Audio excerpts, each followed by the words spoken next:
her world title. She's the number 3 seed here from Wales. Let's hear it for Emily Whitlock.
Half time.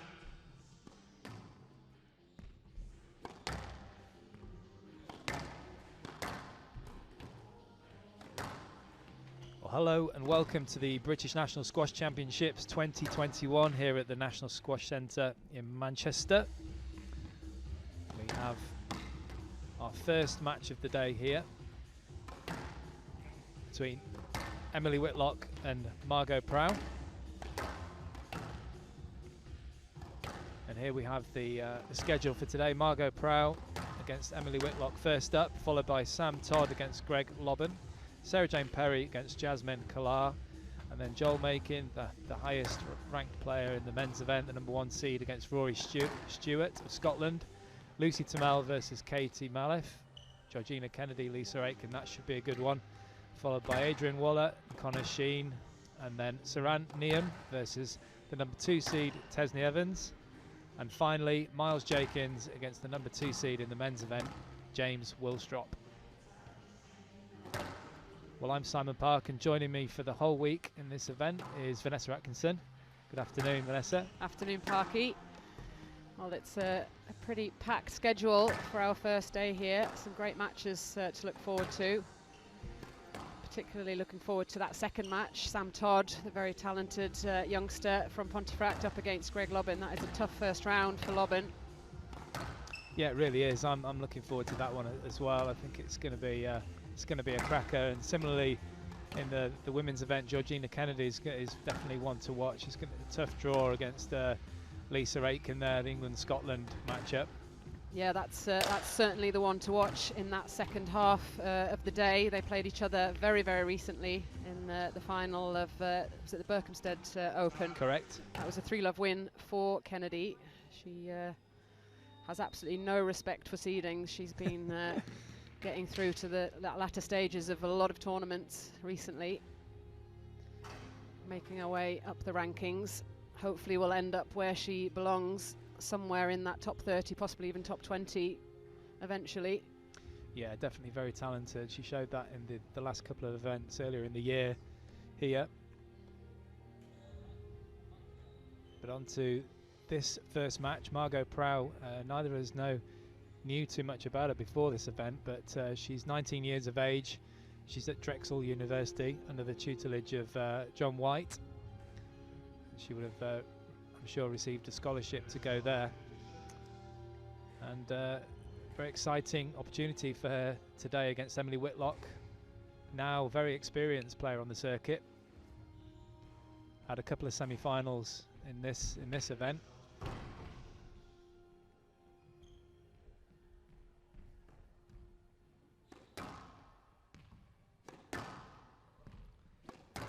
Always supported by her parents. You can see Phil Whitlock there in the top right, watching Emily Whitlock.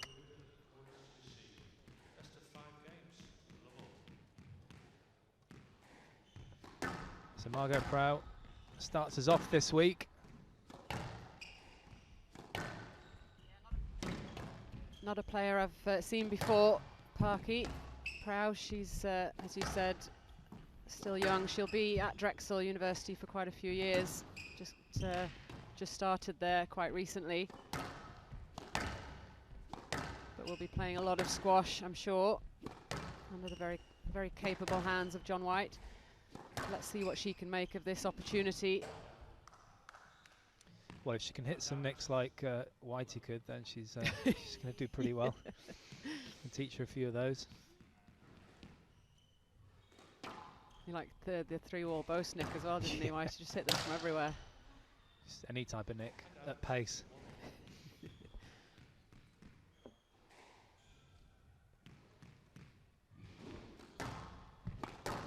It's an interesting one because I'm not sure how much Emily Whitlock will know about her opponent today. That's always difficult.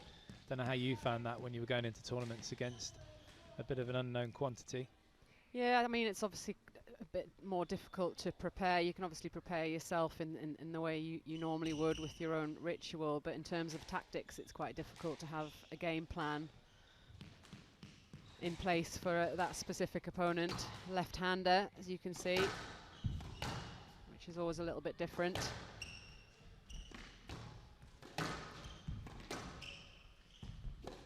Yeah, it does seem obvious, but it's amazing how many club players I coach and they don't recognise which hand their opponent's using. To be fair, I didn't when I was playing. Someone would Not tell very me observant. after the first game, why don't you try serving from the other side? I'm like, why? Always so observant. So wrapped up in my own kind of trauma.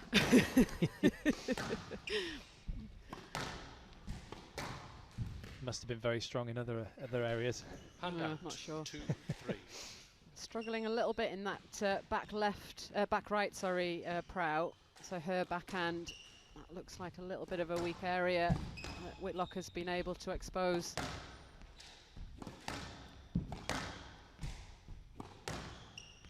Well, she's usually very good tactically, Emily Whitlock. She's a good mover and everything else, and she's got the experience now. But she thinks about the game, doesn't she? She moves the ball around, uses lobs quite often. Yeah, she really uses the height of the front wall well. Really good lift. One of the few players to use the lob serve. Down. 4, 3. Well, I played against her father, Phil, many times. As I say, he's watching in the audience, and he was similar in that way. He used the lob serve and really tried to slow the game down and mix it up. And thoughtful player also.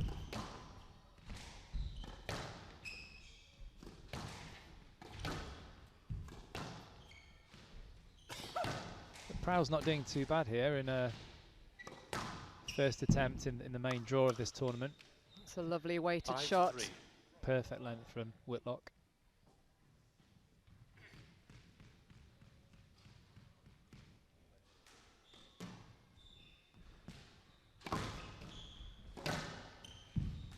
And again, 6, 3. slightly more attacking this time, a bit more pace, but still measured to perfection. Well, it's a big occasion, don't forget, for Margot Prow. First national championship, first time on Squash TV as well, I think. Glass court match. I think she did play in the qualifying a couple of years ago, but didn't make it through. This is her first time in the main draw.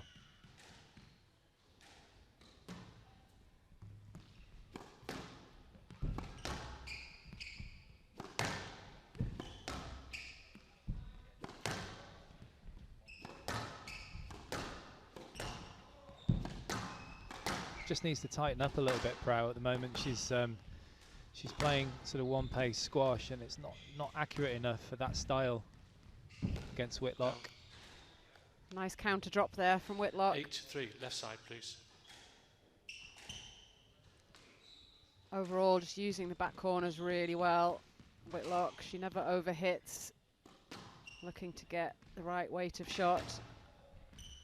Force the weak shot out of the corners and then expose her in the front. So pretty basic stuff from Whitlock, but very well executed so far. 9-3. Well, that's the thing with Whitlock. She doesn't baffle anyone with science. She likes to keep the game simple. She's very accurate, good mover.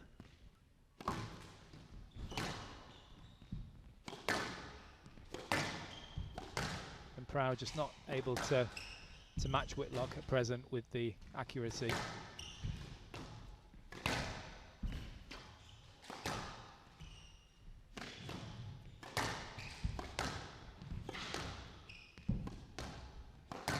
I would assume she's having to battle with a few nerves as well with the occasion. Yeah, 11-3. easily put away. 10-3. Game ball. Just being forced to, sorry Parky, just being forced to play everything off her back foot in that rally. Prow. It's all happening a little bit too quickly for the youngster. Yeah, the referee's trying to give Whitlock extra points there. 3 points, which And is out. 4-10. a bit harsh on Margot Prow. She's done okay though, the youngster here. She's just sort of feeling her way into this match. If she can get a couple more points on the board here, doesn't look like she's going to win the game, but it'll give her some confidence.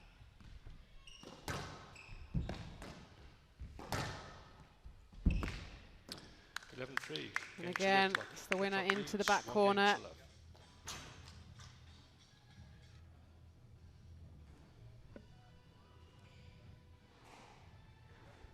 So the first time on Squash TV and the first time in the main draw of the Nationals for Margot Prow. She's acquitted herself pretty well in the first game. Emily Whitlock, though, the number 3 seed, takes the first 11-4 in 7 minutes.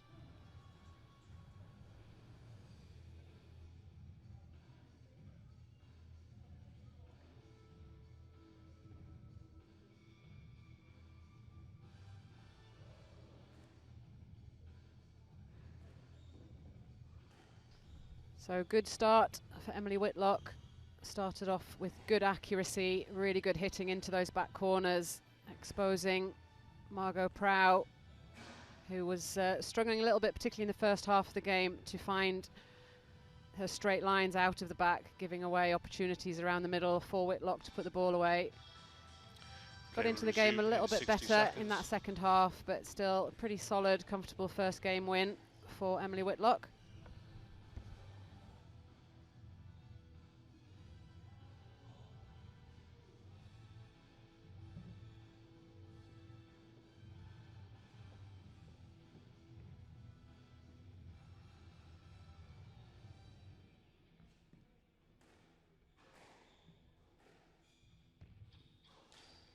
Okay, we'll resume in 30 seconds.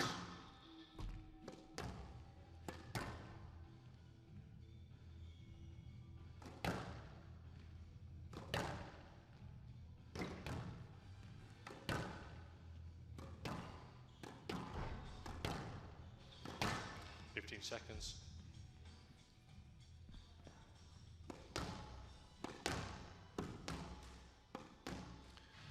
Whitlock leads 1 game to love.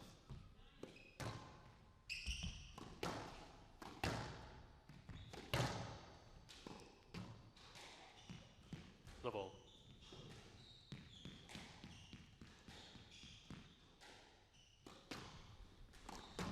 Okay, good opportunity now for Margot Prow to get herself embedded into this match. It looks like there's some potential there. Down. 1 love. Yeah, I think she needs to try and get maybe a little bit more play onto her forehand and try and get Whitlock behind her somehow. Whitlock's just been spending too much time in front of her opponent. Yeah, I agree, and just a bit more positive hitting, which is what she seems to be doing now.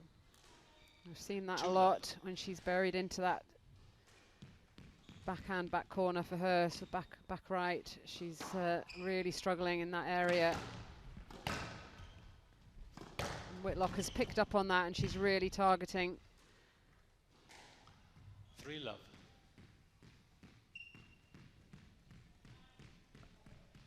Yeah, Whitlock won't miss a trick. She's onto that in a flash. Yeah, just slight hold. Stops 4 Prow's love. movement. Just got enough width on it. Again, the weight of shot, very, very good.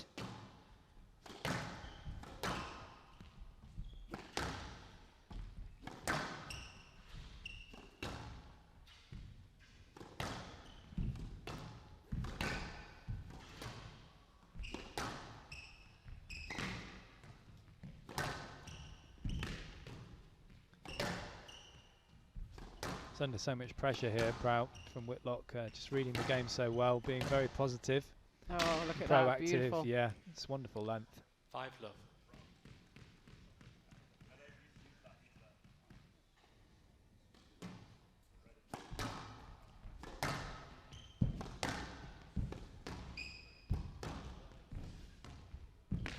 Down. 6-love.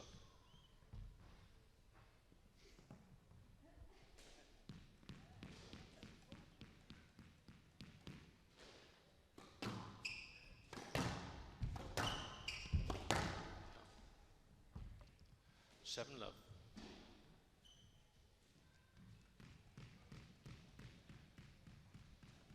It looks like Prow's running out of ideas here. It's very difficult. There's obviously a bit of a chasm in terms of experience and being on this court, the nationals, and these types of situations. It's very difficult. 8 love. Sometimes your head can go down a little bit.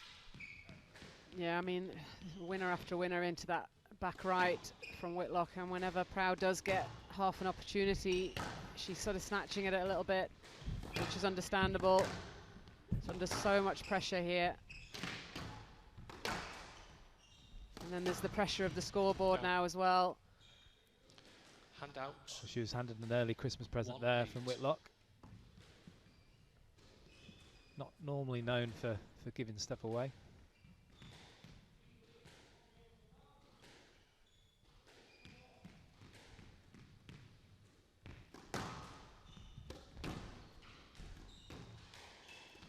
Hand out. 9-1. And in contrast, Whitlock just gaining in confidence, looking more and more comfortable out there, just to make life a little bit more difficult for Prow.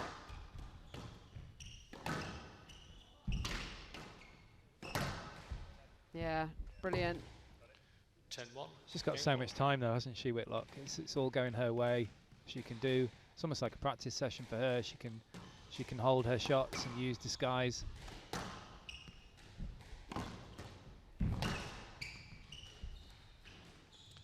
11-1 going to Whitlock. Whitlock leads 2 games to love.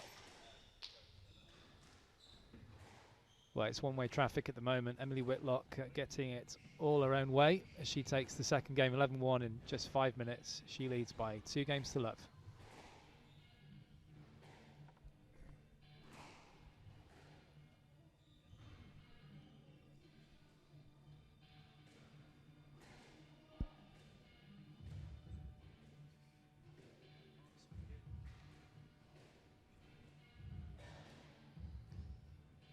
Well, Emily Whitlock looking increasingly comfortable on this glass court in that second game. Raced off to a huge lead. Winner after winner coming in that back right.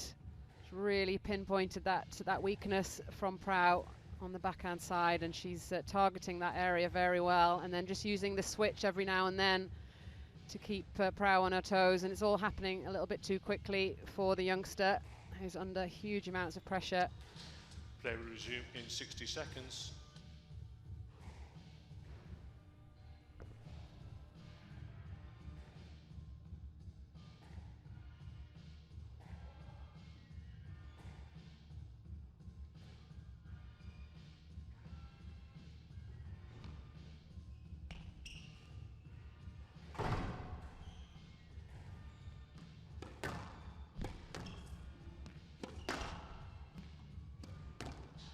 They resume in 30 seconds.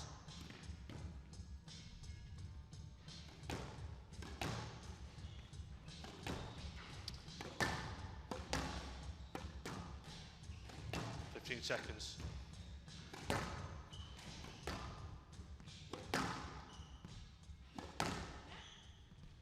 Whitlock leads 2 games to level.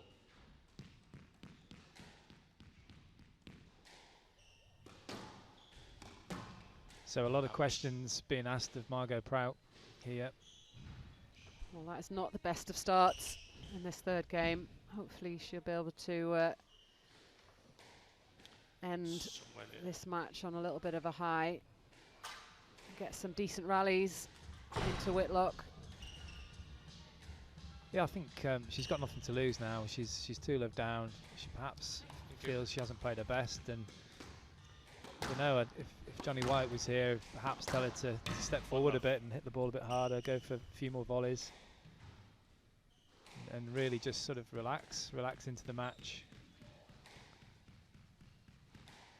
I mean, Whitlock's been pretty ruthless here, as you'd expect.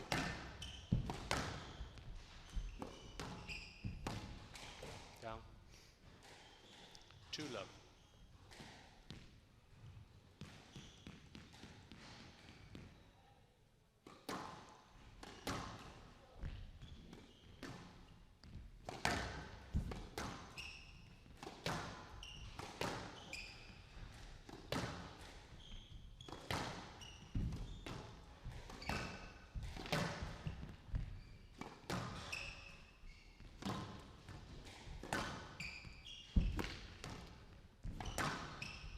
If you were coaching Margot, what would your advice be at this stage?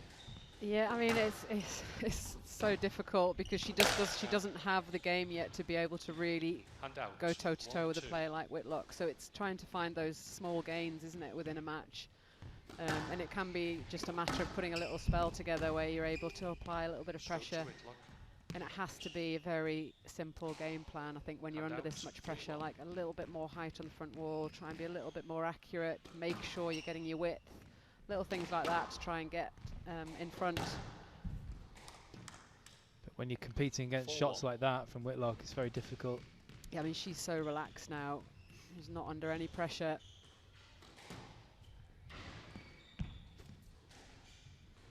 Perfect serve. It's an ace. Just the attention to detail from Whitlock on every single shot. Very few shots go wayward, and if they do, she's got the physicality to back it up and to pull it back. And there we go, a kill from Prout, the winner on the backhand side. I think that's a first for her in this match. That will give her a little bit of confidence.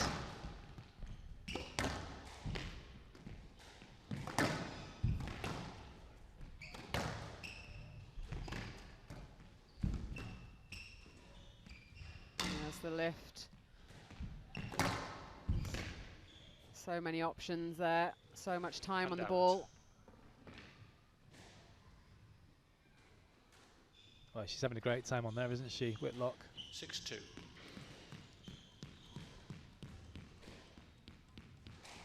Yeah, it's sort of target practice at the minute for Whitlock, and she's not missing many targets. There you go. 7-2. I guess sometimes though in these kind of tournaments, these matches, you want to be a little bit more difficult, don't you? Maybe go a little bit longer, get some more practice on the court, but obviously with the same result at the end for yourself. 8-2.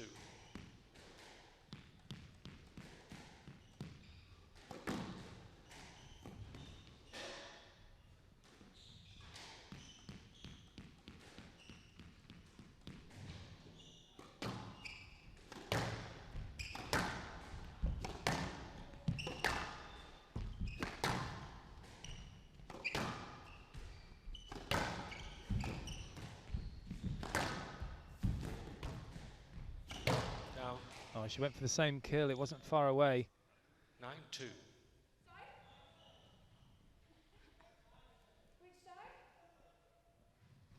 Perhaps a little drop shot there would have been the better option. You giving yourself margin for error. I'm not sure Johnny White played many drop shots, so he'll just carry on telling you to hit it hard. Well, I'm hoping he doesn't coach people to play the way he did. He was a bit of a one-off.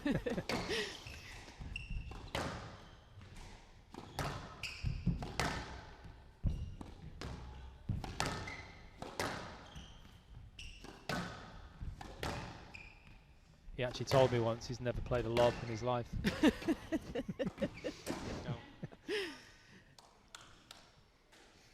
Hand out. 3-9.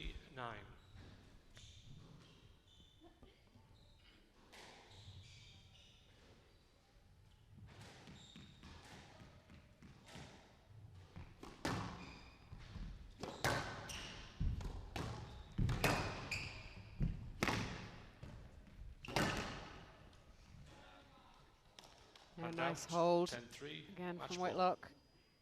So many options there.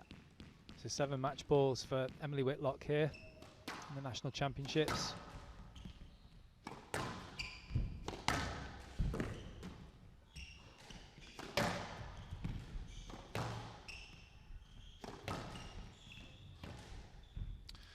Yeah, too good. Match to Too Whitlock. good from Emily Games Whitlock. A run. very, very measured performance, 11-4. showing all her 11-1, experience. Not giving much mercy really to Margot Prout, who gave it everything. It's a good effort from the young 19-year-old. But it's Emily Whitlock, the number 3 seed, who comes through 11-4, 11-1, 11-3 in 22 minutes. Commiserations first of all to Margot Prout. Lucky, well played, very entertaining. Yes, I saw that. I noticed it was too much. Do you want to just take it out? Yeah, very good. It should just pull out there. Yeah, great. Sorry, Excellent too stuff. short. Yeah, that's all right. And your winner, of course, Emily Whitlock. Well done, Emily. Nice to have a few fans in. This makes a change. This makes a Even difference. it is all 6 people, but it's still better than nothing. At least there's noise in the building, so. Yeah, that's right. Good music, good atmosphere, and you must have been happy with the squash that you played there. You're through to the quarterfinals, so that's sort of part 1 complete. Tick. Yeah, we had allocated practice for yesterday after the writing got put up, and I was on the way over from home, and there was an incident on the M56, and we were just stood in standstill traffic, and I was like, oh no, I'm on the glass. Haven't hit on this glass in yonks, and I started almost panicking. Like, I'm 27 years old. It's like I forgot how to play squash. So my dad was just like, if we turned up for practice, you turn up 20 minutes before and you'd be fine. Like today I turned up like an hour and a half before. Yeah. It's just so different when there's a tournament. So yeah, I'm happy with seeing the ball for one, the length I got. And you know, you're playing someone brand new. I've never met Margot before, let alone practiced or played with her. So yeah, it was all news, especially with this new normal. So Yeah. yeah, it's good to get a win. Well, you're adjusting well. What sort of things do you do to prepare for an athlete you've not ever faced? I mean, there's no video to watch. Well, luckily with Squash TV, filming every match nearly. We try. We try. And even the YouTube stream for the like traditional courts. Yeah. Being able to look back on that is really good as well, because it's almost unfair to miss out on such great matches for one. Because I want to watch what's going on, even if it's not me. And then if I do, I don't really watch my matches back. I should. It's there now. There's no excuse. There's no excuse now. But yeah, you can prepare for it that way, or just eat good food, make sure you sleep well, be relaxed. Like, there's worse things going on in the world than missing a practice slot and losing a couple of points if you don't see the ball on a glass court. So you just have to keep perspective, and everything will be all right in the end.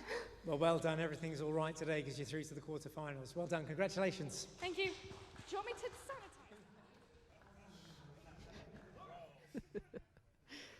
So Whitlock through to the next round with a very dominant performance.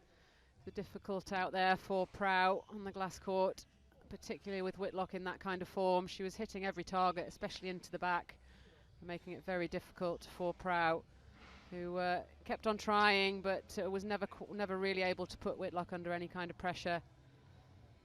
But we'll see more of her, I'm sure. She's going to be at Drexel for a few years and then hopefully she'll be on the circuit and we'll see her again on Squash TV. But it is Emily Whitlock that is through to the quarterfinal.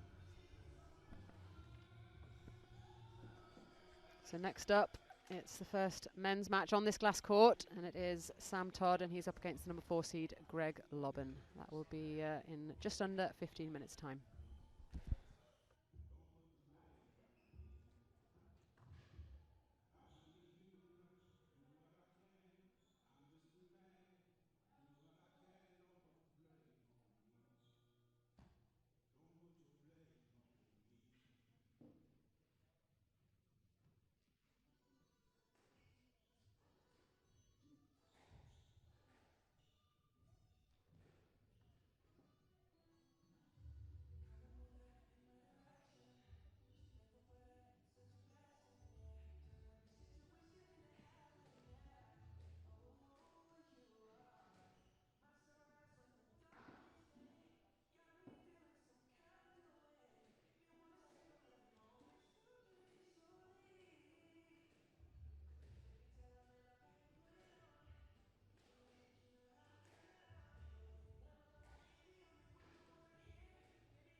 Welcome back to day one of the 2021 British National Squash Championships. We're switching our attention over to the men's half of the draw now, and an England versus Scotland clash for you, so brace yourselves for this one.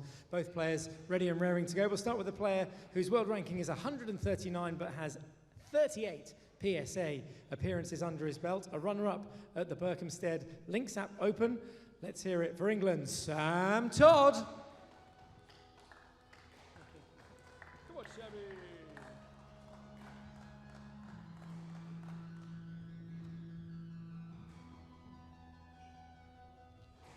And his opponent today, flying the flag for Scotland, the world number 28. He's been as high as world number 21. 301 PSA appearances for him and 11 PSA titles.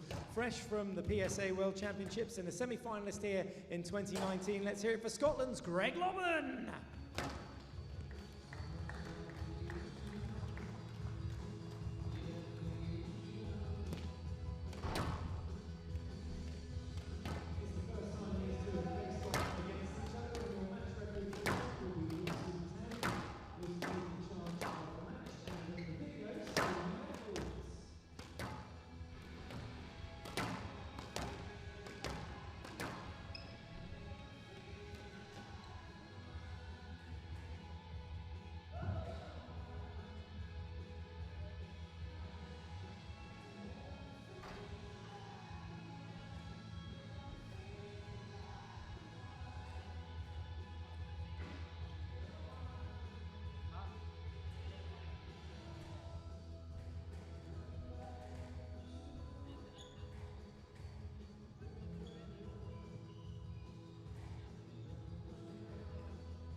Half time.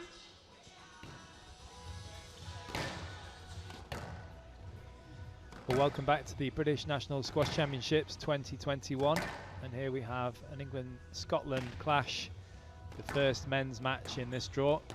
Today, Sam Todd, the 18-year-old from England, against Greg Lobban, the number 4 seed from Scotland.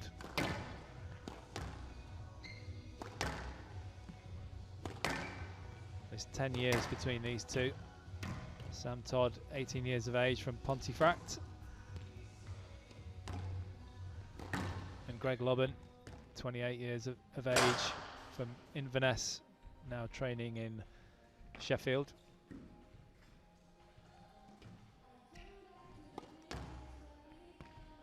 And interestingly, we have a James Willstrop, old school Nick Matthew clash here in terms of the coaches going up against each other. Greg Lobban coached by Nick Matthew, as I said, in Sheffield, and Sam Todd by Willstrop. And joining me for this match and all week, someone who knows James Willstrop very well, Vanessa Atkinson. You've been coaching Sam Todd as well, haven't you? Well, yeah, I don't know about coaching, just telling him what to do in a session, yeah. Telling James what to do as well? Yeah, always. Yes, a great first round, this one. Sambo's been playing a lot of squash, playing a lot of tournaments. It's been a lot of smaller events over the last couple of months. I feel like he's played pretty much every one. So certainly not lacking in match play. Yeah, he recently got to the final in Berkhamsted, I believe, last week, losing to Ben Coleman there. I think he has had a win over Ben Coleman before, so he's there or thereabouts. Yeah, I think he's just been trying to get matches, hopefully not focusing too much on the results. You know, almost trying to make up for lost time a little bit. That one thing that's been lacking is the match play. And it's been great that those tournaments have been on. The clubs have really worked hard to try and put a little circuit together for, obviously, particularly the English players. Play will start in 30 seconds. Yeah, there's been a few tournaments, and there's been the Danny Lee Pro Squash Challenge as well down in St George's. It's kept everyone busy and fit. Play will start in 15 seconds. Lobban, he comes up to Pontefract sometimes as well. He was up last week training with the group.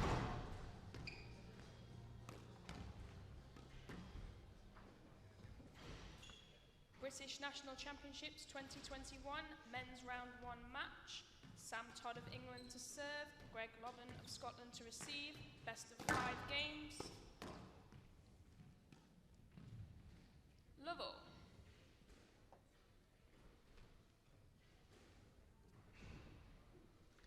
A really good test here for young Sam Todd today. First time in a while on Squash TV and on this court.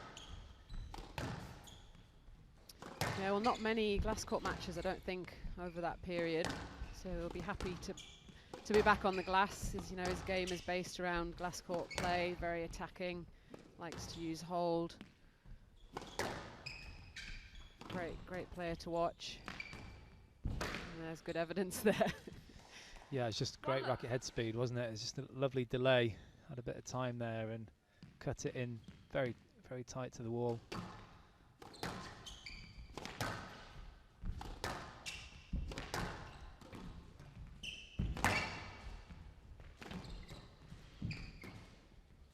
What would the game plan today, Vanessa, against somebody like Lobban? I'm not sure. I'm not sure how much Sambo, bases his game plan around his opponent. I think he tries to play to his own strengths. Just runs his own race. I think he'll need to show a little bit of patience, which is sometimes lacking a little bit. But he's still 18. He's lost a big chunk of his junior career due to the COVID situation. So he's really just getting started on the PSA tour. Yeah, we were just talking about that, weren't we, off mic earlier. It must be difficult for Sam and players of his age who've had a glittering junior career just to sort of have it cut off. We've all suffered in different ways, haven't we, with this pandemic? But I think particularly young athletes, it's sort of, they must have felt a bit directionless at the worst times of the lockdown. Absolutely. I mean, a lot of the motivation to train and to work hard comes from being able to compete. And for him, it was all about World Junior Championships, British Junior Open. He'll have been thinking about that for years already. His last World Junior Championships, and probably the main contender for that title. So that must have mentally been really difficult for him to accept. 2-all.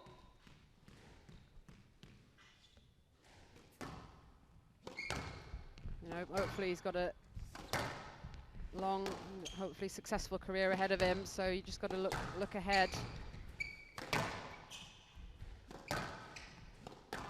Yeah, I think that's the right advice for him, isn't it? Just to sort of focus on the present and the future, and not be too upset about the loss of the end of the junior career.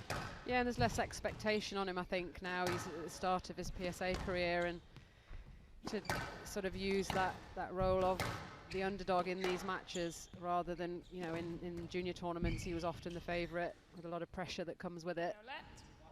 I think that's a stroke. I mean, it's been given a no-let there, Vanessa. There's no clearance at all from Greg Lobban. There's going to be first review of the day here. And it could be a successful one for Sam Todd. Well, at least be a different decision to the one that's been given. This is, to me, not a no-let. It's a stroke, I think, but it should be at least a let. What do you think? Yeah, I think you can see there the clearance is straight back into Todd's line. I mean, I would go with a stroke here. And That's the ball does just come off the side wall. If it stayed very tight. And quite high. No let, decision upheld. Well, I'm very Todd has surprised no with that. reviews remaining. Absolutely 3-2, no clearance. Left side, please. That is incredible. Wow, I actually thought a let had been given and that he was...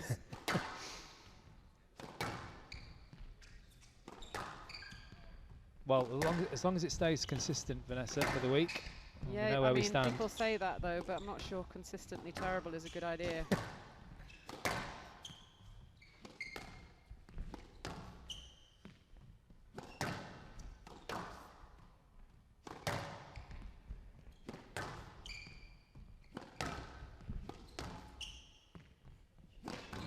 Oh, that's clever. like That's a that. clever shot. Hand Good down. response from 3-all. Sam Todd. Look at this. I didn't see this at all, Oh. did you? Break your wrist. Yeah, you don't see that played off the back wall very often. It's a really good shot if you use it, you know, sparingly.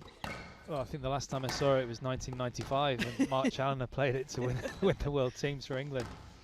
The final point. Having not played it for the whole match. Yeah. I'd never seen it before, never seen it since. Down. Hand out. 4-3. Now, as you say, I think a little bit of patience would be good for Sam Todd going forward. It's absolutely fabulous to watch some of his skill levels, as we saw with that reverse angle. Such a talent. Yeah, I think players with that much ability often sort of struggle to channel it and to sort of work out what their identity is as a player. You know, and at the lower level, they're able to be quite free with, you know, with the shots and that attacking ability, and then they go up into this level and they have to learn how to use it well and when to use it, when to be patient. Well, that last winner was an example, wasn't it, of a simple shot that works. Hand out. And 5-4. touche from Greg Lobban. Yeah, a bit short there in the cross court. Nicely put away by Lobban. Down.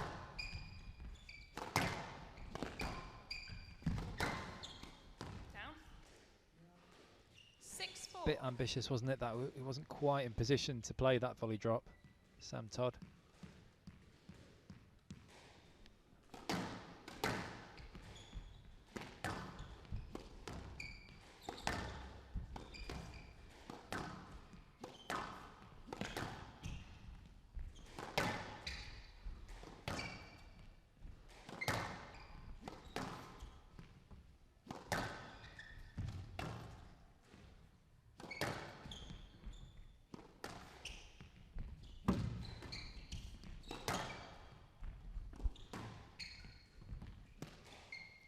Nice little bounce in the back there. Yeah, he'll take Hand it. out. 5-6.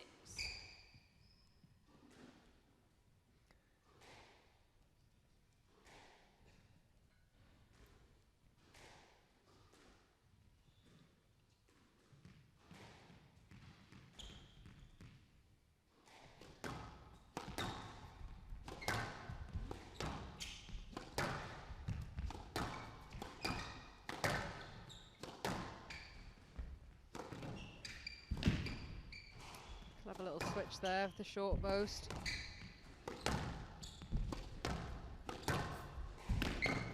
Yeah, and a lot of pressure from Hand that out. point onwards. 7-5. Well, that's the thing that Lobban's good at, isn't he? When he's playing well, he takes the ball nice and early. He's a natural volleyer.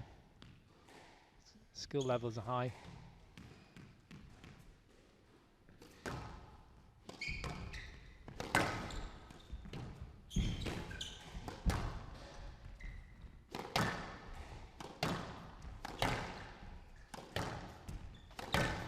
I think that's clearly what Lobban's trying to do as well, particularly against Todd, is is to not give him any time on the ball, not give him any angles. It's a great shot from Todd. Hand out, 6-7. Just whipping that boast in on the forehand side. Yeah, it was just a bit late to read it, Lobban. Pretty steady so far, though, from the Scot. Todd could just do with making sure he gets a little bit extra depth.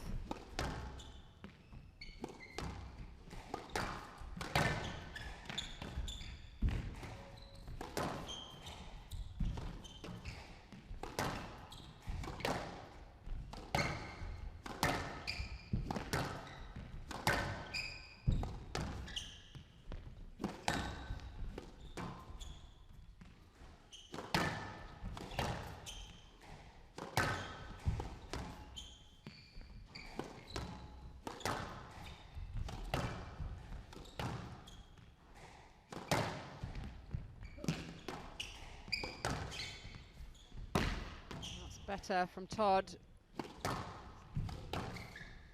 Just forcing Lobban onto that back foot a little bit more in this rally. Oh, and beautifully put away. 7-all.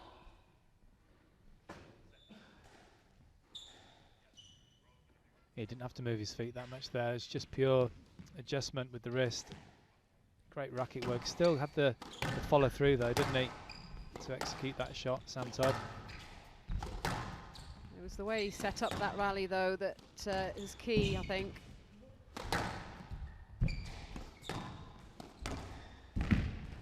That's a good get.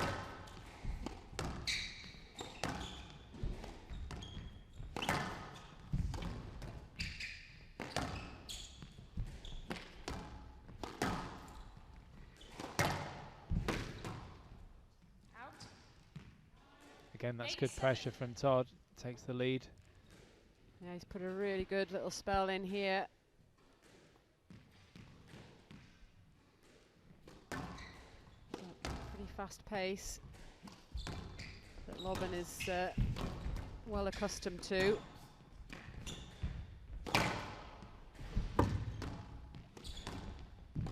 Interesting to see how Todd holds up physically if this pace continues. Yeah, and that was a bit of a poor shot from Todd. Just trying to be a bit clever. The trickle bow's far too high, and it got punished. Yeah, Lobban's played everyone, hasn't he? Now he's played at the Shorbagy's and all the top Egyptians.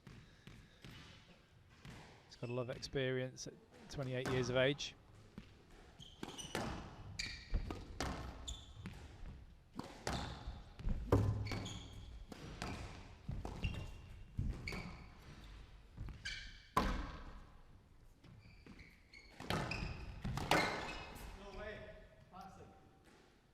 Definitely was not past him.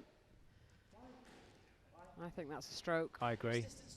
I agree. He's not getting the rub of the green here, Sam Todd. Oh, he's lost his review. That absolute shocker earlier. I mean, to be fair, he's a little bit lucky because the hold and then straight drive wasn't good enough. But Lobban was definitely in his way. No let.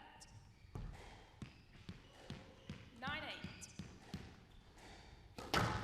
Well, definitely consistent, Parky.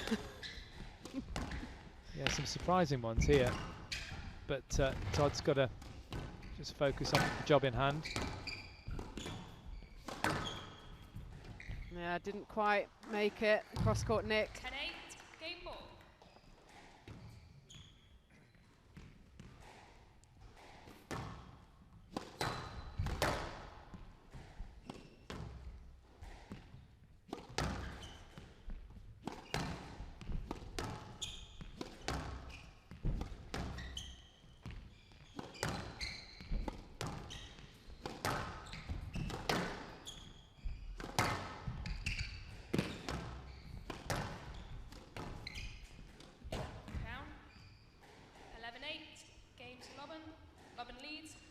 Well, a wry smile there from Greg Lobban. I think he feels like he got away with it a little bit there as the ball went into the tin from Sam Todd.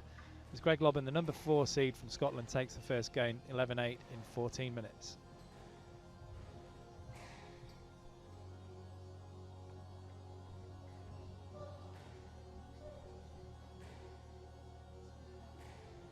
Well, it was a very well contested first game, pretty level pegging most of the way through. Todd did very well to get to crawl back to level at about 8-all, I think. Put some really good rallies together, was finding a little bit of extra depth because Lobban has been very dominant around the middle of the court. But again, just a little bit of a loss of focus at the end, a couple of decisions that didn't go his way, and that was the only difference really, those last couple of rallies. Difference maybe in experience.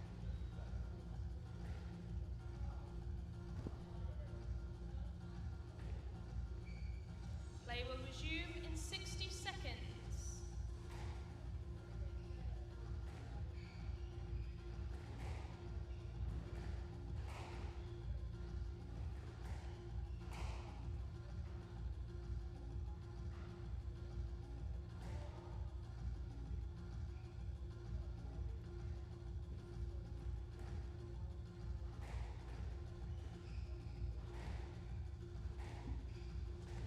Play will resume in 30 seconds.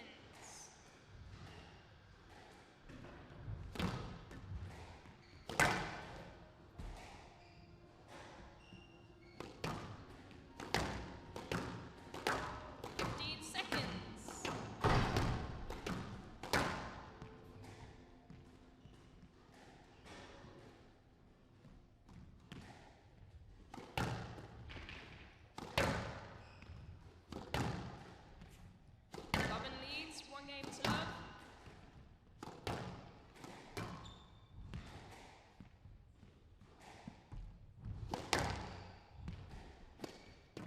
Level.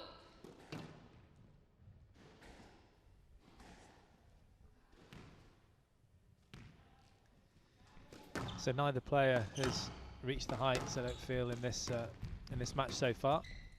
Out. Both players, I think, have a bit of work to do. Greg Lobban And will be out. happy 1 love. that he's got the advantage. Yeah, I think overall Lobban will be quite happy with the way that game played out because he managed to get a bit of work into Todd. It was played at a really fast pace, and I think he'll feel quite confident that he can win that physical battle. Down. 2 love. Yeah, he's fit and strong. Greg Lobban puts a lot of work in. And I think Todd just has to be a little bit more accurate with these trickle boasts and his shots into the front of the court. You know, perhaps he could get away with some of them at junior level, but at this level, unless it's executed with perfection, you're not going to get away with it. Yeah, I just think the setup needs to be a little bit more patient. He just needs to find. No let. Hand out. 1-2. Let's have a look at this. Not sure if. I mean, he was ready to play that. Yeah, absolutely. Yeah. You wouldn't want him swinging at that, even if the ball wasn't directly going to hit Lobban. The swing certainly would have done. Yeah, the decision's not going the way of the younger player in this match. I think that's, well, it's at least 3 or 4 now. All being against Sam Todd. Dealing with it quite well. He's not one to make a song and dance of things, is he? No, he's not. He'd get in trouble if he was.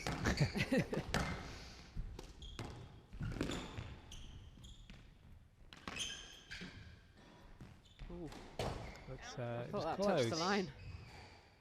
It's definitely Hand worth out. an ask. 3-2. Yeah, I just feel like Todd could do with just sort of finding a little bit of respite within the rally by getting that extra sort of foot of depth. Everything just sort of service box area, and it's allowing Lobban to sort of play from that area rather than being taken into the back corners a little bit more.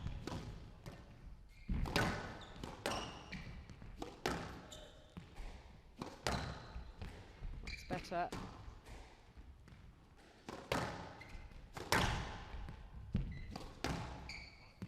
Just clipping the sidewall a little bit though, isn't he, Todd? That's better. Ball running through. Oh. There we go. That was a lovely sound on the strings from Todd. That will give him some confidence. Well, I feel like he's. It seems to me like he's been told to find those back corners a little bit more. Just put a little bit of extra depth on the ball. 5-2. It's just taken that really sort of frantic pace out of the game. It's a great start for Todd. Is it just James in his corner, or is David Campion I'm not sure. It involved as well? Might be Camps, or maybe the team, the Willstrop Camps team. It's not a bad team, is it? Yes, let. 5-2. Here you can see him top right there in the red top, David Campion, the England national squash coach, talking to his brother, James Willstrop. A lot of knowledge between those two.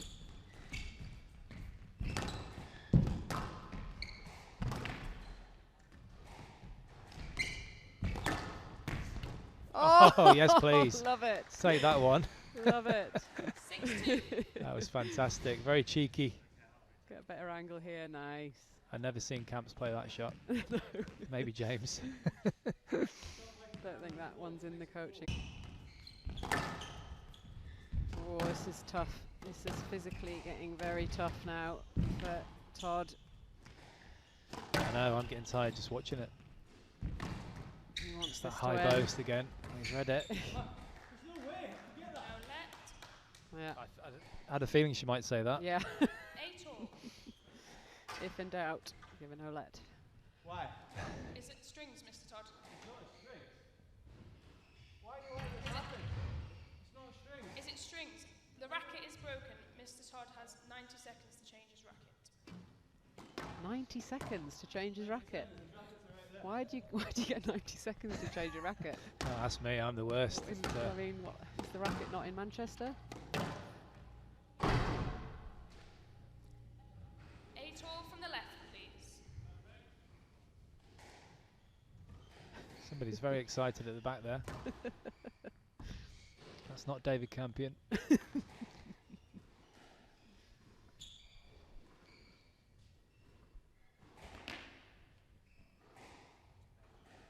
If I was Todd, I would have taken the full 90 seconds there.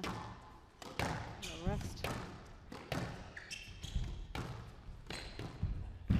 That's a lovely shot from Lobban. Just Hand made out. sure, 9-8. very, very tight.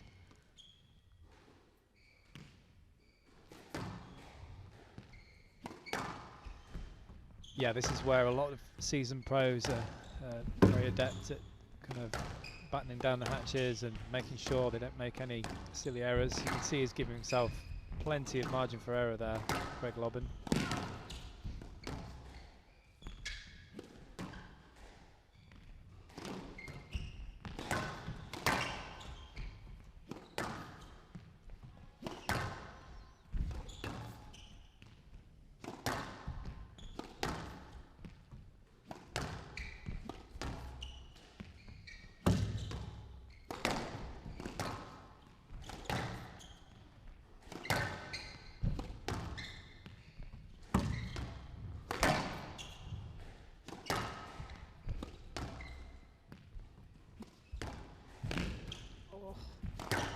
Great pick up from Lobban after that wonderful drop from Todd. This is a crucial rally. Oh.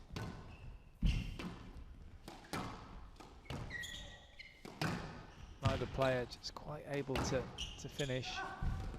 Oh, you knew he was going to get a no let there. Well, that was wise, I think. Oh dear, Oh. that's a poor shot. He knew it, Sam Todd. 10-8. Game ball. Yeah. All picks was good. And again, it's just a slight loss of concentration. Just checking a pickup, I think. 10-8 game ball. No, we're not. They were all good. Yeah, I think everything. Well, I was happy with everything there, Vanessa. Yeah, the referee doesn't have to check the pickups.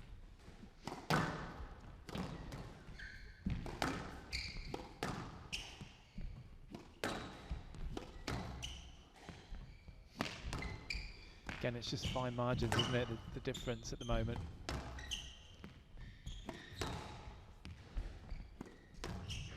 Greg Lobban, more experienced player at this level, unlikely to make any silly errors.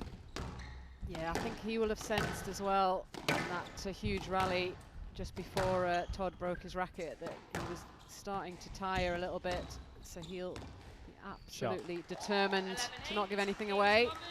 Robin leads 2 games to 1. Yeah, it was good play from the Scotsman, just keeping the ball close to the wall, not trying anything too risky. Taking that third game 11-8 in 15 minutes. He leads by 2 games to 1.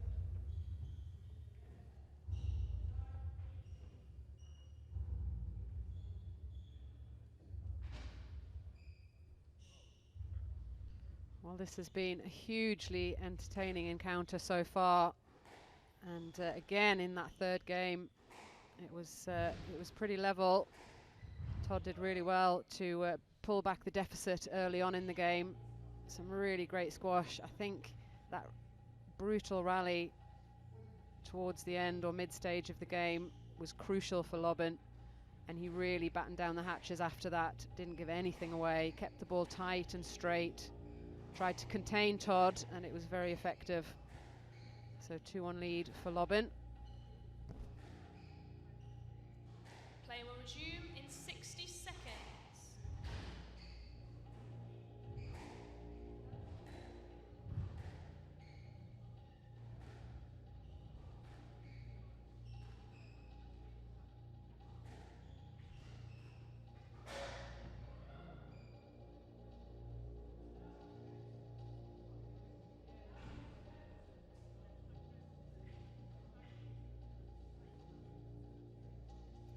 Play will resume in 30 seconds.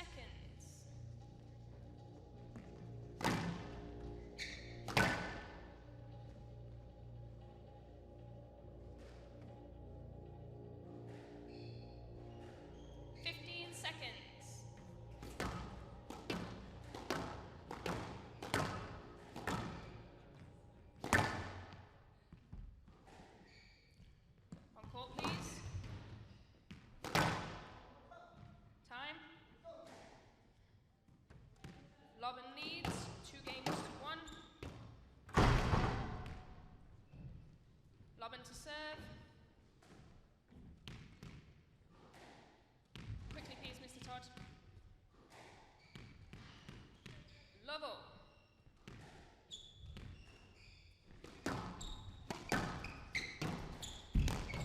Well, more of the same, please. Been very, very entertaining so far. Certainly lived up to our expectations. 1 love.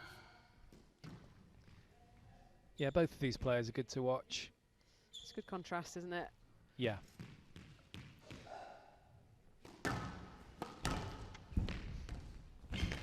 It's a good get from Sam Todd with interest. And another great get from Lobban. And that was better from Todd, just getting the ball nice and straight. A funny look at his opponent with the noises. Stroke to Lobban. Hand out. 1-all. Todd just muttering away in that back corner.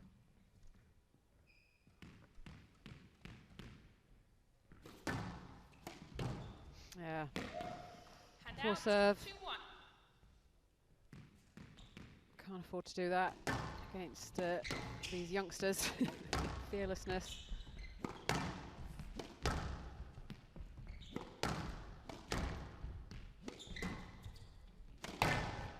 Ooh, that just caught the jaw a little bit. Popped up.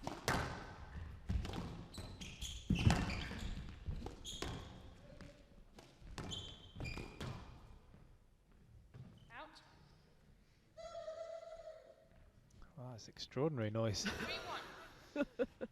Is that David Campion? Yeah, getting a bit excited. Calm down, Camps. It's a good start for Sam Todd. Needs a response here. Down. And that's That's helpful useful, as well. very useful for 4-1. the young Englishman.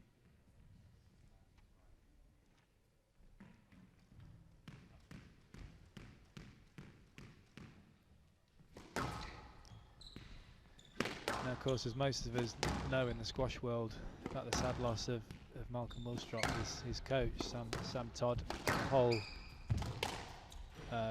thing has changed at Pontefract. I believe he's having a lot of help from yourself and James. And just tell us a little bit about who he's training with and what's going on there. I mean, he's been playing a lot of tournaments actually recently, but he's still been coming to our sessions as often as he can. Yeah, I mean, it's obviously sad, really sad the way it's happened, and we're just trying to continue the work that Malcolm put into his players. You know, he did all the hard work really. He won't be taking any credit for anything Sambo achieves at any point, I don't think.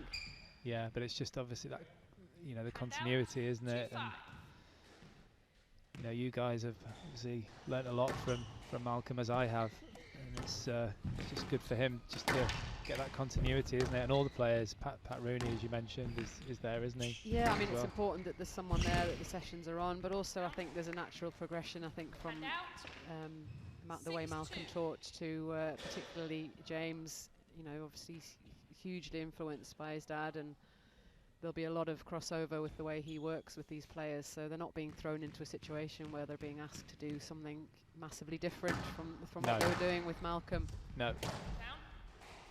A lot of the same principles.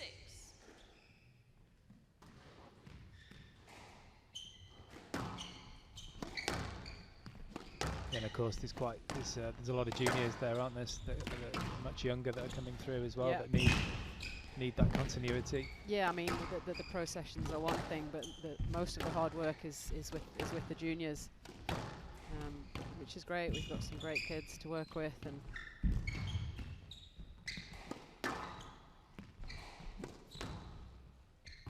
they're all very well behaved again. That's all thanks to the main man.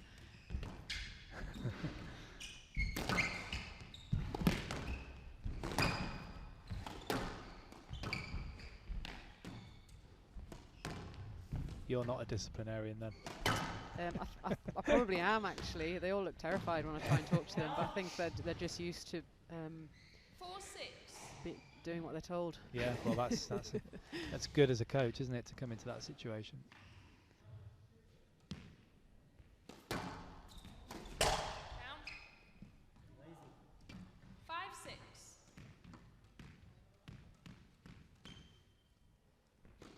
So just a 1-point lead for Todd in this game. Oof. Right on his racket.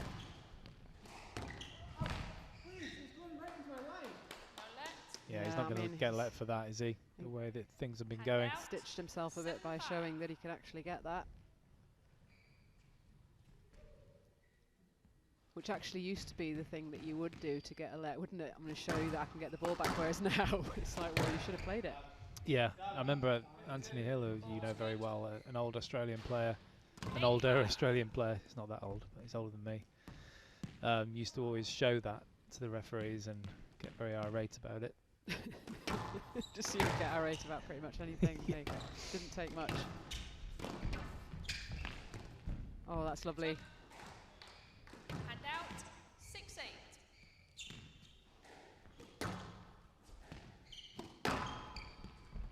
Seems to be holding on pretty well physically, Sam Todd. Yeah, of course, it's always, we know, you know, he's got youth on his side, but it takes a little bit of time to, you know, a few years of training, doesn't it, to get to the senior level.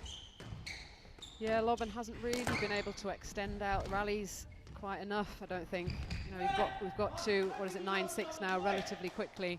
Yeah, and you can see by his reaction that he's not happy with the situation. Oh, he's asking why. That had no interference in the rally.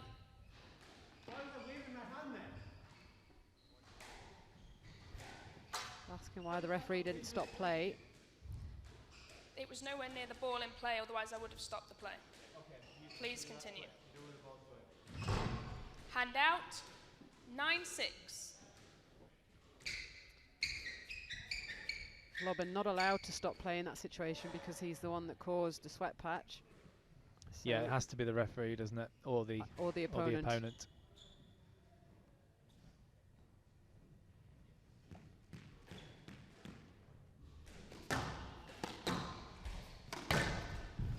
Well, he has had quite a few decisions go against him. We both feel, Sam Todd earlier on in the match, so probably levelling out a little bit. But the ball's going a lot straighter now from Sam Todd from the front of the court. set. I think that's a bit harsh. Well, 10-6, again, you game asked ball. for consistency, Parky, and to Well, I prefer predict that no-let yeah. coming all day. I prefer the correct decisions if I could. But it's 4 game balls now, Down. Oh, down to 3. Hand out. 7-10, game ball.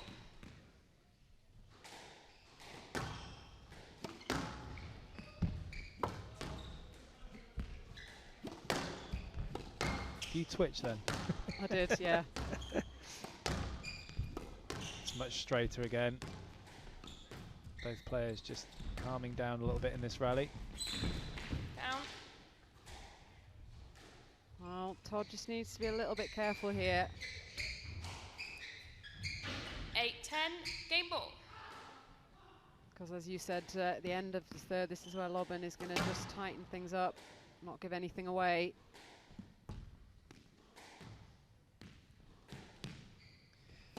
Yeah, I think that's the difference. You know, the senior players, the ones that have been around the block a few times, that's what they do so well. They close out games. So this is absolutely crucial for Sam Down. Todd, Oh, and but he's it got is handed to 11-8, him. game an to early Todd. Christmas present 2 there game for ball. Sam Platter. Todd.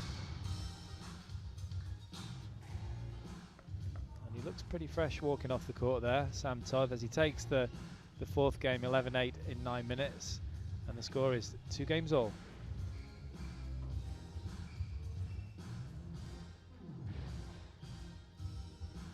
Well, just a 9-minute game, which was not helpful for Lobban. I feel like he would have been hoping to extend out, make this match a little bit more physical.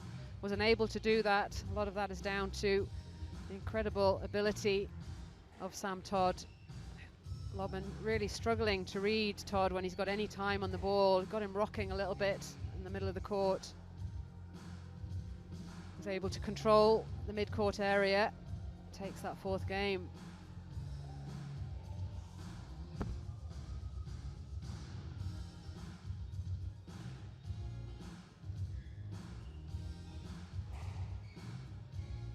Play will resume in 60 seconds.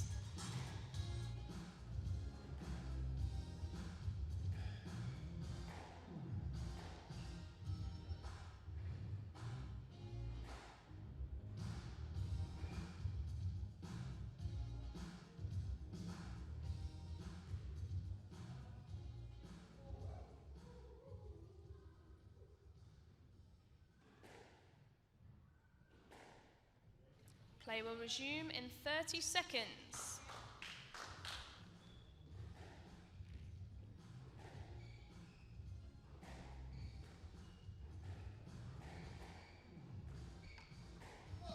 Fifteen seconds.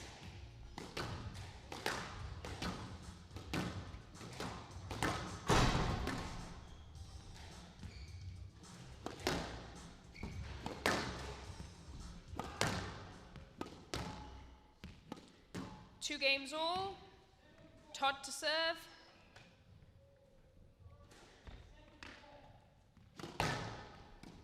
Lovell.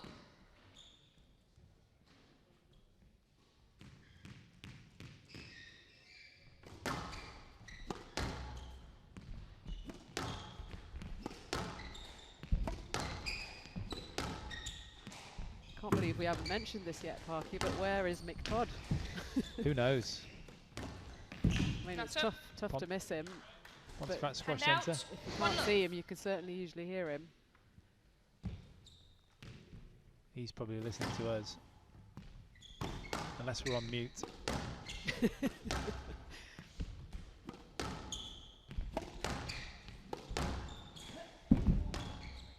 Well, I'm sure this will be on at Pontefract Squash Club. So much support from obviously Nick and Cindy, but all the members there. Down. 2 love.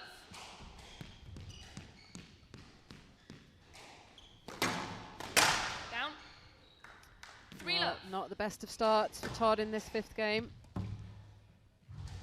Yeah, you can see Lobban just trying to rush him a little bit, just trying to knock him out of his rhythm.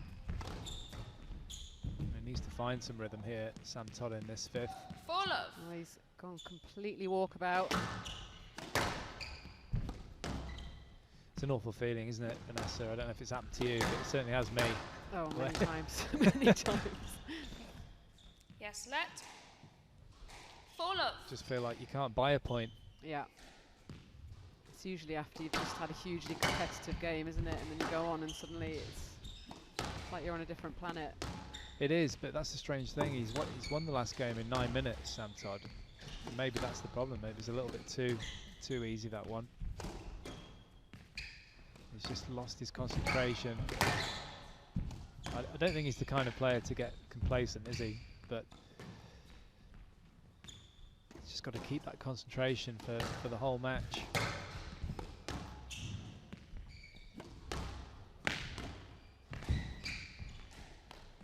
It's tight work. Hand out. It's very good in 1-4. that front backhand, Sam Todd. Yeah, a lot of it's about sort of recognising patterns of play, and you know when there is a momentum shift, realising that and sort of making adjustments accordingly.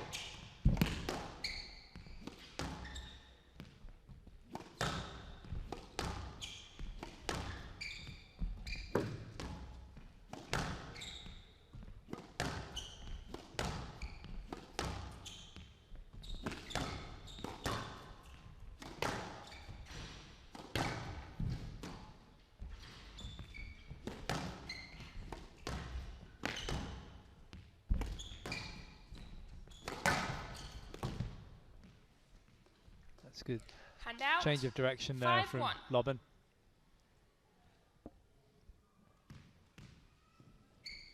Mr. Todd, please be ready to receive serve.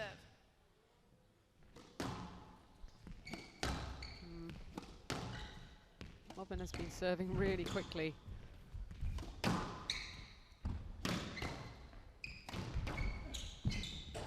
Yeah, didn't quite read the boast there. Was a little Hand bit out. late to respond. 2-5.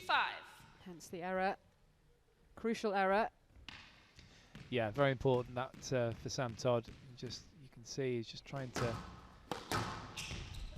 get his concentration back, get just a little bit of time to get some momentum.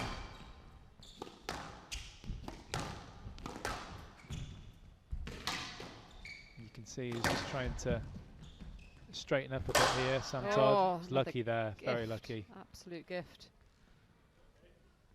Todd cannot afford to give away any gifts. 3-5. Yeah, Greg Lobban just so close to the front wall and snatching at the ball.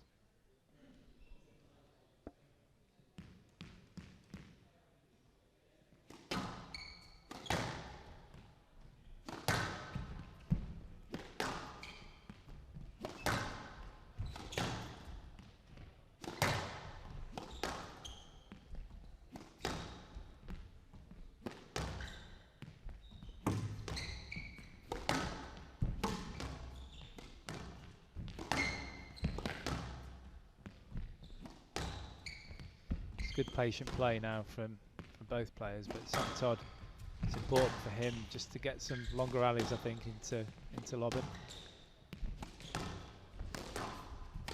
Just let him know that he's in for the fight here in the fifth. Stroke to Lobban. Well, there's been a lot of no-lets given. I earlier know, in I this didn't match. know what was 6-3. coming there. I had no I was idea. half expecting a no-let, as you said. Well, that first decision in the first game against Sam Todd was similar on the left-hand side, and that was given as a no-let.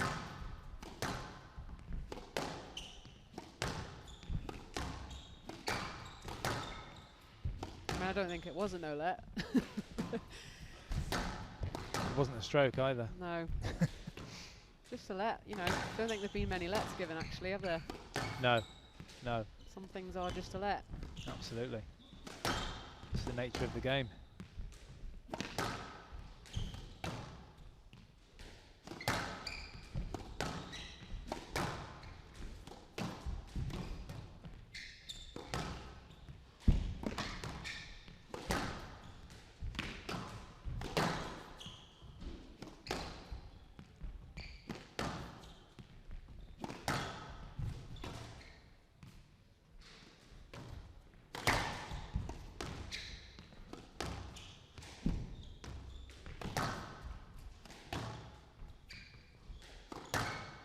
taking a deep breath there, Todd. Just walking around now, trying to conserve as much energy as possible. Down. Down, yeah. 7-3. Just see he was very Quickly, upright please, Mr. Todd. on that shot. He's starting to look fatigued. Lobin wants to crack on.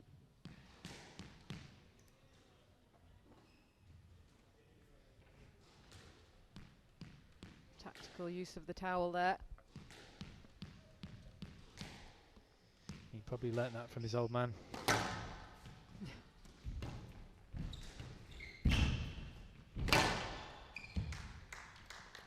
8-3. Well, huge lead now for Lobin.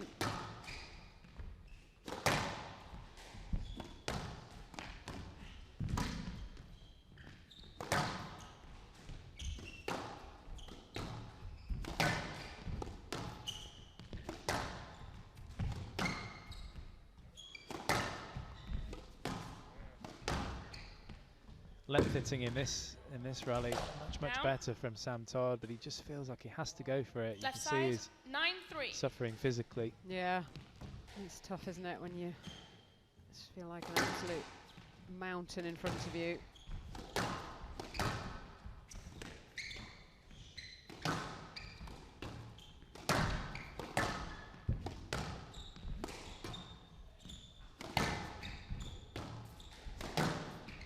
Just needed to put it together a little, hold it together a little bit better Down. at the start of this game, I think. 10-3. He's Match obviously ball. hit a bit of a wall, and then if you've got the deficit as well to deal with. Yeah, just runs away from you, doesn't it? So 7 match balls now for Greg Lobin.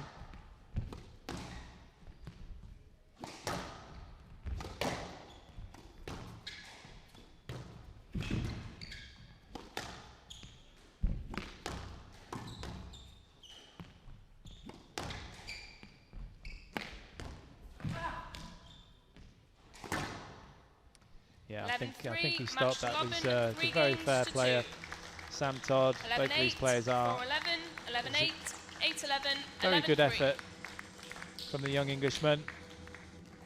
Showing a bit of frustration with his legs, but Greg Lobin did exceptionally well there to see off his much younger opponent. 11-8, 4-11, 11-8, 8-11, 11-3 in 61 minutes to the Scotsman.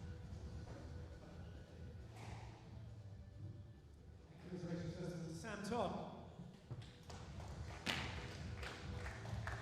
And congratulations going through to the quarterfinals this year. Well done, Greg. How are you feeling? How did that go?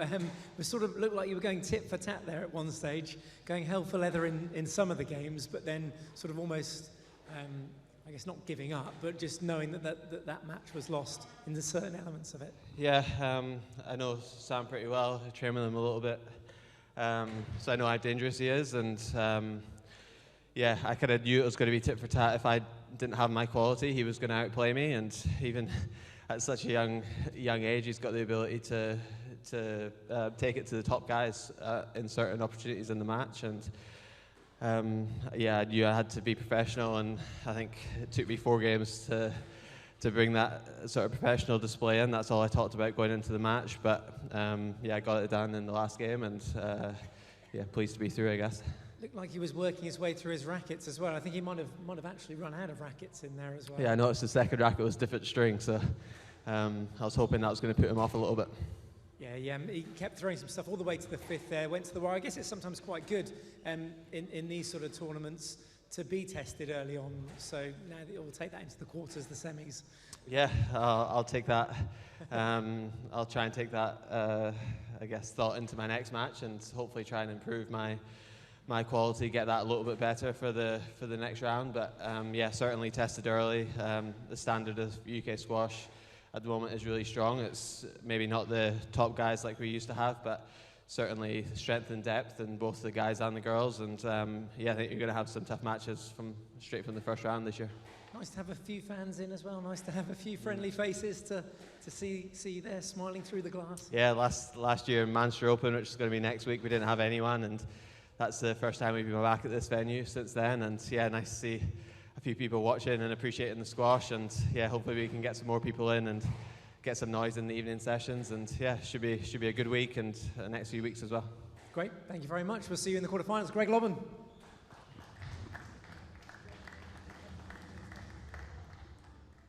Well, that match delivering on all fronts as we thought it might. Great performance from both players. Sam Todd, all the ability on display there that we were talking about, just coming up a little bit short physically in the end. But Lobban certainly had to pull out all the stops to get through that, struggling to read Todd in the front of the court, but managed to tighten up. As he said himself, managed to find the right game in that fifth and close it out comfortably in the last game. But great second match here on the glass court. Much more to come though. So next ladies match, it's the top seed, Sarah Jane Perry, and she is up against Jasmine Kallar. That is coming up shortly, so don't go away.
Oh, I've got it, yeah.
Half time.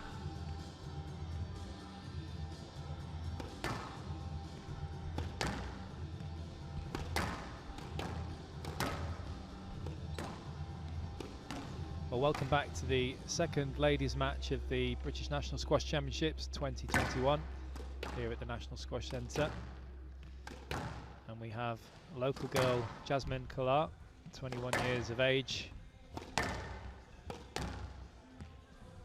Sorry, do apologise, not a local girl, from London. 219 currently. She has been as high as 181.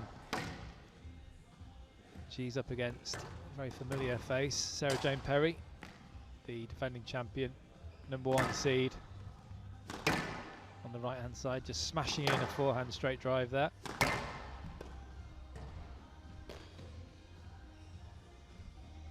Sarah Jane Perry currently 6 in the world, has been as high as 5. She's 31 years of age.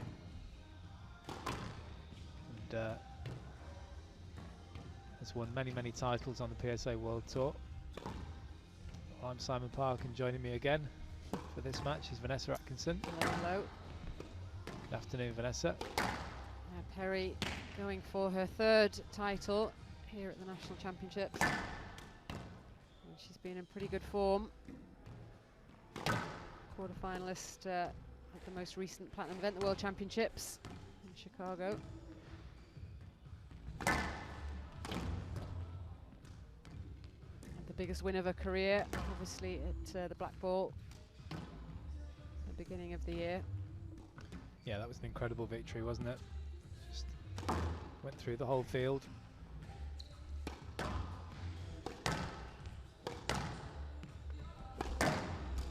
Time. Feared by all the top players, of course, Perry.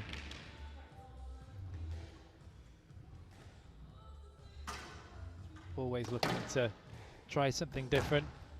Yeah, she's, we talked about it a bit with Sam Todd, those players that just have that ability with their racket work and the need to sort of be able to channel that, which takes them to that next level, and Perry is a player that has certainly done that. She has so many options when she's got time on the ball, and certainly the last couple of years she's shot selection has hugely improved. She knows when to use it, when to be patient. Physicality has improved, which has enabled her to do that, to be more patient. Well, win or lose, or play well or play badly, Sarah Jane Perry, there's never a dull moment, really, is there? 15 seconds. Always great to watch, very entertaining.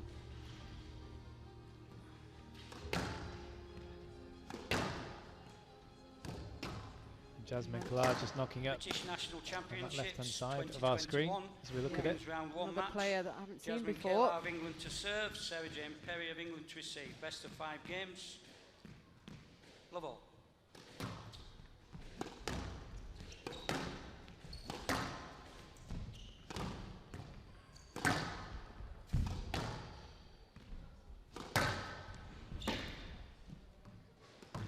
And out, one love.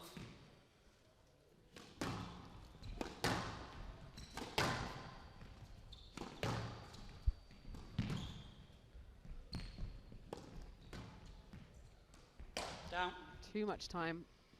and out, 1-all.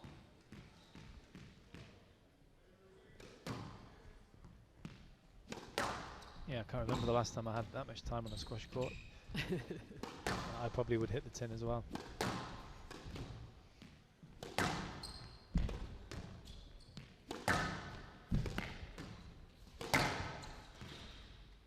Yes, let's.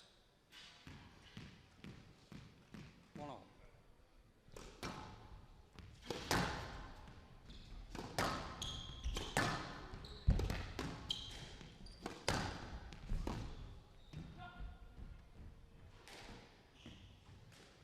Two-one. Well, Collard takes the lead, Vanessa here, with that 3-wall boast.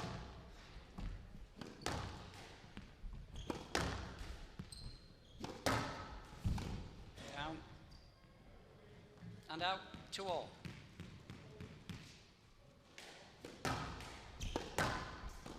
Down Oh dear. and out, 3-2.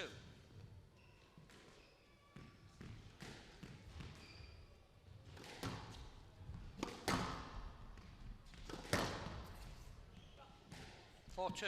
Well, that was invisible, Vanessa. Yeah, I'm not sure anyone saw that coming. Possibly not even Collard.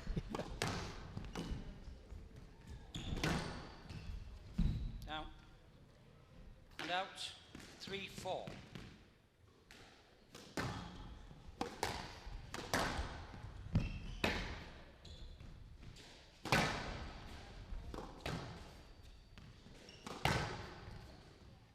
Nolette.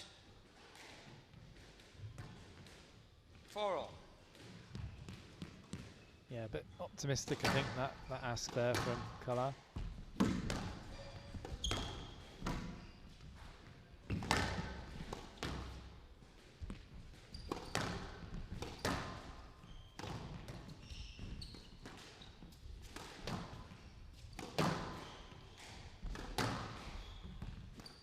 Not up.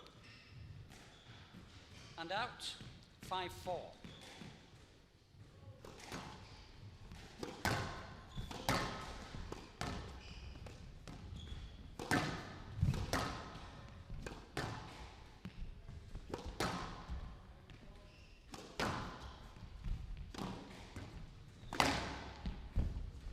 Yeah, nice shot. And out, Great timing there 5-all. from Perry. Extra little bit of pace, slight hold. Perfect length. down That's an error. and out, 6-5.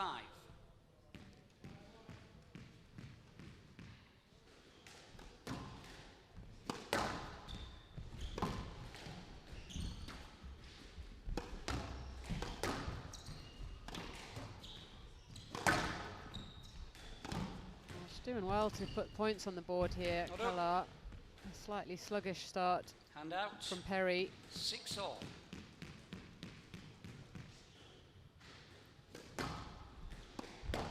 Down, Yeah, just clipped 7-6. that one.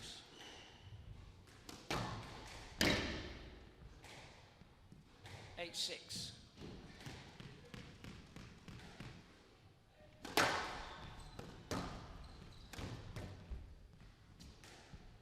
9-6.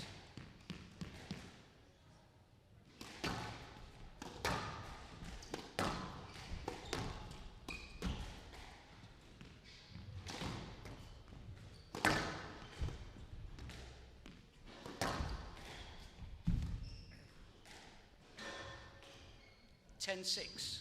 Game ball. So 4 game balls here now for Sarah Jane Perry.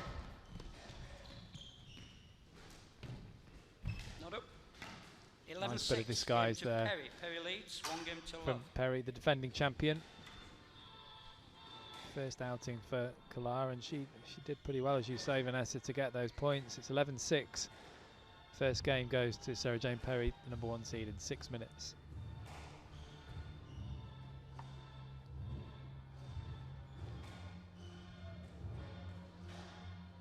Well, not the sharpest of starts from Perry, and that allowed Kalar to hit a few winners, forced a couple of errors from Perry, but a pretty comfortable end to that game once she was able to expose those back corners.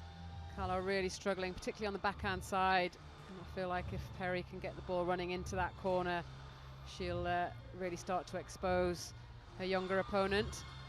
So reasonably comfortable first game for Perry.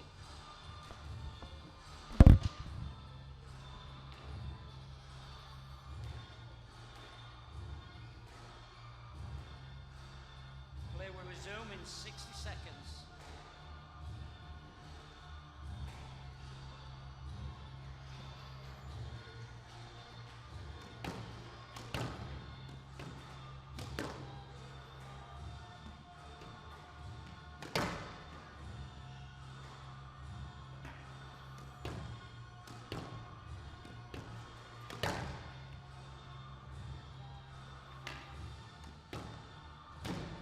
Play will resume in 30 seconds.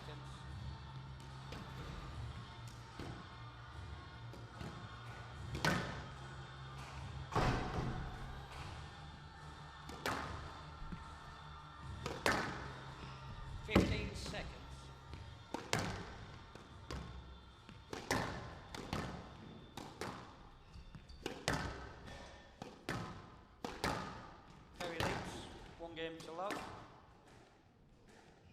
Level.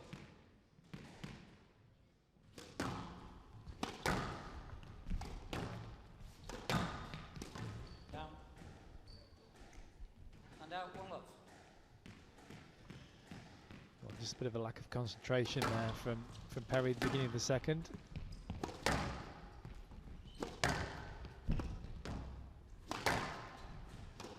It's quite a gulf in standard here, I feel, and Down. And out, 1-all. Yeah, I mean, no disrespect to Kalar, but she's up against, you know, a much better player today. Perry maybe just being slightly complacent. I'm sure Down. that she'll tighten up, 2-1. and I don't think she necessarily needs to play her best squash to win this match. But you know, you want to come away from a first round feeling sharpened up.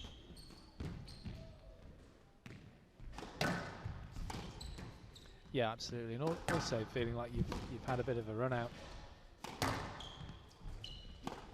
But I have seen her do this on quite a few occasions, Perry. She doesn't always start that well and almost needs that first game Out. to sharpen her up. And out, 2-all.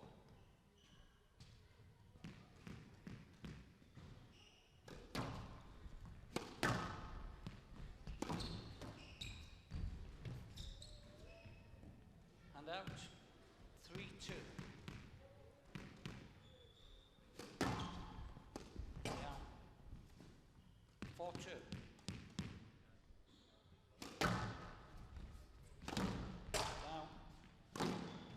5-2.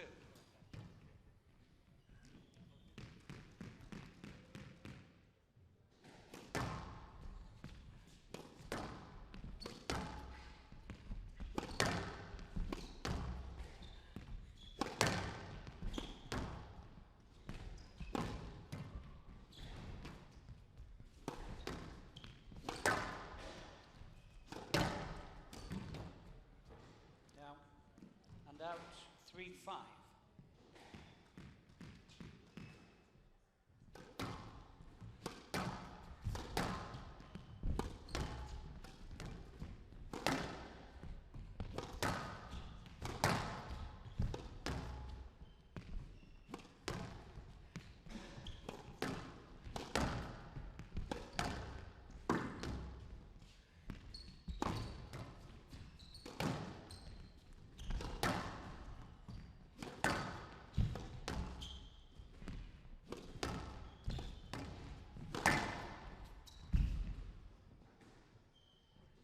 And out, 6-3. That's good power from Perry, taking the ball nice and early, good positive hit.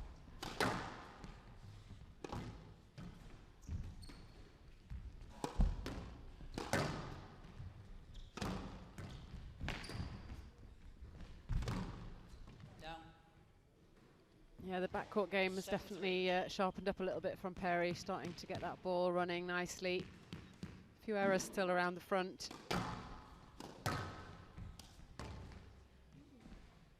8-3. Yeah, she's got so much time, hasn't she? She's just kind of experimenting and using all the different angles, using the height. She's basically got the control to do what she wants here.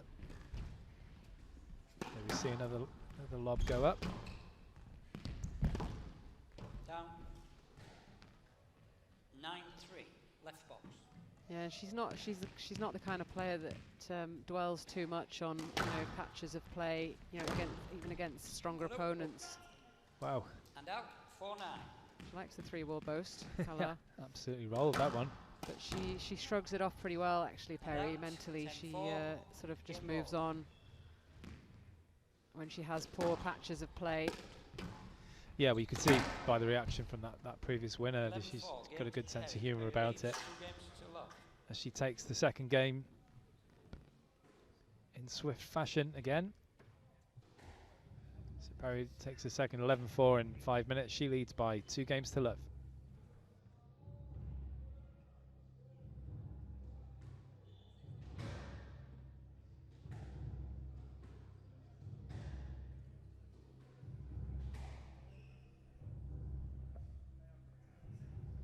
Well, Perry slightly more dominant in that second game, starting to find the back corners, and a few errors still around the front, but she was making life very difficult for Kalar on that back left, creating a lot of opportunities, and then started to find the front game a little bit more towards the end of that game. So quick fire stuff, just 12 minutes of play so far, and it's 2-love for Sarah-Jane Perry.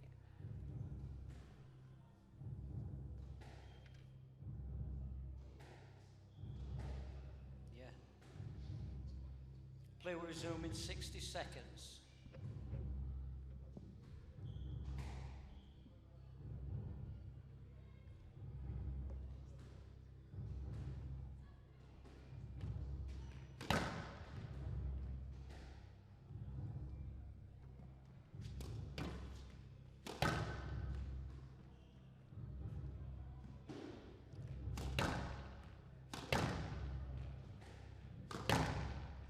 Play will resume in 30 seconds.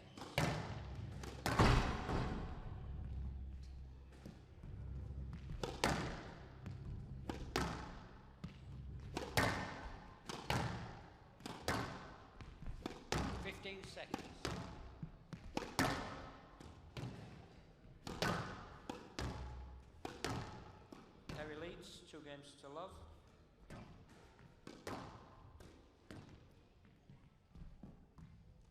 Level.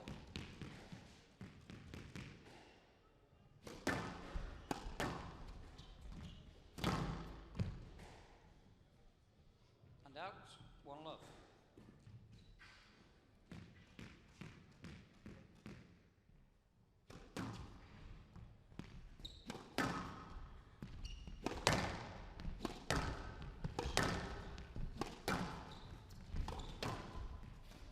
Down. Well, I think, considering the golfing class, again, no disrespect to Kala, I think she's doing pretty well here.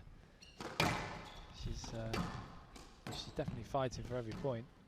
And out, 1-2.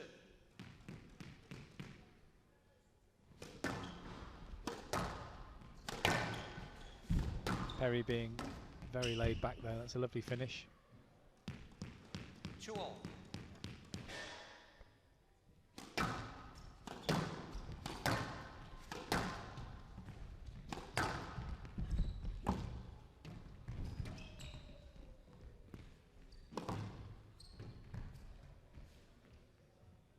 Right box.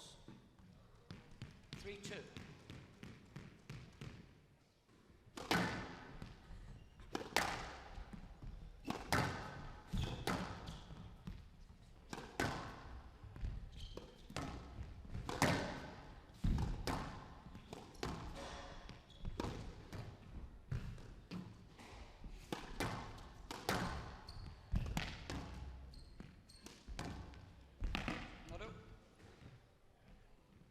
4-2.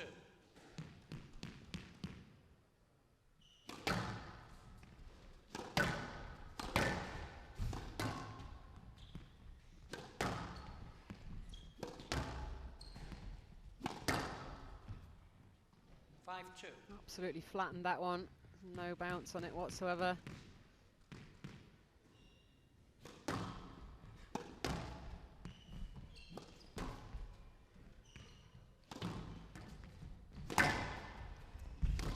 Down. A lot of boasts from Kalar. 6-2. Very dangerous boy against Perry.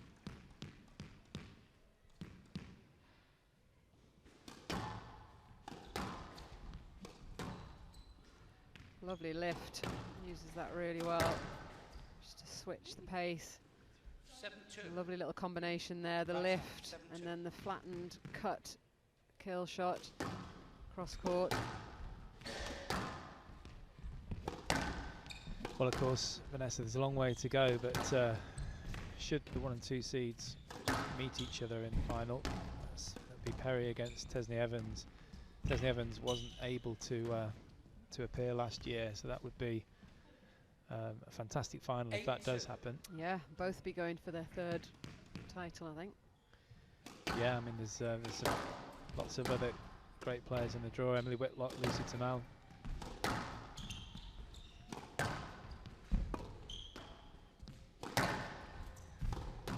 Of course, Jazz Hutton got to the final last year, just before the pandemic hit. Down. 9-2.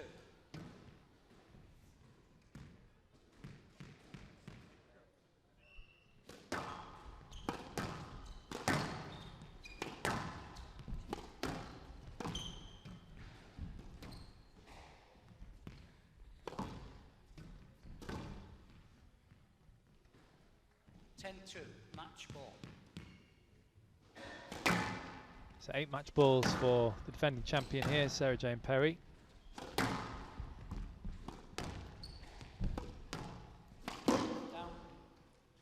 Hand out. Down to 3-10, 7. It's a little match bit ball. wild. Wanted to finish in style there. Yes. 4-10. Really lost the concentration here. backhand fan shot not quite working on that occasion. Finally, it's too good there for 3 games to love. from Sarah Jane Perry. 11-6, 11-4, 11-4. Good effort from Kalar. I must confess I've not seen her before, but a little bit out of her depth, but did ever so well. Perry coming through 11-6, 11-4, 11-4 in 19 minutes. Sarah Jane Perry, well done. Congratulations to you two going through to the quarterfinals. Always tough, those games as well, when you're coming in as the defending champion, expected to win. What do you gain or what do you learn in matches like that? Yeah, I think you know I have to say, I can't lie, I'm one of the more experienced players in the draw. So yeah, I think I've got to try and use that to my advantage in every round. And you've got a lot of players sort of nipping at the heels of the more experienced players. So that's really good for sort of British squash. So I've just got to try and keep them all at bay. And we've not actually played before, and I've seen the name in a few tournaments recently. And you know, she's been doing all right in those. So you know, I didn't want to come out here and not give her respect, because she definitely deserves that. And you know, I thought she played well actually, and took the game to me, which is really, I love to see that in the younger players. So you know, massive kudos for that. When you were first starting out and sort of, you know, getting that match experience against slightly more senior players or more experienced players, what did you have to focus on when you came onto the courts? When you're starting out, any junior? Trying to see the ball right on the grass court for a start. You know, I think one of those parts of that experience is actually playing many matches on this court in particular, but glass courts in general. And it can be quite a daunting thing to walk on here and everything like that. So I think for those younger players, that's how I was anyway, but they seem to have that bit sorted, so they're a step ahead of where I was. Excellent stuff. Well, we'll see you through in the quarterfinals. Sarah Jane Perry. Thank you.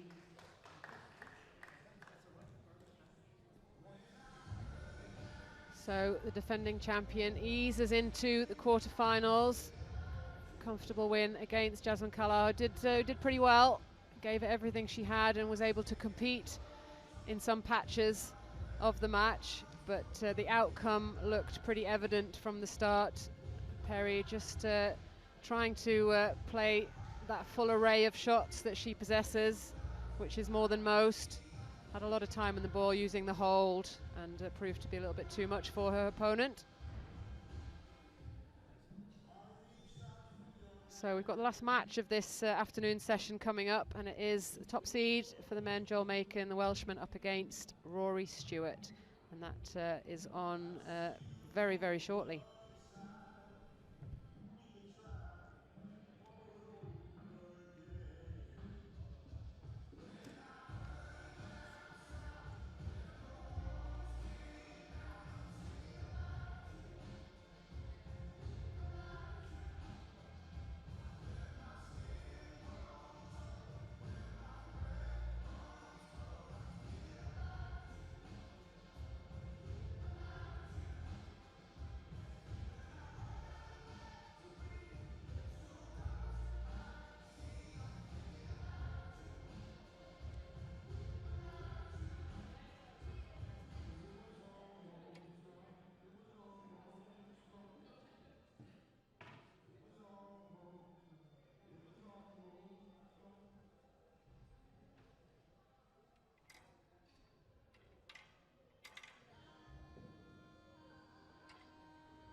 Half time.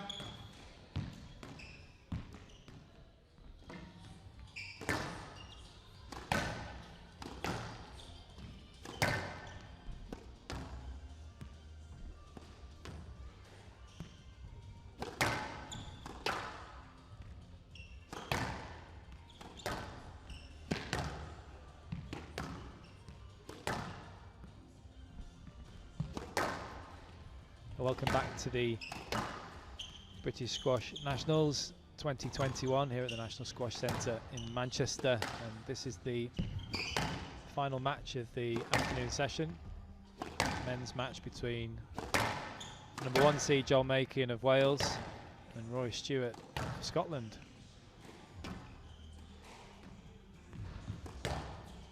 Joel Makin is currently ranked 10 in the world, but has been as high as 9. She played in 94 PSA events so far and amassed 3 titles. Last year he was the runner-up to James Willstrop in 4 closely fought games. And his opponent on the left-hand side there in the white shirt, Rory Stewart, is currently at his best world ranking of 91. He also has won three PSA titles, and just very recently this year got to the semi-finals of the Berkhamsted Lingsap Open. I do remember in the British Nationals in this event in Nottingham in 2020, just before the lockdown, he had a very, very tough match with Daryl Selby, just losing out in 5 in that match. Joining me for the whole week for this match, of course, is Vanessa Atkinson. Afternoon. Time.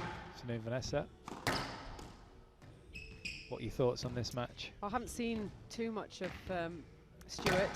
I've seen that he's been playing quite a lot of those smaller events that I was talking about with Sam Todd, and they've played each other in a couple of those actually, and I think both matches, or certainly one, went to 5. So he's been active recently. He's been getting a lot of match play in. And he beat Sam Todd on both occasions, or just I is it think one he apiece? won. I think he won both. But yeah, close games, and but he's up against it. Obviously, Joel Makin, increasingly big presence on the PSA circuit. Very, very difficult man to get past. Hugely physical player.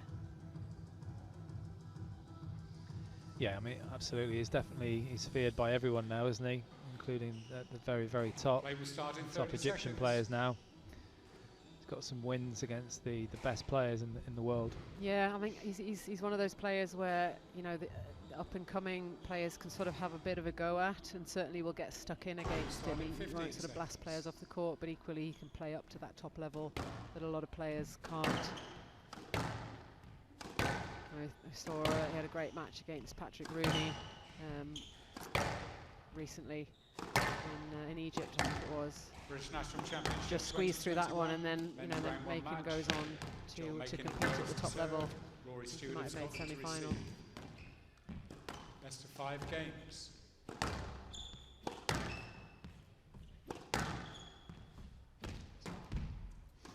Lovell.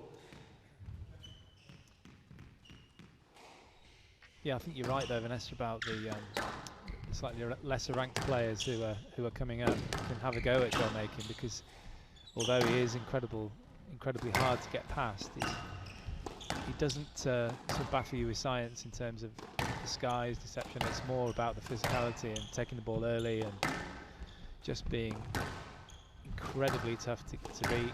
No mistakes, of course, no loose errors. Yeah, he's just quite relentless, but it takes a bit of time in a match for that to sort of take effect. So a player might feel as if they're sort of in there and doing quite well, but he's just unstoppable physically. Yeah, and you can see why somebody like Pat Rooney would do well against Makin as well, because he likes to hold the ball, break up the play, and use his skills. And if you can affect Makin's movement in that way, and that perhaps is a way through. Yeah, and he did that, and he had him under a lot of pressure, and there was opportunities for Rooney to use visibility in players' shots, but that ball just keeps on coming back and will keep on coming back for however long it takes. That's for sure. 1-0. And Rory Stewart here, he does have a high skill level. He likes to, he can move the ball around pretty well. He's got some good power. That's a perfectly timed And length. 1-0. And he's not the kind of person that sort of shies away either from a challenge.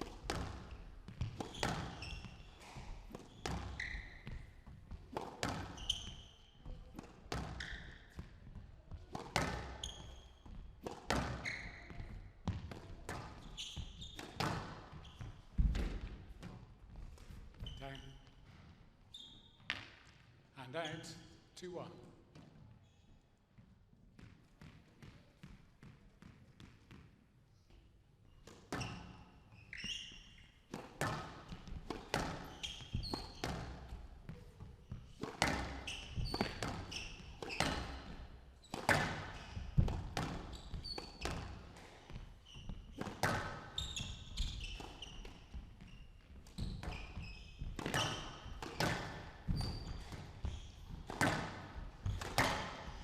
Still correct me if I'm wrong, Vanessa, but don't believe a Welshman has ever won this this event.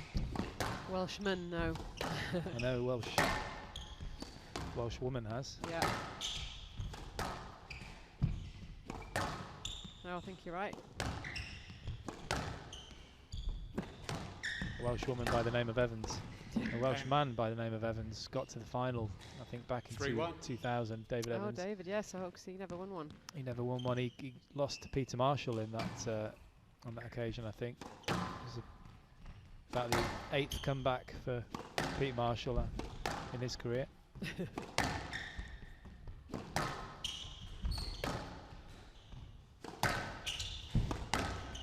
I should know this, but did you win one?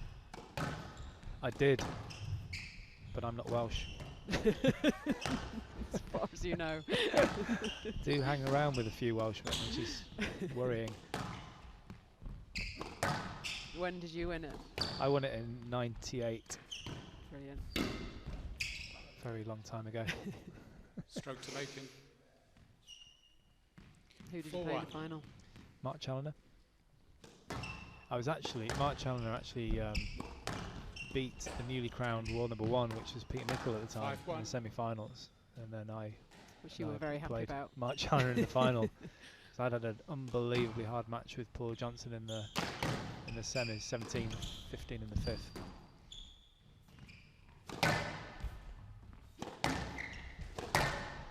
Was it 15 scoring in 1998? Yeah, Was it? yeah, it was. We like to tough it out. Well, we were still on 9 scoring.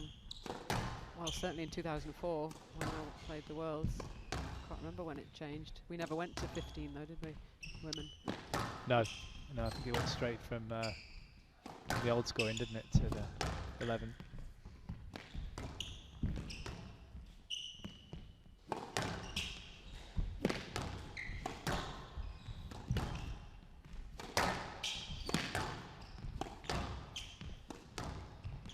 This is certainly the longest rally of the day so far.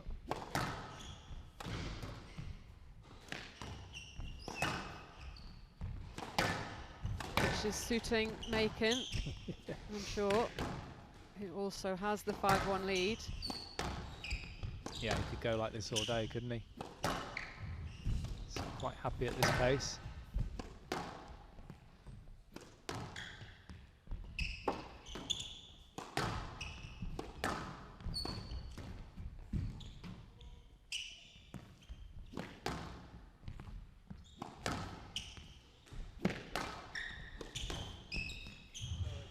Yes, let. 5-1, left side.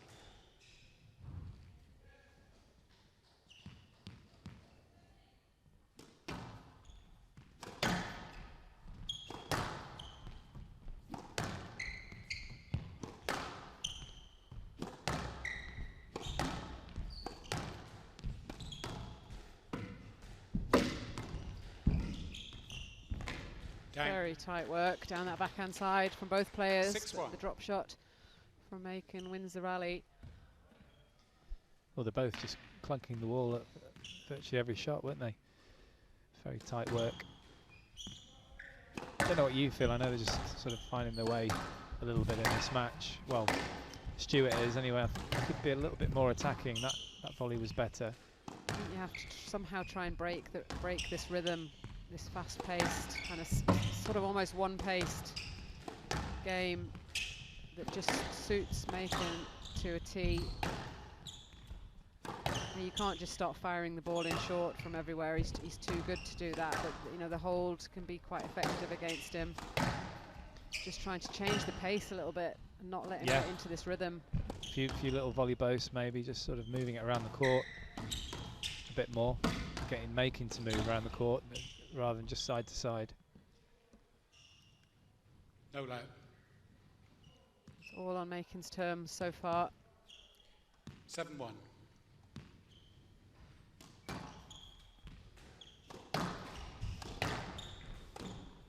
Down. 8-1.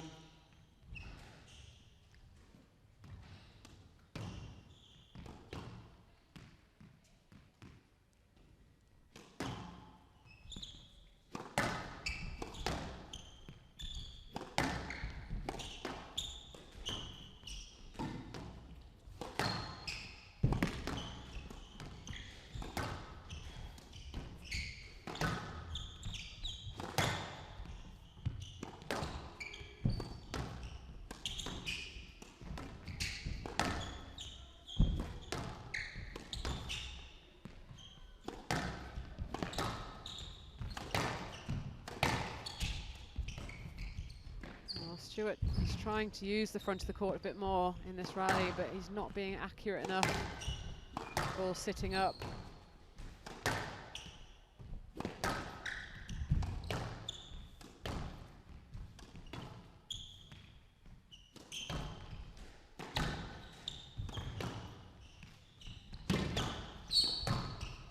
Yeah, it just seems like he's kind of hanging in there really with Macon at the moment, and we know that he's got some good skill levels. Rory Stewart. There we go, right on cue. And out. 2-8. Like to see just a little bit more of that. I know it's very easy to say from here, but just something a little bit different here and there. As you said, a couple of holds and maybe a couple of angles like that. And then when he does get the opportunity on the volley, just fire it in a bit more positively.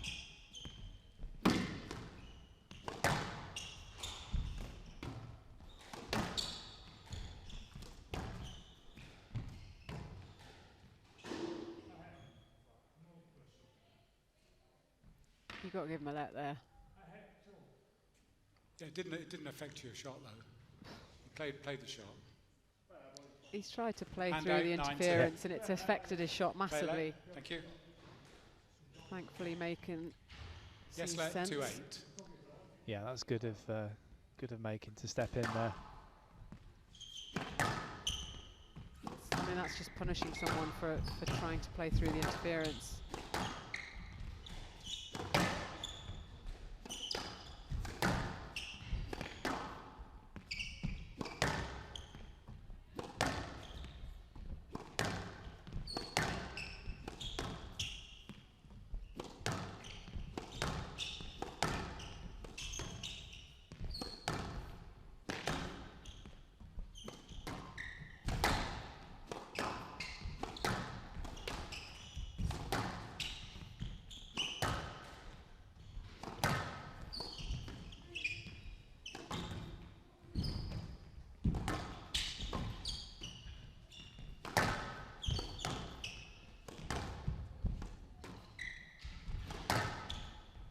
Well, Macon just absolutely in his element 9-2. on here. So tough for Stuart to get any sort of foothold in these rallies because he's just under such relentless pressure. It's very tidy squash, isn't it, from the Welsh #1 seed. It's hardly any, if not zero, unforced errors.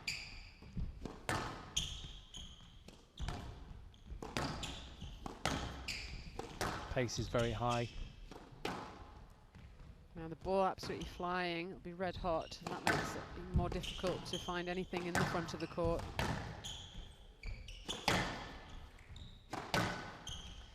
Yeah, and I mentioned volleys earlier for Stuart, but he's hardly getting any volleys. That's Yeah. clever play from Macon. 10-2, Good hold. Game ball. Left side.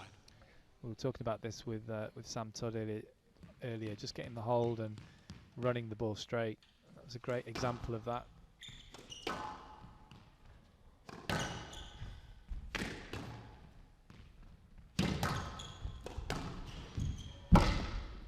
Oh, what a get that was.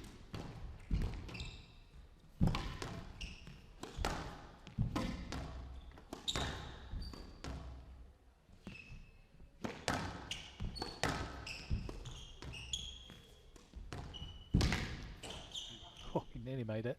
Hand out. 3-10. Game ball. That was better from Stuart. He was playing some really tight shots there.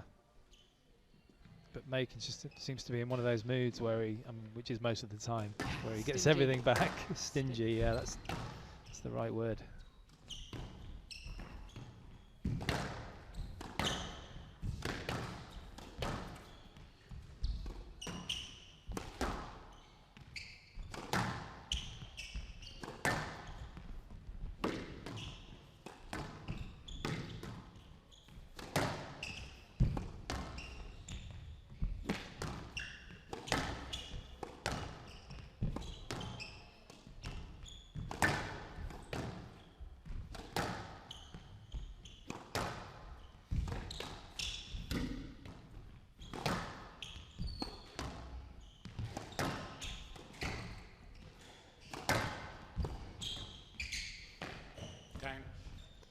Well, first really unforced error we've seen from Macon.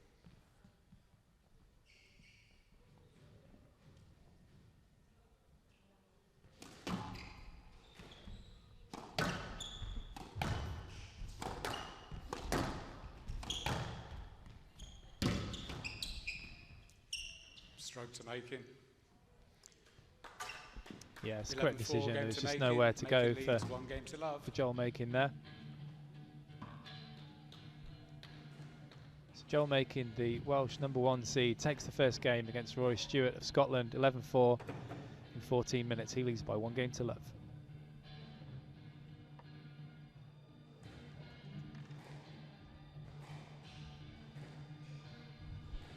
Well, a pretty immaculate first game from the Welshman and the top seed, setting out his stall very early with the way he wants the game to be played, imposing himself physically on the court, makes himself into a wall around that mid-court area, volleying everything, and was very accurate with his hitting as well, considering the pace that he's playing at.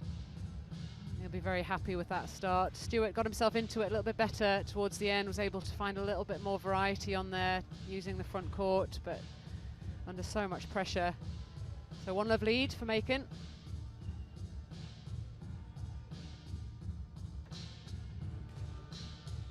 Play will resume in 60 seconds.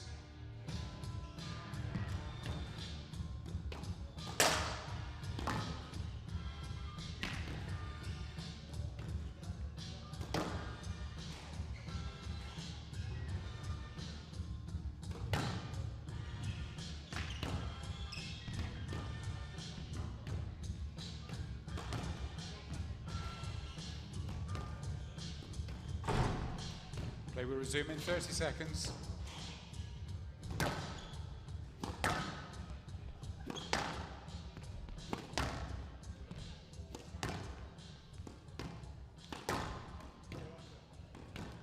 Fifteen seconds.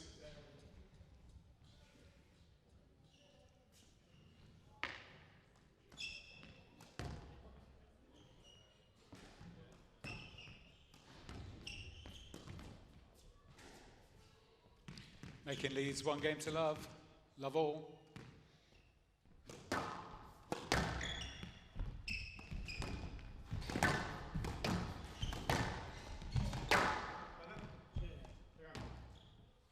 Yes, love all.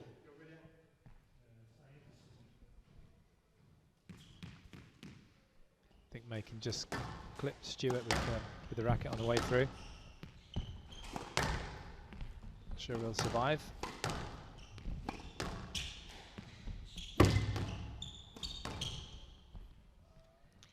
One love.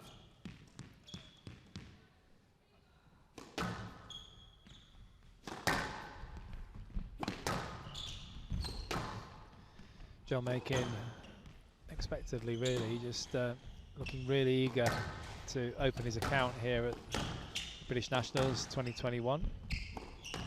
As I said, he lost in the final last year to James Willstrop, and a Welshman's never taken this title. It's a great final.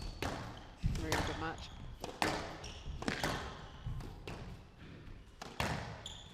Yeah, if I recall, did Macon win the second game 11-love? Yeah, there was an 11-love. There was an yeah. 11-love Yeah, actually. right. That Macon won, and then You'd usually be Willstrop pretty managed to confident come after back. that, wouldn't you? Yeah.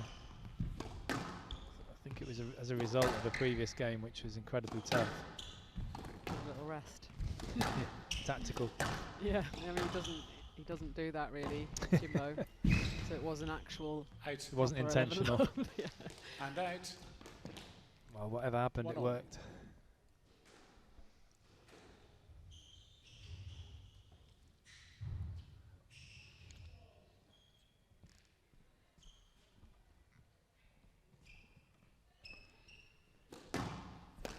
Down. 2-1.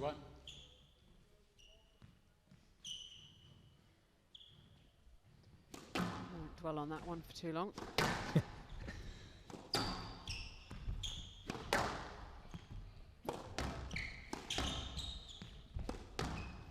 Stewart will just be happy to have a slender lead in this second. Haven't really been able to see much of his skills in evidence so far. Well, it just looks like he's settled a little bit. You can just feel like a bit of a barrage in that first game. It's just so maybe just got used to the pace. Yeah, he's a brick wall, isn't he, John Macon? And when he's in this mood, he's even more so. Looks like he's found a little bit more accuracy, Stewart. He's slowing the pace of the game down. And suddenly he just looks like he's got a little bit more time on the ball than he did in that first game.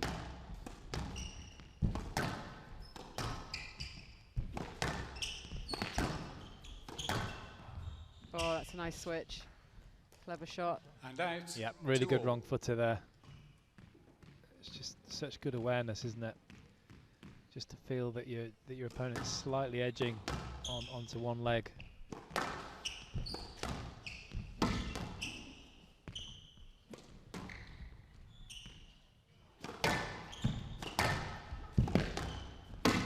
Down. 3-2.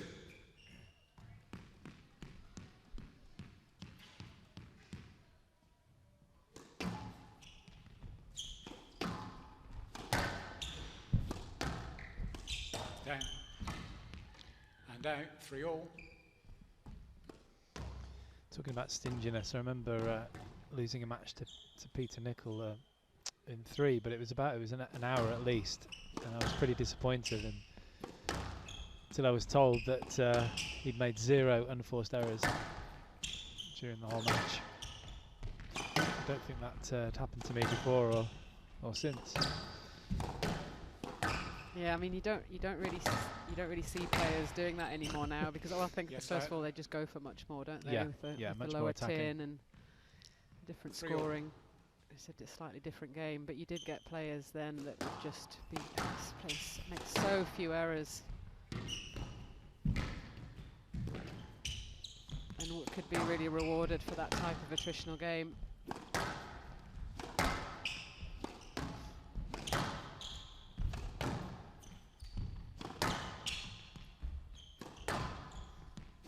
Thing is, though, he was actually playing a lot of good shots, a lot of drop shots and winners. It was sort of later on in his career.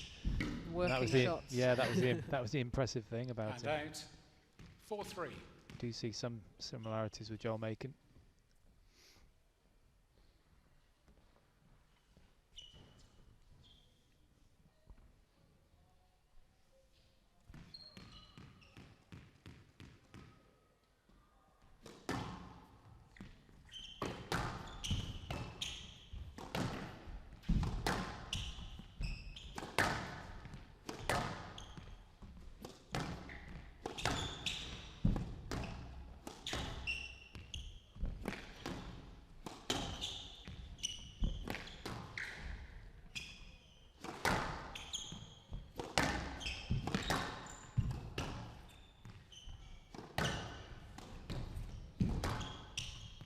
see though with making here is every shot like that is got a purpose, hasn't it? And every cross court is wide and off away from the volley.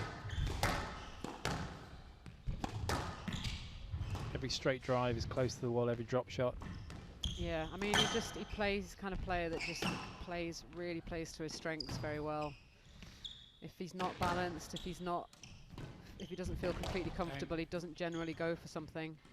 And out, 4-all. He knows what he can sustain physically, so he doesn't need to take those risks.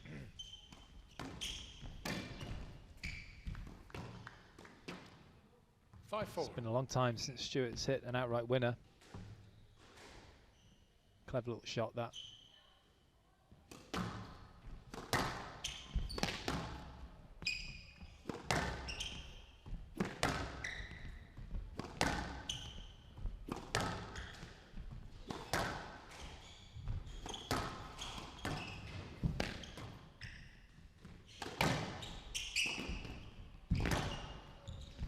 Saying all that, he has had to develop that front court game to be able to stay with the level of those top guys. You can't just keep putting that ball into the back corners. 5-all. But he, again, plays to his strengths. He doesn't try to do anything too fancy, just make sure it stays quite tight. Was right on cue as well, that forehand kill, wasn't it? The winner there on the volley. Put up. No, he doesn't need that. 6-5. Bit fortunate there for making.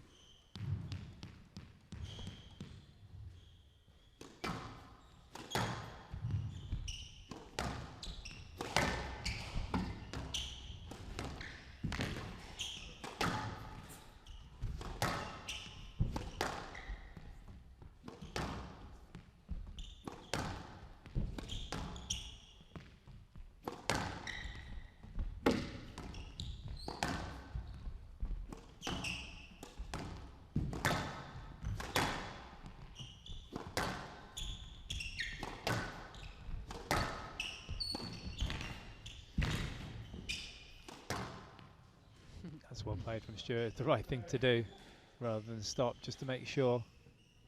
Yeah, Macon didn't read the boast at all. Was so late onto it that he couldn't clear.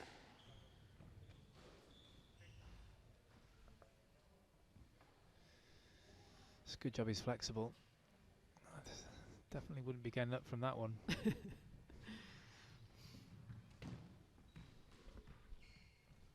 Been a very impressive response from Stewart in this second and game. 6-all.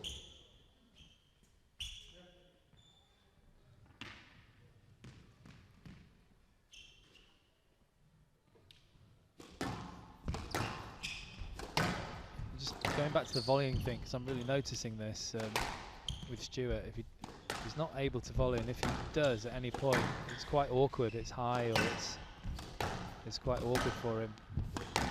And he is a player that likes to volley consistently.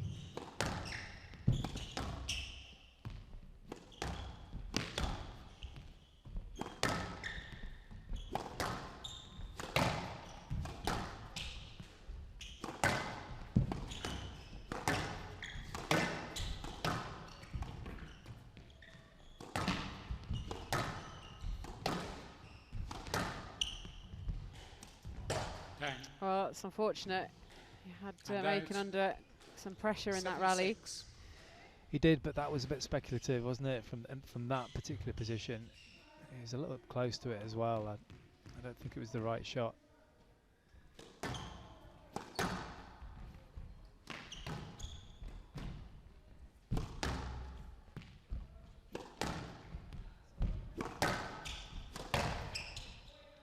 Stroke to Macon. 8-6.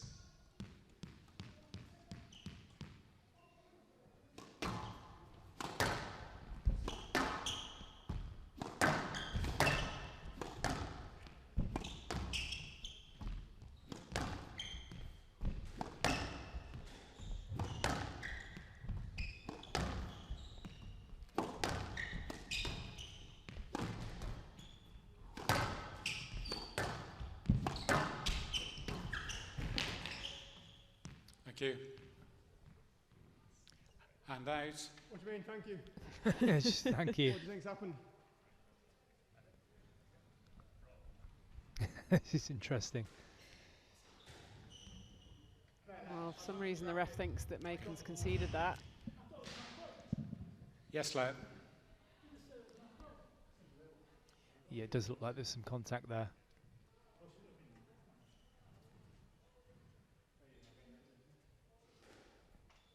So it's a let for the fact that Stewart had his racket knocked out of his hand. From the left, 8-6.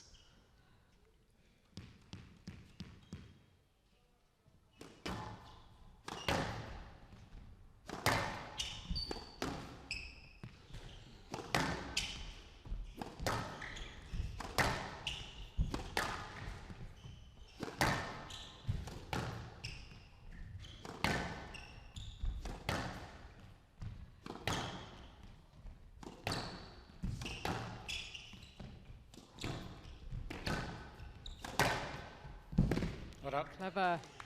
Extra bit of pace on the And shot. out. Got the right 7, angle on 8. it. Yeah, it was good. He saw a bit of space there, didn't he, Stewart? Pounced on it.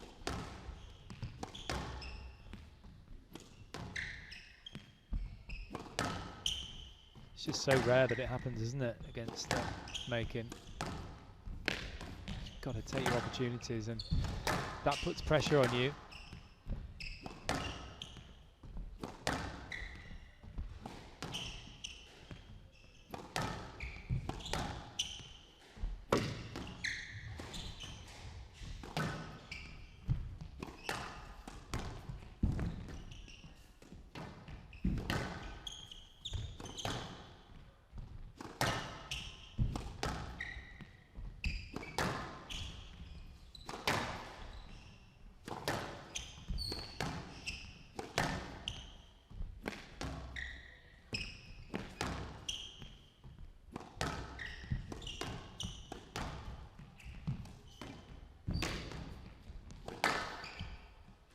Well, again, Stewart didn't do 9-7. too much wrong in that rally. Had Macon under a lot of pressure, but he just refuses to go away. So relentless.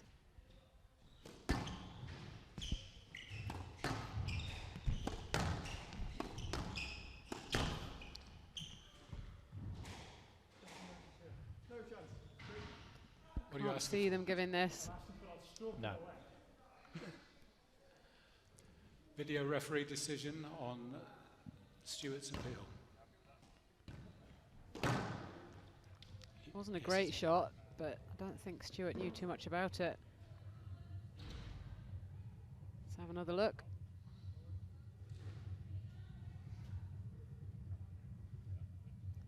Wrong line, just moving forward. Yeah, I mean,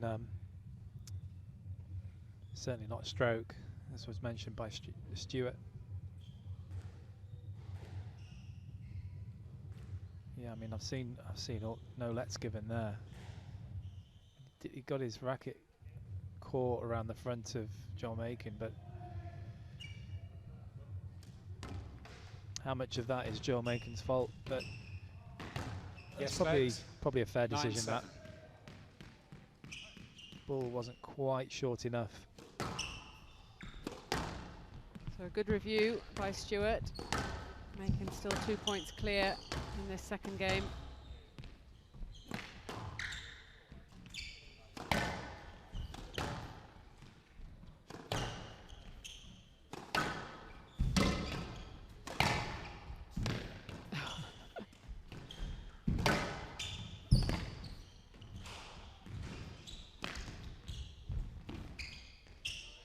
No one near No it. chance. Nice And try. out. 8-9. Don't think he actually asked in the end, did he? Just No. made the kind of the position. Just in case.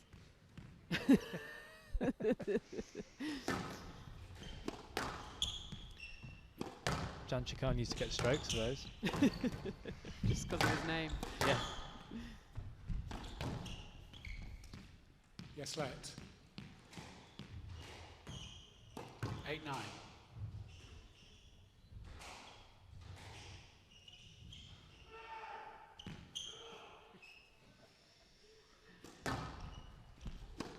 Used to Bit of a yell coming from the other court there. Did you recognise the voice? No, it wasn't high pitched enough for Richie. Down. Hand out. 10-8. Game ball.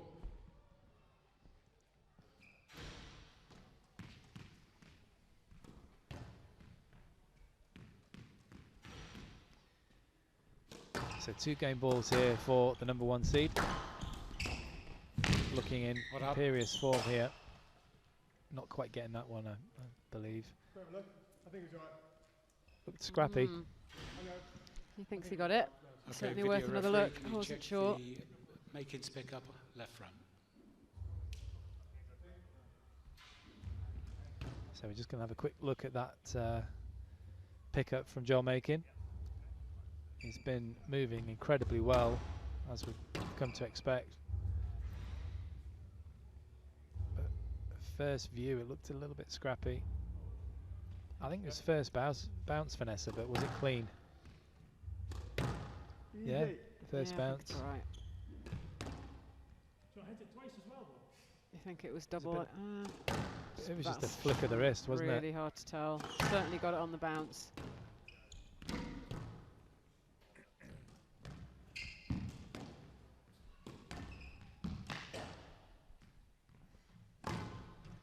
But one thing I could tell from that video is the ball needs a clean. Yes, let. 10-8. Game ball.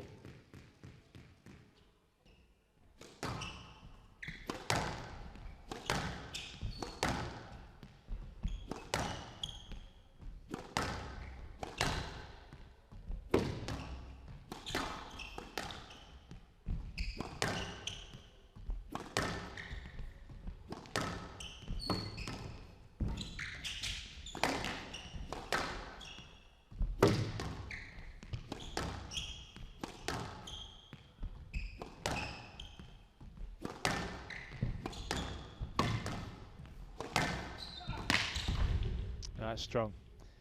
He's not No going to doubt. get anything there, I feel. Rory Stewart. 11-8. Game to The referee Makin. confirms Makin that. leads 2 games to love. Very, very strong work there from Joel Makin.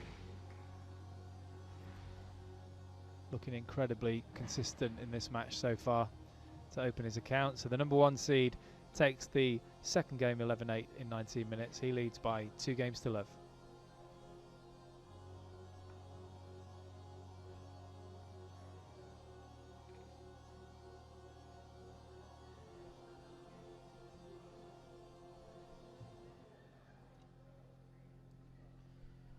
Well, it's a lengthy second game, 19 minutes. And Makin certainly under a lot more pressure in that game than he was in the first. Great stuff from Rory Stewart. A lot of positives to take away from that game. He was a lot more accurate with his hitting into the back, and that was creating much more time for him on the ball around the middle and in the front. And he was able to use that skill that he has, switching up the pace on occasion. And hopefully you can continue that on They into will this resume in third 60 game. seconds.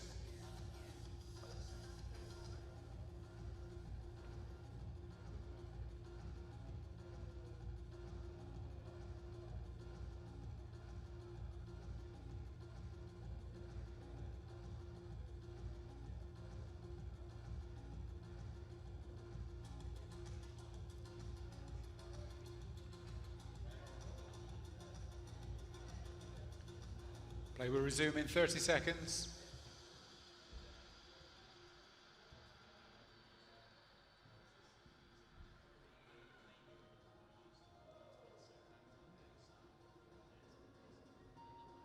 Fifteen seconds.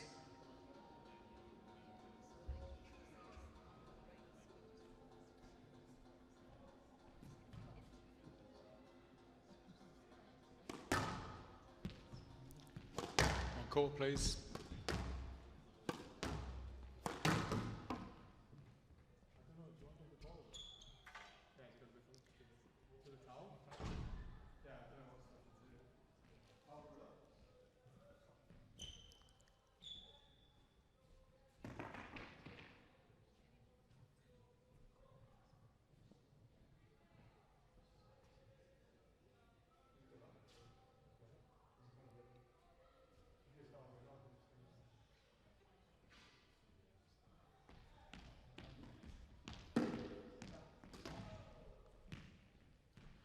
Making leads 2 games to love.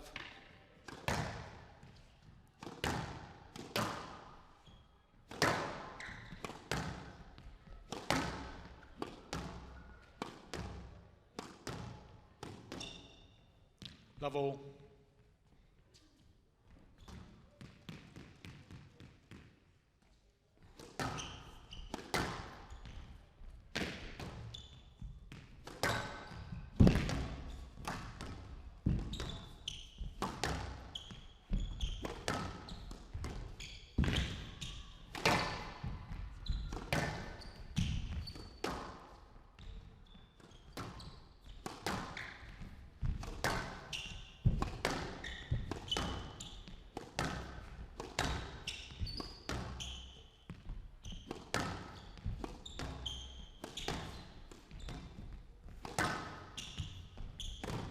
Down. Well, pretty 1-0. frantic that first rally, Vanessa, in Yeah. this third. Well, it's tough, isn't it, when you've played really well in that second game.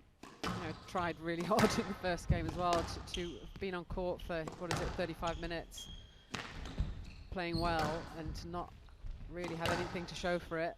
Mentally, that's tough. Stroke 2 And making. this is what you often see. 2 love. Is that it's difficult to keep that same focus. Yeah, and the same intensity. Just, it's hard for your head not to go down, isn't it? And you can just see Yes, that. low. That was close. 2 love. Just about to say how tight Makin was playing, but that was a rare loose one.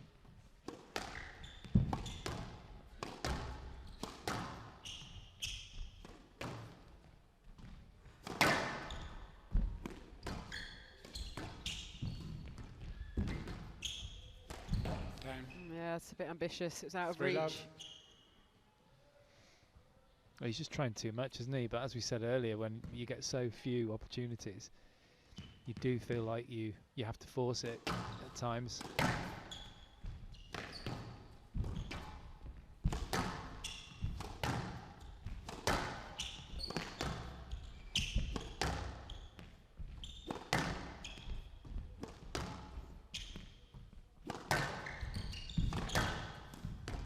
Oh, that was impressive. And out.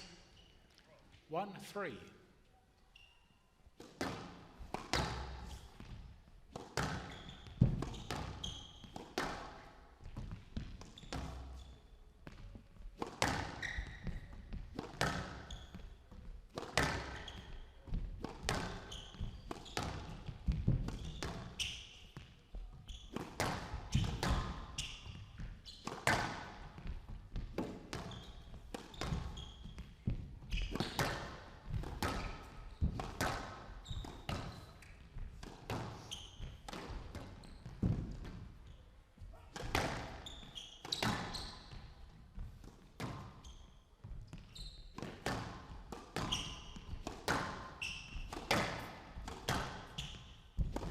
Down.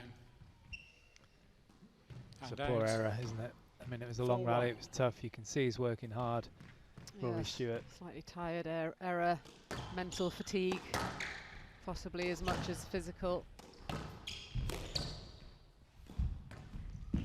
That's kind of what do I have to do to get a point on the board. Every single rally you just have to Well, work so hard for every point against a player And like out. Makin, and it's difficult to keep that 2-4. intensity for the duration. Well, that was a beautiful sound on the strings there, just slicing the ball into the front left, showing his skills, Stewart.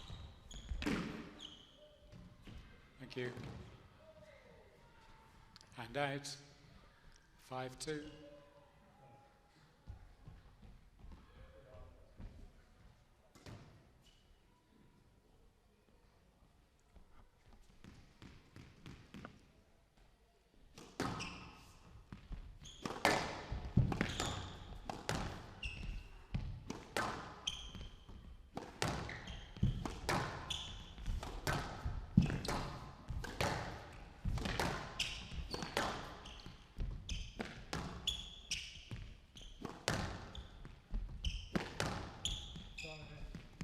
Yes, lad.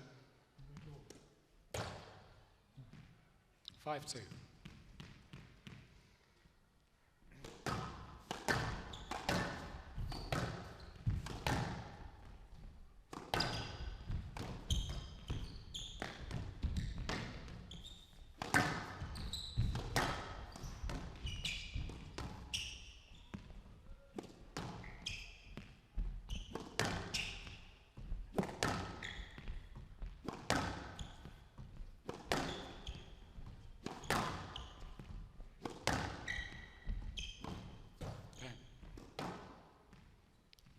Out. Another rare error from Makin. 3-5. Bit of a relief for Stewart there. Yeah, there haven't been many. Stewart thinking about using the towel, but decided against it.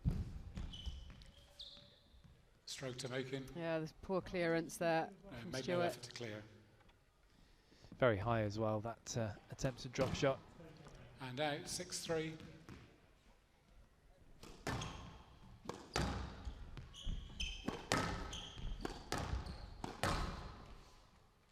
Yes, lad.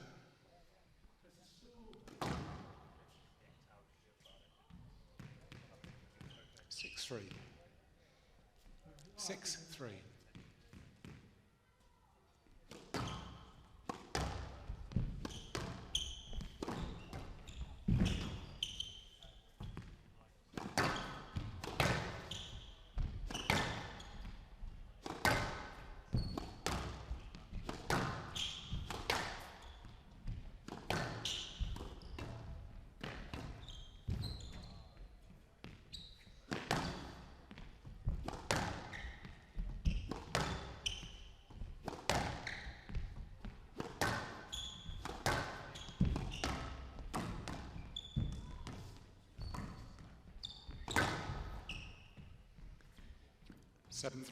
Yeah, again, just constant pressure from Makin. Line and length, spot on. Just getting the right pace. That's the main thing I've been impressed with Vanessa, is the lack of volleys that has been given to Stewart. You know, the ball is always just in the right place. There's a volley there, just slightly poor width. Yeah, it's just consistent width, and he takes that low line with his drives. Just again, very, very consistent in all areas.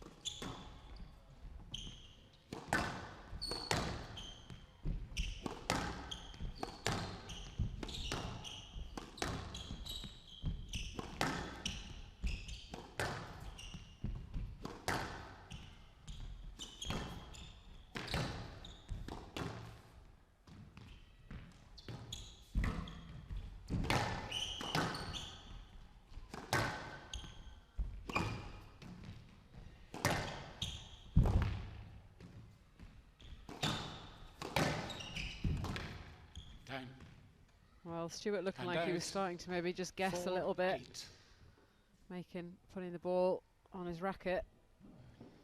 Well, I think he wasn't he? But he just guessed correctly on a couple of them, and it went his way. But it's always a bit of a sign that a player is struggling, starting to fade physically.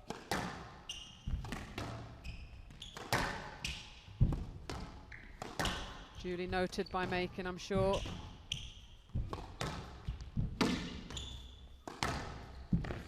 If Makin does close this out in 3, that is a perfect first round for him. We talked about wanting a match that just sharpens you up. This is pretty spot on, I think, so far for Makin. Certainly hasn't had it all his own way.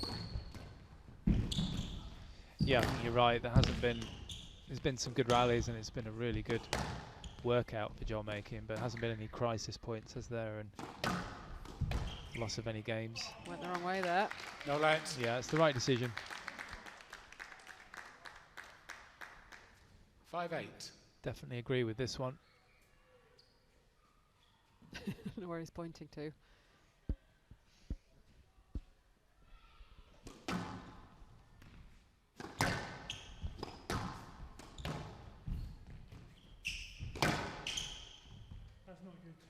Hand out, 9-5.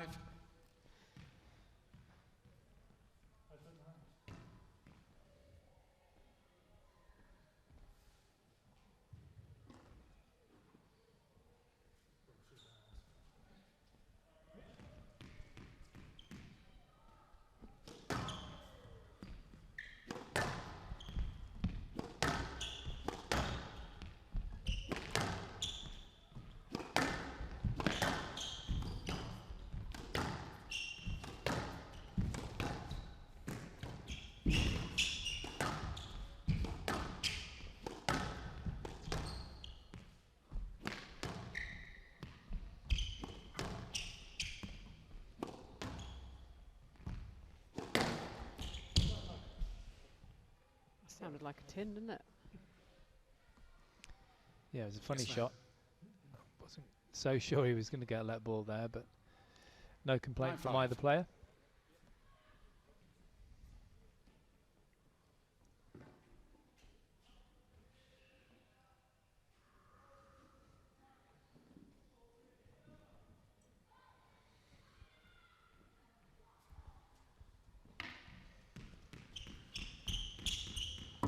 What's the score? 9-5.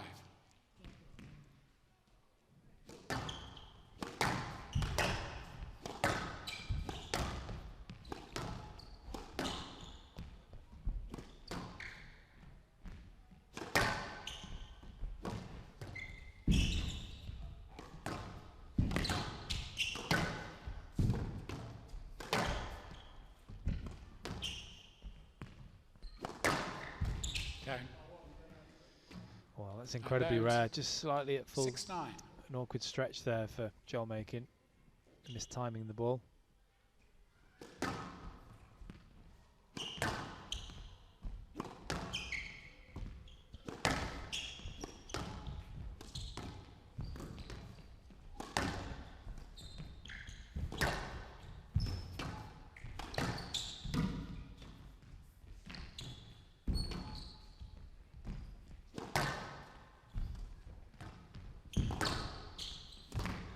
Down.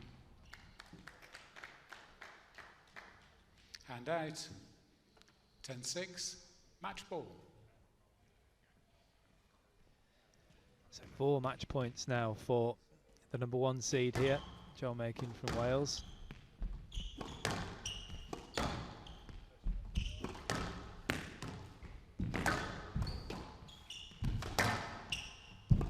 Again, nice wide hitting on the width. Oh my God. There's no effort there. No let. No let. I'm really not trying to manipulate anything. It's just, it's quite slow, quite high. And I don't want to run here for a loose ball. It's just a straightforward let. It's fine if that's not what you've seen, but that's what's happening. No let.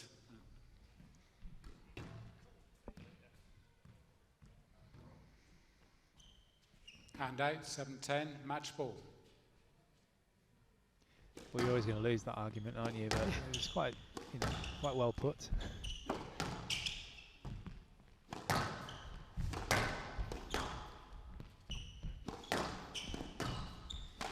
Just knows he's got a little bit more work to do now. Joel Makin, it's tight. Not up. 11-7. Match to Didn't make it. take too 3 much games longer to for love. the number 1 seed. Just a bit of a delay for him going through 11-4. 11-8. to the quarterfinals. 11-7. Joel Makin, the number 1 seed, very happy with that performance. 11-4, 11-8, 11-7. He comes through in 51 minutes.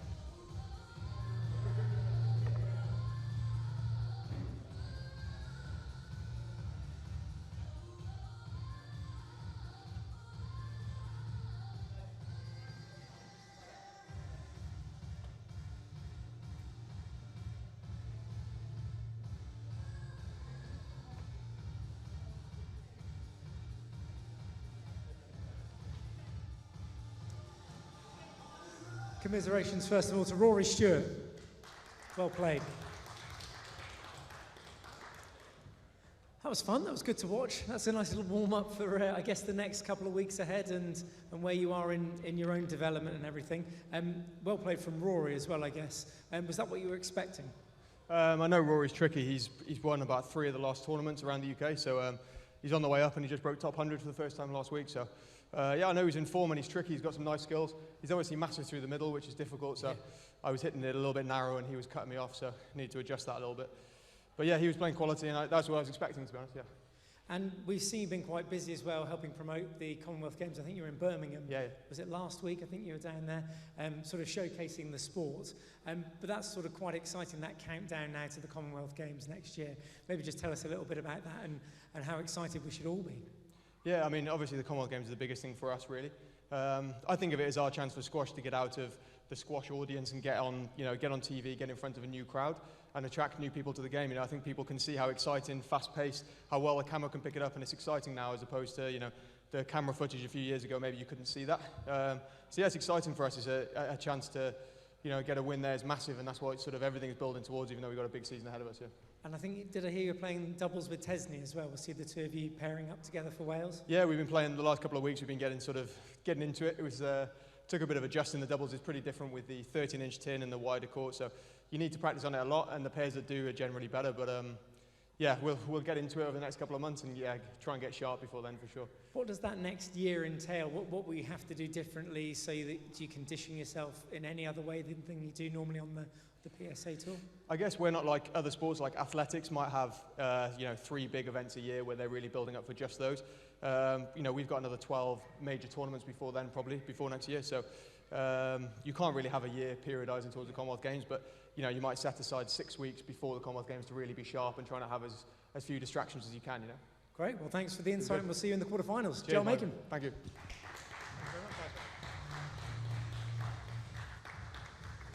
Very concise interview with Joel Makin there, talking about that huge event in Birmingham next year. Great performance in this first round. He was under a lot of pressure, particularly in that second game. I thought it was a fantastic performance by Rory Stewart. Did absolutely everything he could, only really started to fade a little bit in that third game, and even then was still really trying hard to stay in there. But the relentlessness, the physicality, the accuracy as well today from Makin, just proving too much for the Scotsman. So Joel Makin, the top seed, moves through into the quarterfinals. So there we have the scores so far. So just a roundup of round one, part one. We saw Margot Prout in her match against Emily Whitlock losing 3-love. The number 3 seed coming through. Sam Todd and Greg Lobban having a fantastic game. The Scotsman coming through in 5 in that one. Sarah Jane Perry comfortably coming through against Jasmine Clark in 3. And Joel Makin, as you just saw, the number 1 seed with a nice, comfortable 3-love win against Rory Stewart. So the second half of today, we'll be coming back at 5:30 with Lucy Tamel and Katie Mayliff. So join us then.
Half time.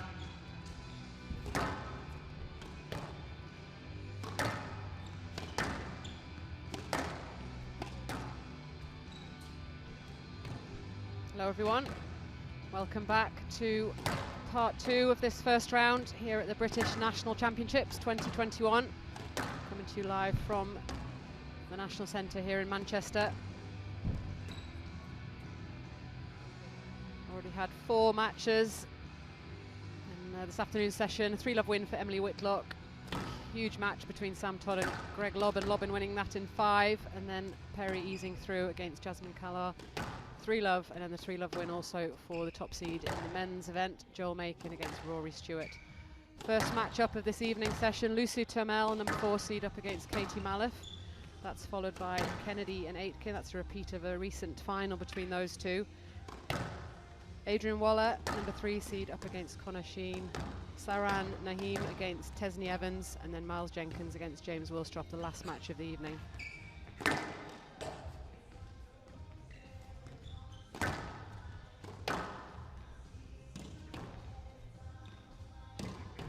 Let's focus on the 2 players on court. On the left side of your screen there, Lucy Turmel in the pink top. She's up against the youngster Katie Maliff. So Turmel, 21 years old, from Ipswich, coached by our very own Lee Drew. She's currently sat at her best ever ranking as of this month, actually. That's 30 in the world, so broken the top 30 for the first time. And lost out to Tesney Evans just last month at the World Championships in 5 in the second round. So she's in pretty good form. She is up against Katie Maliff, who I've heard about but never seen in action. 18 years old, from Wendover in Buckinghamshire. She's coached by Rob Owen. Currently sat at 373 in the world, so big deficit in ranking. She has been a bit higher than that, 217. That was back in 2019, and obviously has dropped due to obvious reasons. Been unable to get many tournaments in over the last period, so it's good to see her here on the glass court. And joining me for all of this evening's matches, Simon Park. Good evening, Vanessa. Yeah, it's going to be good to see how Katie Maliff does here against 30 seconds. Lucy Turmel. She can show her skills off. Just 18 years of age. I'm sure her level is a lot higher than that ranking of 373. Start in 15 seconds. Seen her play and commentated on her a couple of times in the juniors, British Junior Open, pre-pandemic, and just very impressed with her. You were impressed with her knockup, Vanessa, weren't you? Yeah, I mean, there's certain things that you can just see immediately. Very good striker of the ball. Women's round 1 match. Katie Maliff of England to serve, Lucy Turmel of England to receive. Best of 5 games. Level.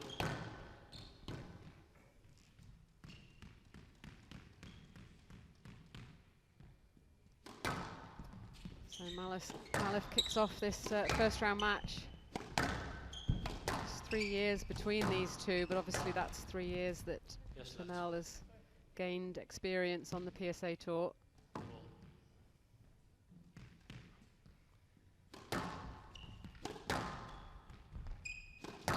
Yeah, Lucy Turmel has been impressive of late.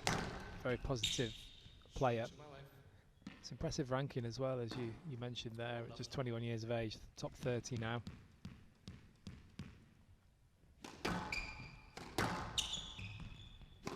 She's got a bit of experience behind her. She'll be keen to put her younger opponent in her place. It's not going to be easy, I don't feel. No, she's got a great work ethic, Lucy Turmel. Really tries to make the most out of every situation. Very professional in her approach. Interference. 2-love. but it's certainly a draw for a player like Malif to have a go at.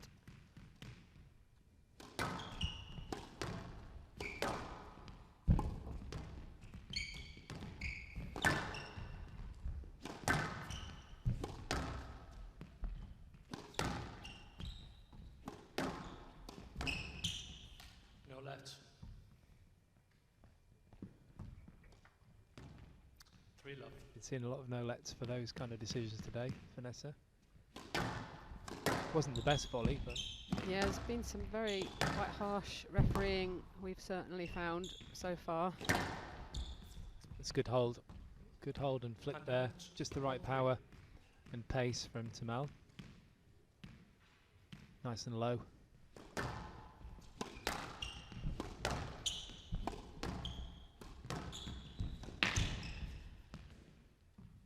Stroke to It's a little bit Tamal. untidy there. Please be careful on your clearance, Mr. Fell.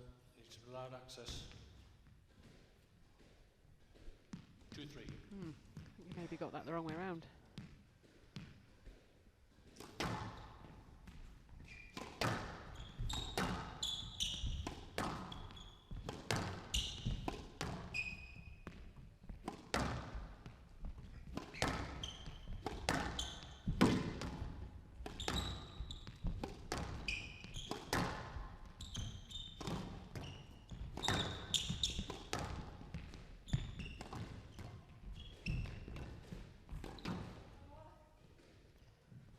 Yeah, couldn't quite control that one. A little bit off balance. And out. Yeah, she knew straight away as soon as she 4-2. made contact that was going to fly out of court. Just a few nerves, perhaps, for these two. A good start though, Katie Malif. Certainly doesn't look overawed in any way by the occasion. A little bit lucky there. 5-2. Yeah, I guess it's a bit slightly more nerve-wracking for the higher seeded player, the older player. In this case, Tamal. Nothing to lose for Malif. She can just go for it.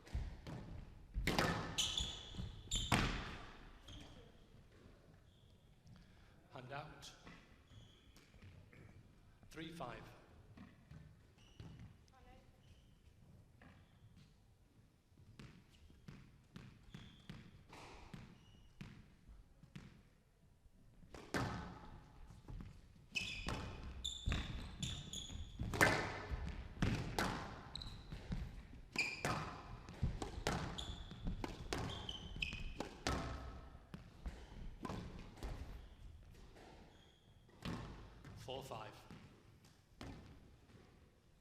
Just a little bit cheap, that one from Malif. Didn't really need to go for that.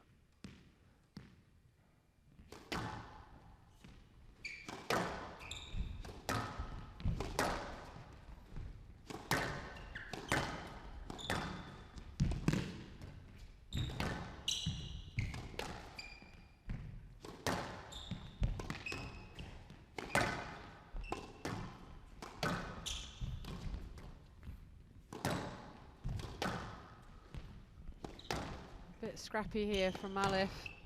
Tamal unable to really capitalise.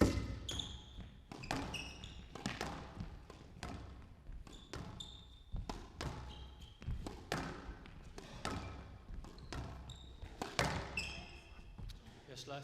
Oh, I mean, Ooh. that was actually a really good shot. Yeah, That was a very positive Yes, volley. please. Great technique. 4-5. didn't look like a let from our angle. Second bounce, that was dying.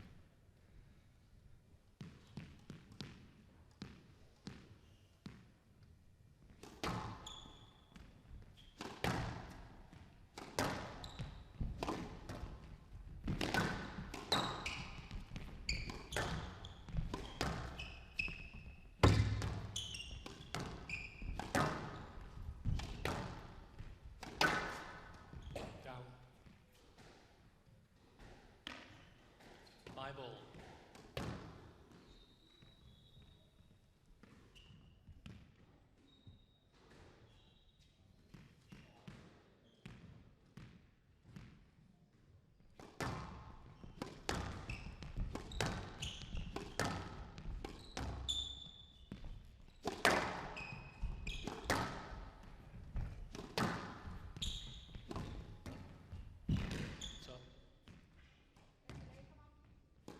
6-5.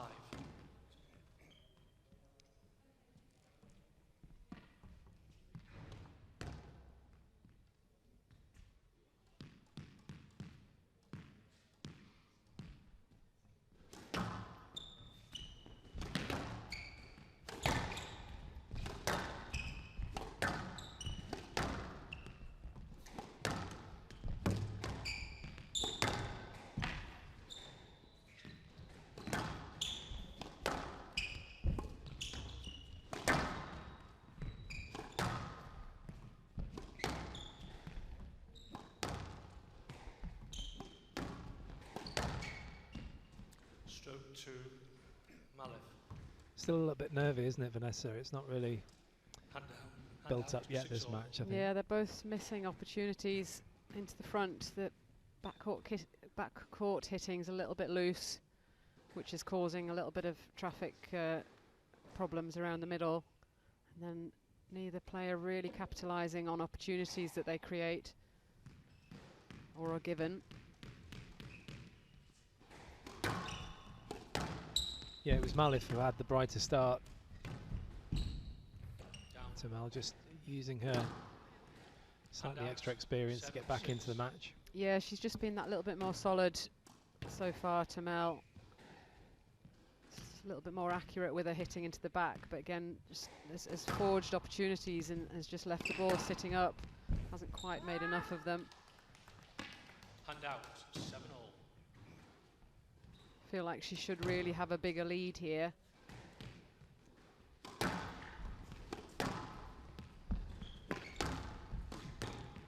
That's a bit more like it. Still those traffic issues around the middle. 8-7.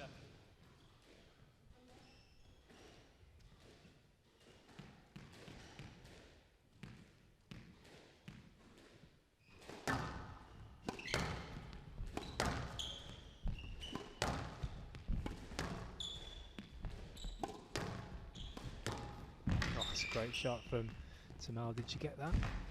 Malif? Much better from Tamel on the backhand.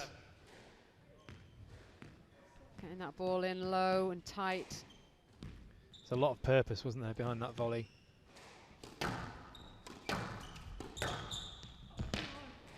Yes, let's. 9-7.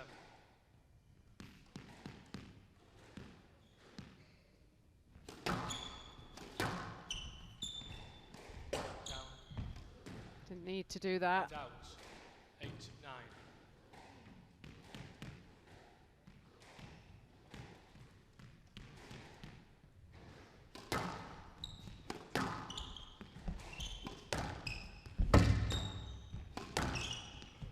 It's a lovely shot. Yeah, it's fantastic technique, isn't it? Both of these players have wonderful backhands. Really good preparation, follow through. So again, back to parity. Oh, again, the winner on the backhand, the battle of the backhand. It is. So, first chance for Lucy Tamel to potentially take this first game. One game ball opportunity.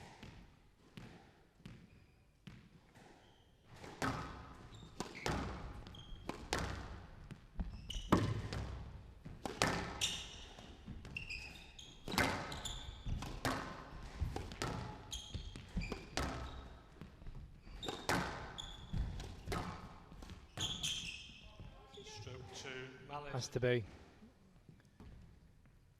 Yeah, completely impeded her stroke there, Tamal. 2 points. Each player has 1 review available.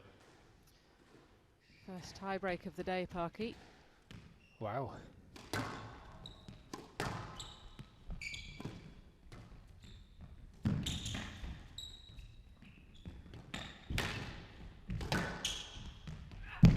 Oh, she nearly got that. An effort. Wow, that's fantastic. Hand out, 11-10. Full on diagonal there from Malif. It's not far away. So another game ball for Tamel to take this opening game.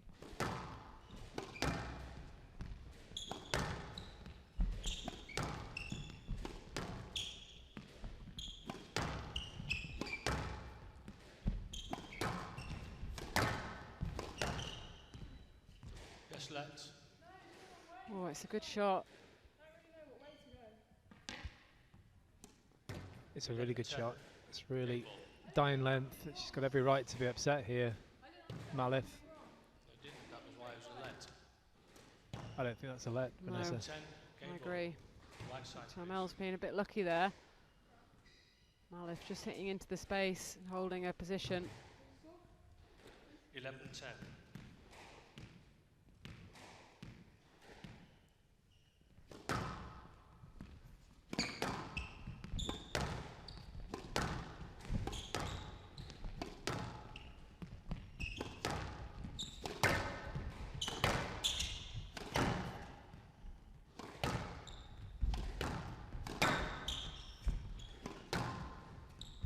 Oh, that was a good width from Malif. She's setting something up here, and Stroke to Malif. yeah, Tamel just not giving her And enough out, space to play 11 that shot.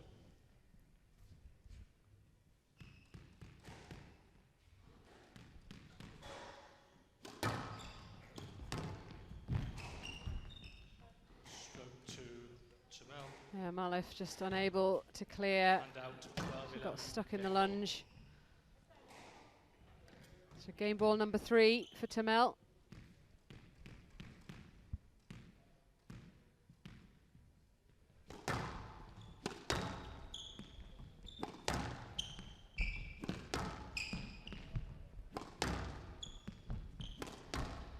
Down. And out. Just 12 rushing all. that slightly, wasn't she? Maybe just a bit edgy.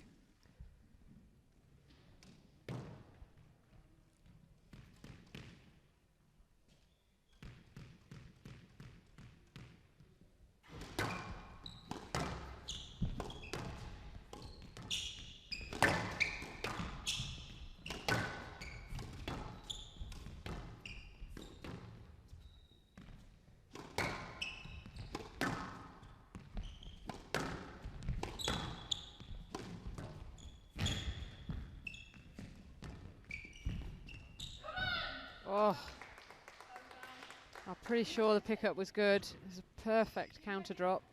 And out. Not at the front, no.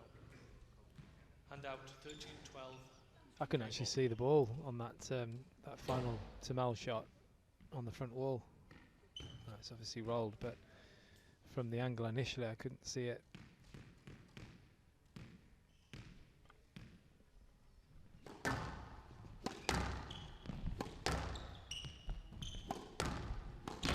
Can Turmel convert?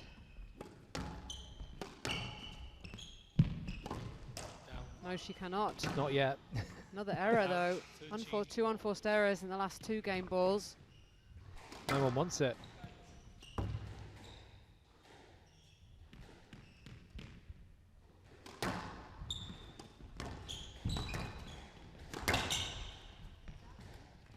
Yeah, it's a good switch of play from Tamel. Every time she's kind of lost her game ball, she's gone in really quickly with the service return on the next rally. And it's worked well.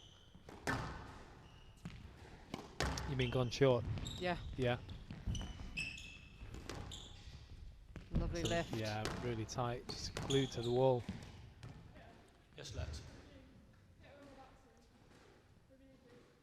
I didn't see the contact, but there obviously was a lot, and it certainly affected the shot. Play review Tamel on the yes, let decision. Yeah, obviously she wants a stroke for this. Well, if we see the contact, then it has to be a stroke. Oh, can't see it, can you? No. I mean, that doesn't mean it didn't happen. No, but I know what you mean. but it's difficult to give a Yeah. stroke then, isn't I it? think she may have just clipped her on the shoulder, but it's minimal. Very minimal.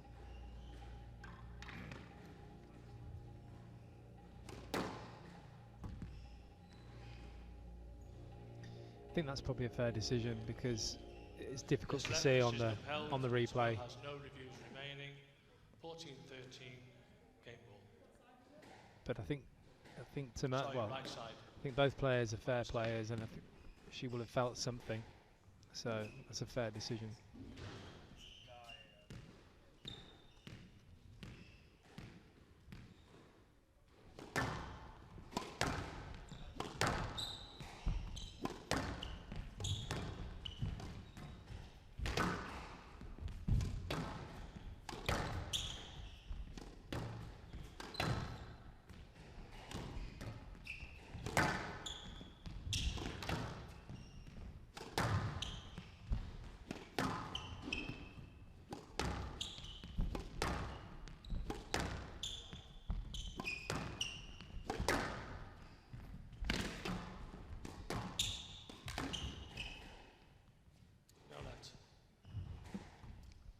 Well, Tamel not happy with Malif's And now it's movement. 14 all. Can't really see that she's doing too much wrong.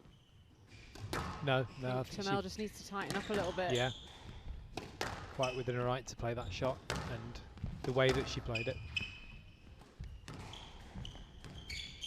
No let. Yeah, that's the wrong line, I think. Got to go to the ball. She not the player. just went straight for her opponent there, I thought, Tamel. There was a line to the left, wasn't there? Yeah, I think if she'd taken the line to the left, there still probably would have been a little bit of interference, but at least then you're showing that your intent is to go for the ball. Yeah, you're Game taking the ball, right route. Left side. Well, look at this. Malif has earned herself 15, a game 14, ball. Game ball. Showing great resistance in this first game to stave off all those game balls.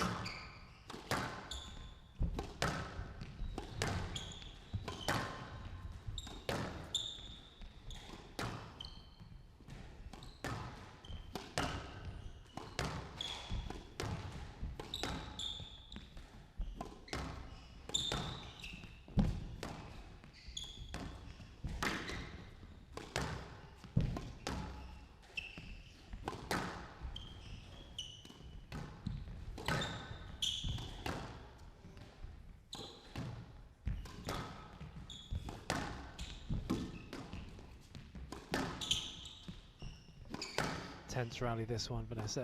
It's turning Great into rally. a good match now between these two. Video referee decision. Oh. The Tamel appeal. Hospital pass. There was definitely no line there.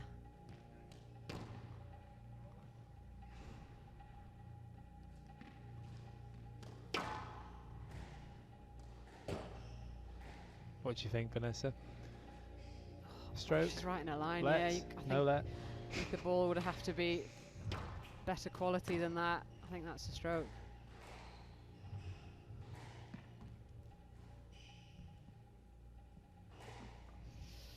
Yeah, there was no clearance, was there?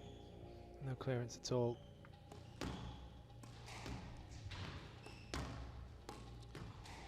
Yes, let.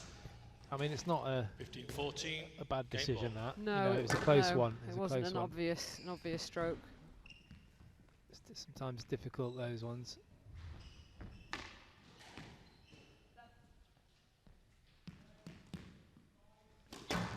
So still game ball for Malif.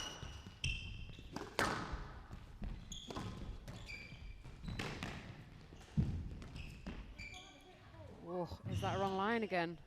Stroke to Tamel. Oh, Yeah, I Player think, review. I think it is the wrong Malif line. on the stroke she's decision. going into the back of I wasn't Malif. expecting a stroke there. Ball is slightly to the left, isn't it? She can easily go round.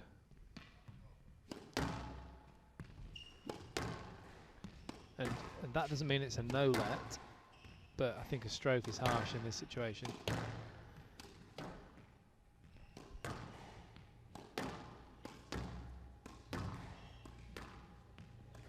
There's definitely Yeah. room, isn't there, Yeah. at the side, at the left-hand side of Tamel.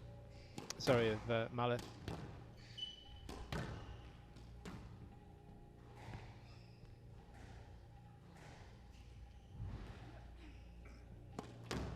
Well, there it is. I think that's harsh, but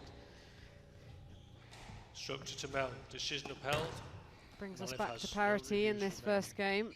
15 all. Hand out. 15-0.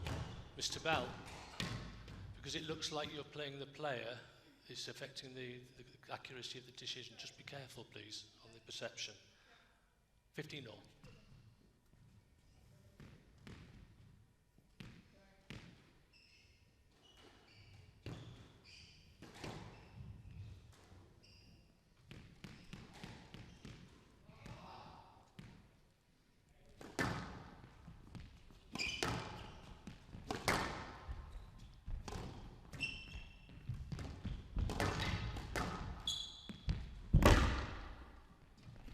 That's a great get. Yeah. She won't get that one though. Tamel taking it nice 16, and early, 15. and another game ball You know that for you have lost count. Lucy Tamel. Can she convert this time on the 84th time of asking?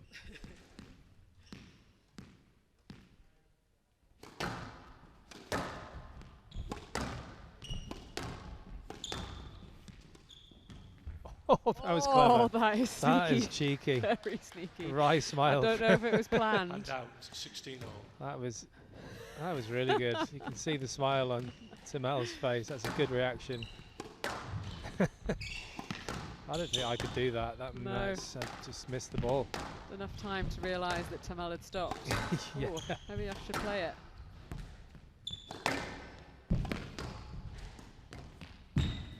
Shows good awareness, that's for sure.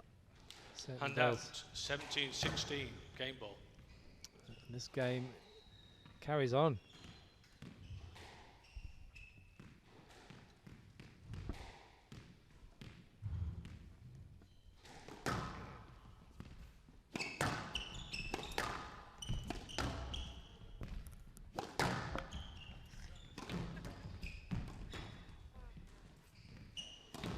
Down. Oh, she's missed it. And 18-16. finally, Gets Lisa to Tamel Tamel leads gets that point 1 that she game to so love. desired, the final point of this first game. So Tamel manages to close out the first epic first game, 24 minutes in duration. Number 4 seed taking it 18-16.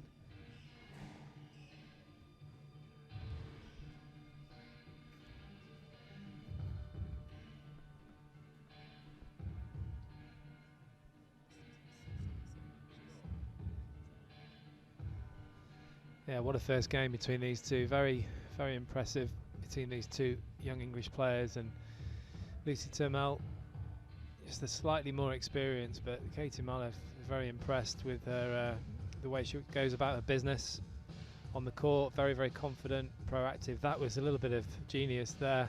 Appreciated, I think, by everyone, including Tamel. At the final shot going into the tin, and Lucy Tamel, world number 30, 1 love up.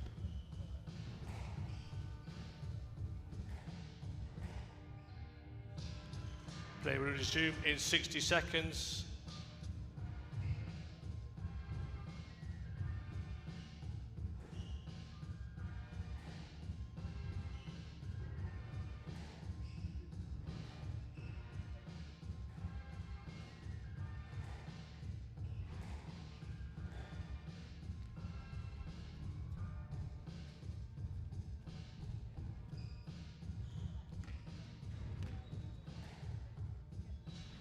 Play will resume in 30 seconds.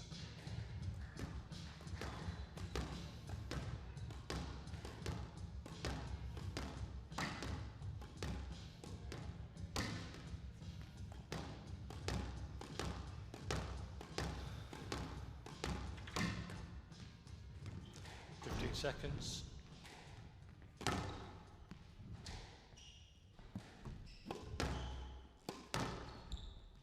Tamel leads 1 game to love.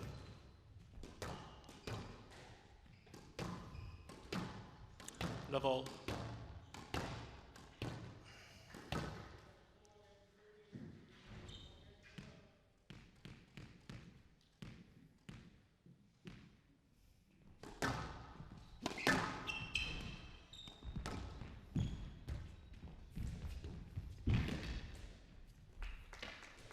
I feel the beginning of the second game is very important now for both players, but particularly for Malev, just to try and get a foothold in the match after losing such a long first game and tie break. Very impressive so far, Katie Malev. She has. We were just saying off And mic out, 1-1. how impressed we both are with her. She seems to have a lot of talent, but also gutsy and fearless on there. Yeah, she moves well. She's got good awareness. She seems to have good shot selection. She's solid, technique solid. Just a lot of promise. See how she holds up. I do feel like Tamel has another gear that she can go to. Wasn't quite 3-1. putting it together in that first game. She'll feel like she was quite lucky to sneak that one in the end. But she'll certainly want to improve going into this second game. Yeah, as I said before, I think with her being the older and the higher ranked player, she just felt the pressure a little more perhaps. Yeah, she'll settle a bit more now. Already a 4-1 lead.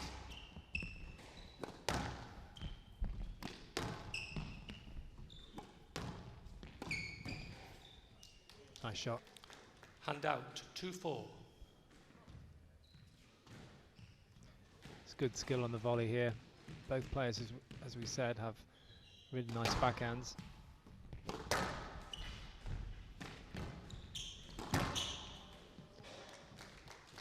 Hand out, 5-2.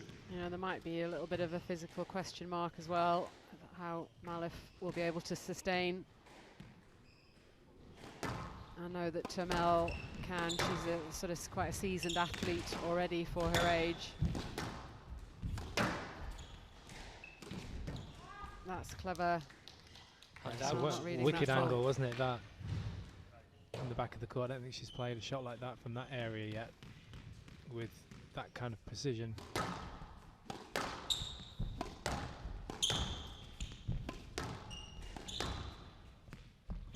It's good pressure from Turmel on the backhand side.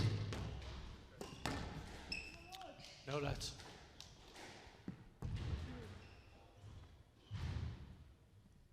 Four, 5.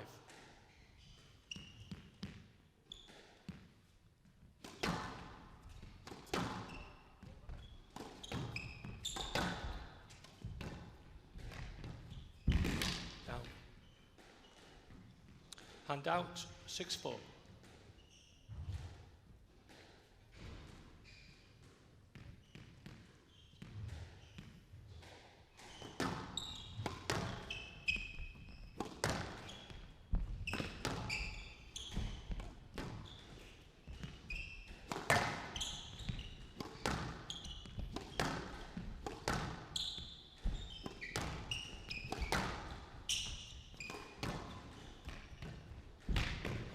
What's up? 7-4.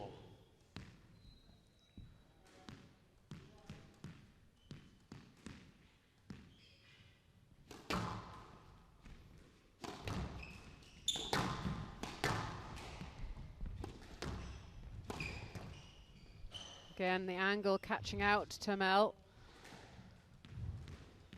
Hand out, 5-7. Disguises it well.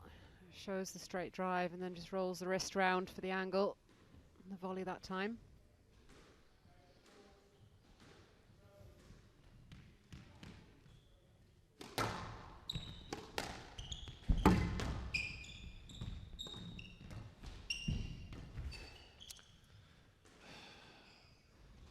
Video referee decision on the Turmel appeal.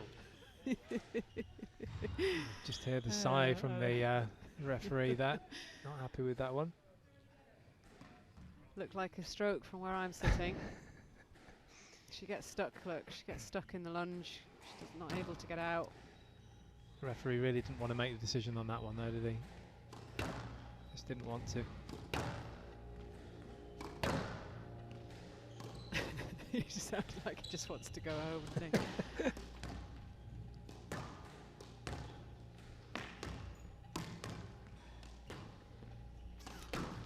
Well, I'd be a bit disappointed with that if I was Turmel.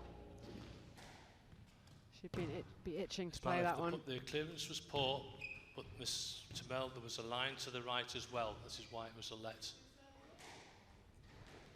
From the right, 5-7.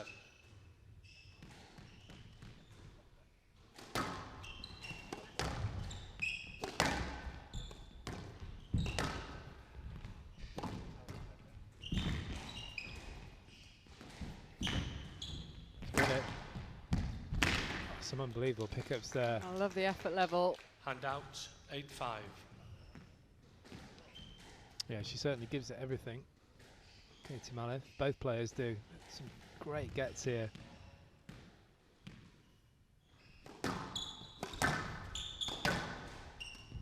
Down. Yeah, I mean, there's been a couple where you sort of think you'd probably 9-5. best not chasing that one, but I'd rather see it that way around than the opposite. Yeah, I was going to say, I can't remember you running around like that with oh, well, maybe I missed those games.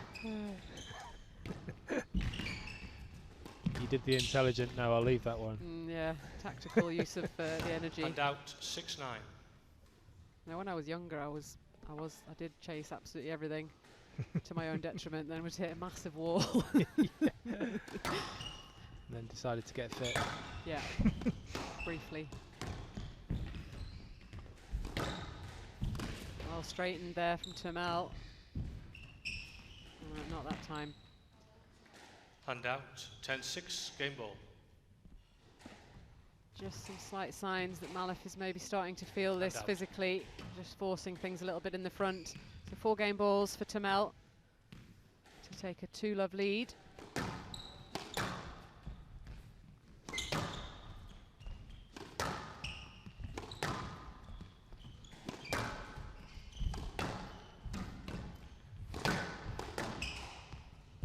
That's a great shot. Down. Yeah, it was good volley. Very good timing there Hand out. from Malif. She read it well, but she just got the right line as well. 7-10. So difficult to execute a shot like that off the cross court, out of the front, to get the right line and the right pace on a volley.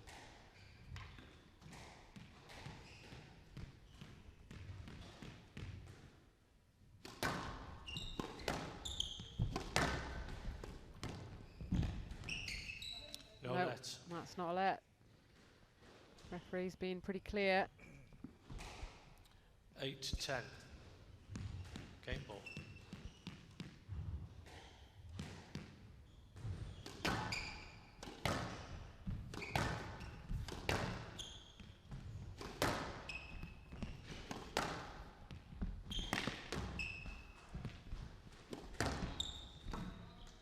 Oh, that 11-8, was solid. game to Very, Turmel. very Turmel solid, leads, and 2 it was games to love. pretty much invisible to Malif, that low backhand kill. Nice finish from Turmel in this second game, just 9 minutes. Turmel takes it 11-8. She has a 2-love lead in this first round match.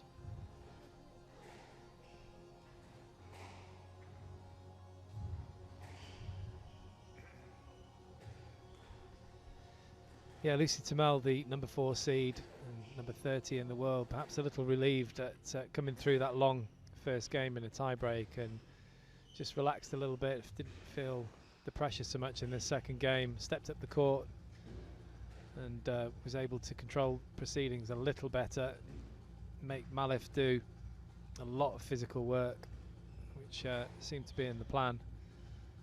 And you see the final kill from Turmel. She leads by 2 games to love.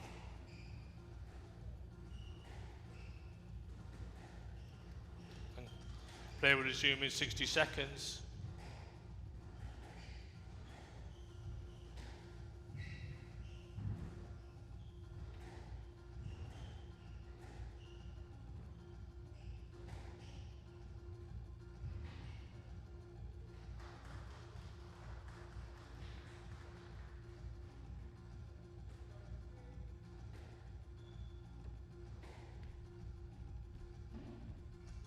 Play will resume in 30 seconds.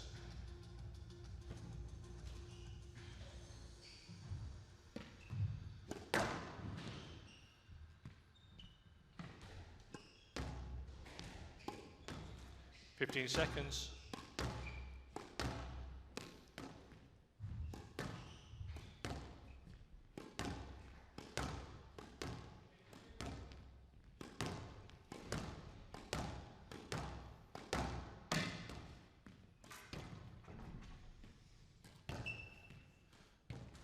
Turmel leads 2 games to love.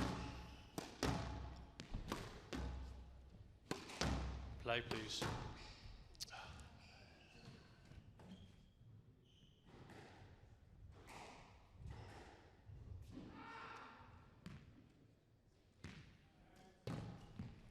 Love all.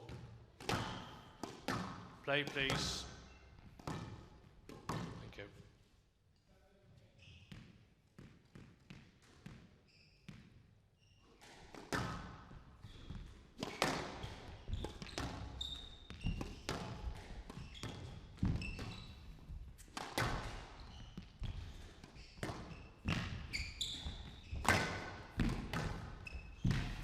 What's up?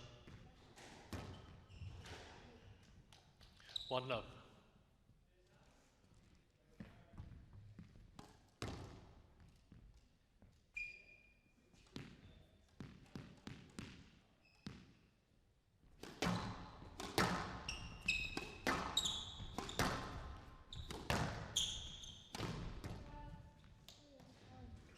Hand out 1 all. It's a great shot from Malif, just whipping it in on the forehand side.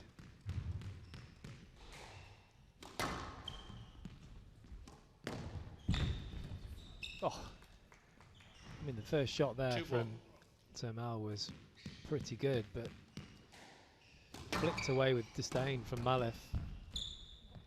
Hand out 2 all. It looks like both girls have become quite impatient now and want to go for lots of winners.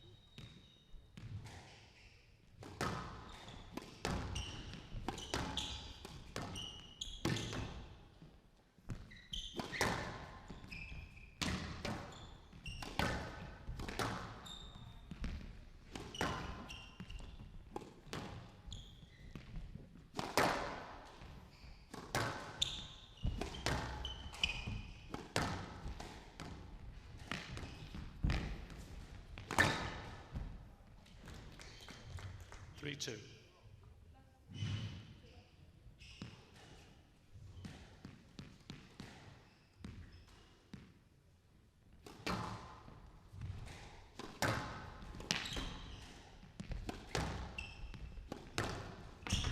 That's up. There's that backhand again. Very difficult to see. 4-2. The setup is exactly the same for the straight drive.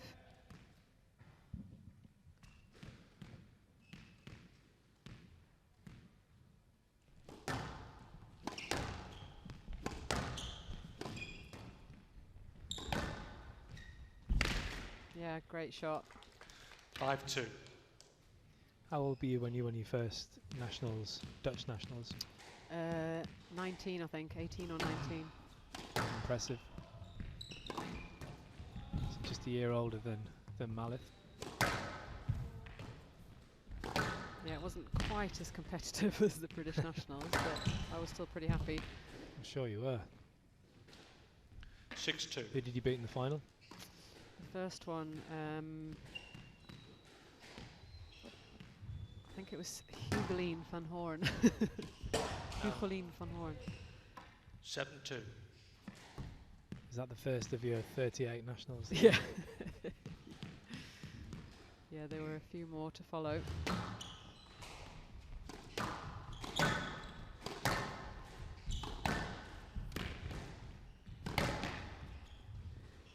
It's well straightened from 8-2. Termal. She's on a roll now.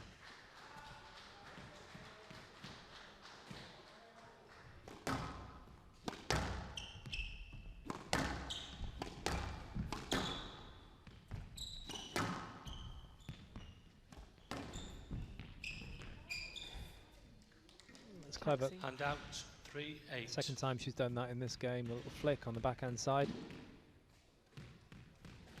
Just redirects it cleverly.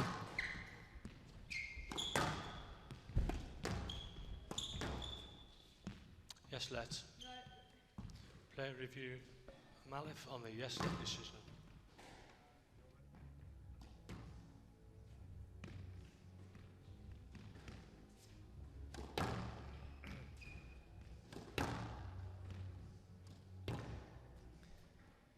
What do you think, Vanessa? It could be a stroke, couldn't it?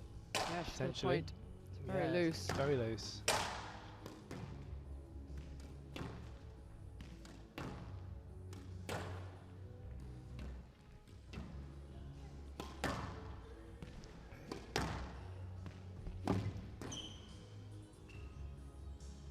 Yeah, I think that's Stroke to Malif. looks like the right Decision decision. overruled. It was Malif pretty has one loose, and review remaining. Malif was in position. 4-8. Left side, please.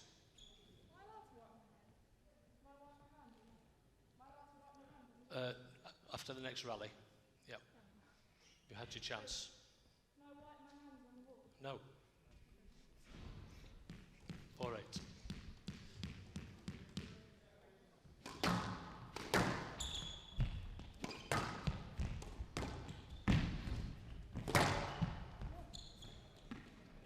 That's well And played out. from Termal. 9-4. Just getting a couple of loose ones from Malif and taking it nice and early.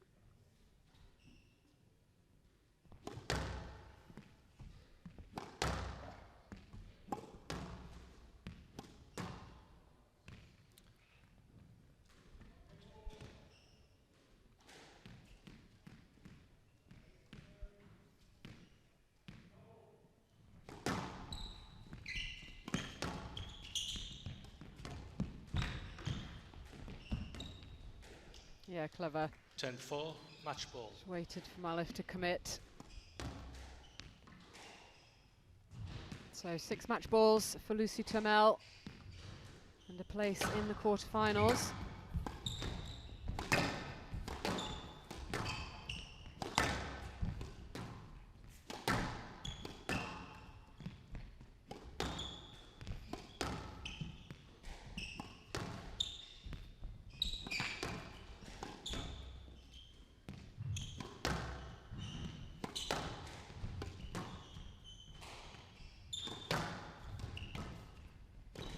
Down. That's the first Hand opportunity out. gone. 5-10, match ball. It's worth a try though.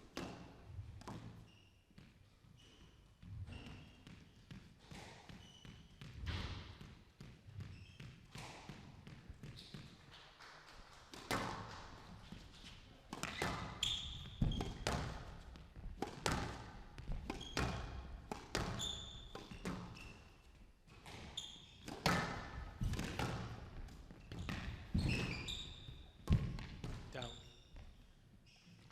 6-10, match ball.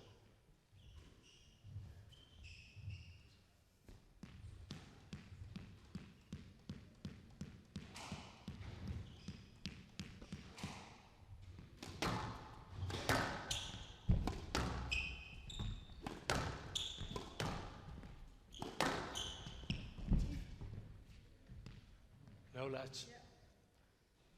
Player review Malif on the no let decision. Well, she sensed that she had to try and get through there to show that her intention to get to the ball.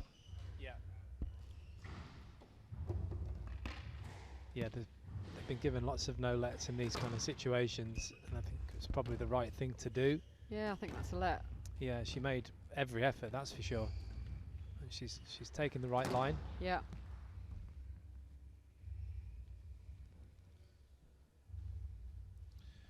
Yes, Good let use of the decision review overruled. system again Malif has from one Malif. review remaining. 6-10, match ball. Hanging in there.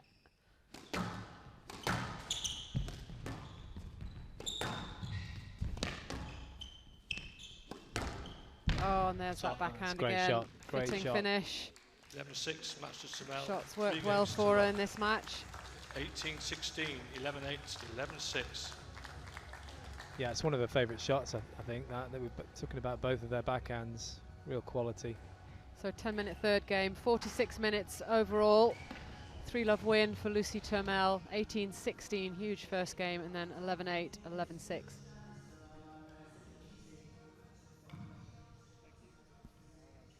of all, congratulations to Katie Malif. Great game, commiserations.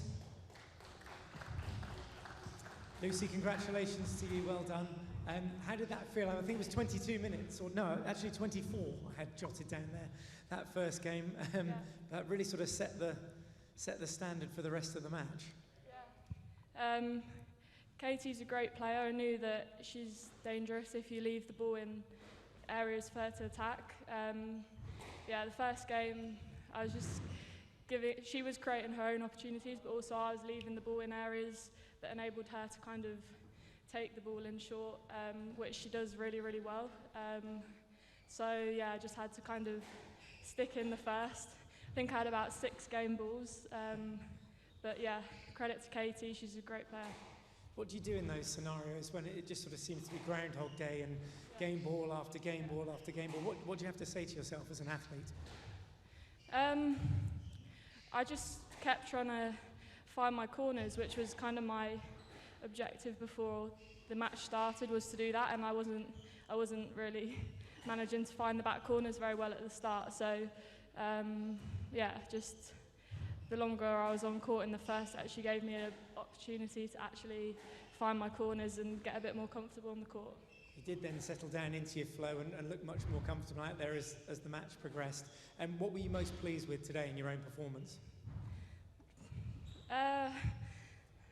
Probably winning the first game, to be honest. I mean, I'm proud that I managed to win that, just because obviously it was a tough one and it kept point for point at the end. Yeah, I wasn't too happy with the rest of it, to be honest, but winning the first. Okay, well, room for improvement, and we can do that in the quarterfinals. We'll see you there. Lucy Turmel.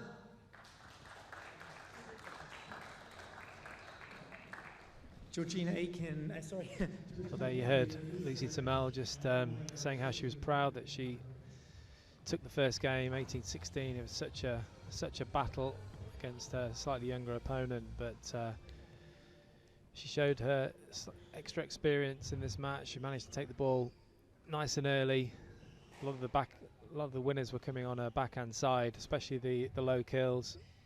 A little bit of hold, and the accuracy was superb from Tamel in the end. She deserved the win. Well, it's not Georgina Aitken coming up next, for anyone that heard that. It is Georgina Kennedy, of course, up against Lisa Aitken from Scotland. That is coming up in 15 minutes, I think. At 6:45? Oh no, we're behind already, so that's coming up very shortly. That was a 6 o'clock match, so don't go away. We'll be back soon.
half time.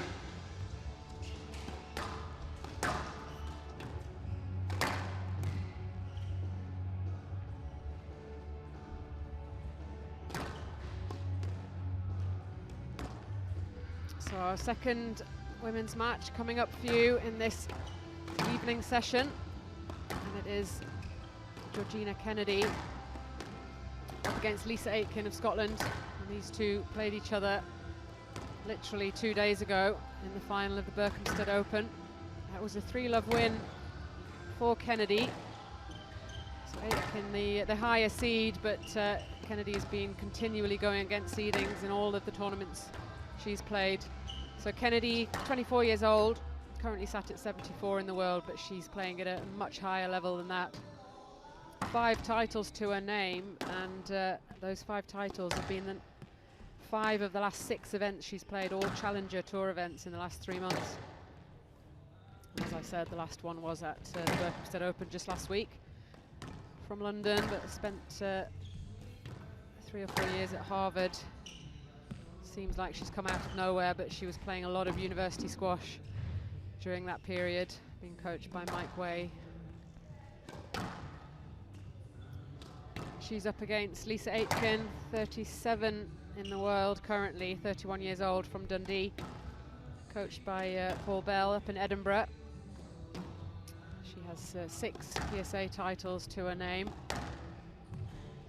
Quite an experienced campaigner, has been doing pretty well in her tournament, starting to compete in those bigger events.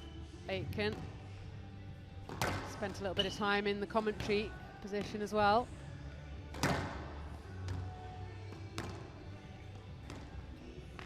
Parky again joining me for this time. match. Good evening, Vanessa. Yeah, both these players in fantastic shape. You know, it's been got the Olympics going on at the moment. They look like they could both throw in some running shoes and get out and do the 800 meters, or well, any distance really.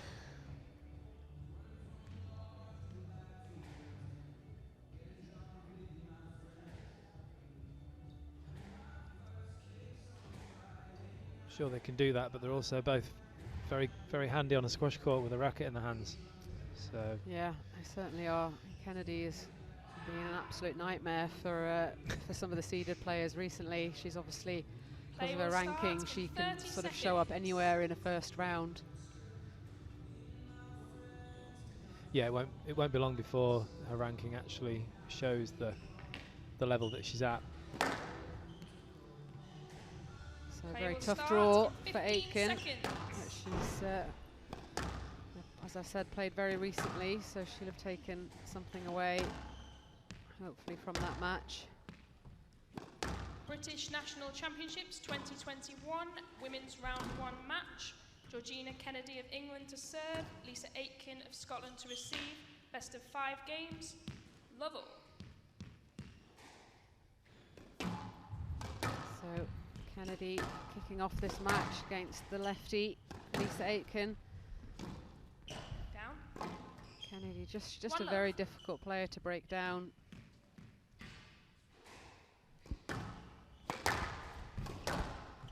Gets onto the ball really quickly around the front, uses her speed really well. Really good awareness on the court. Doesn't give much away.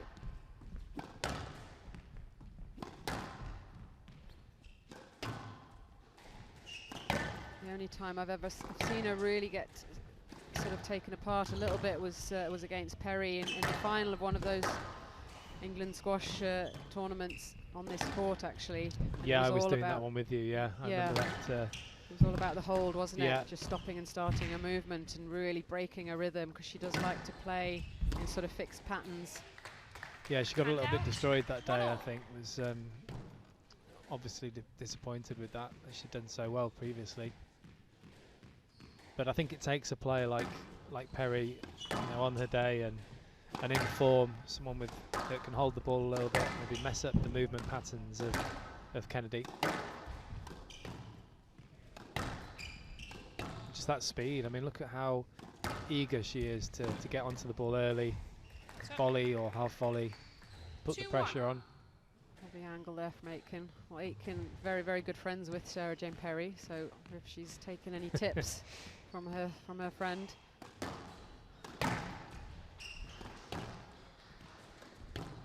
Oh, there's not a lot you can do about that one. 2-all. Apart from hit better length.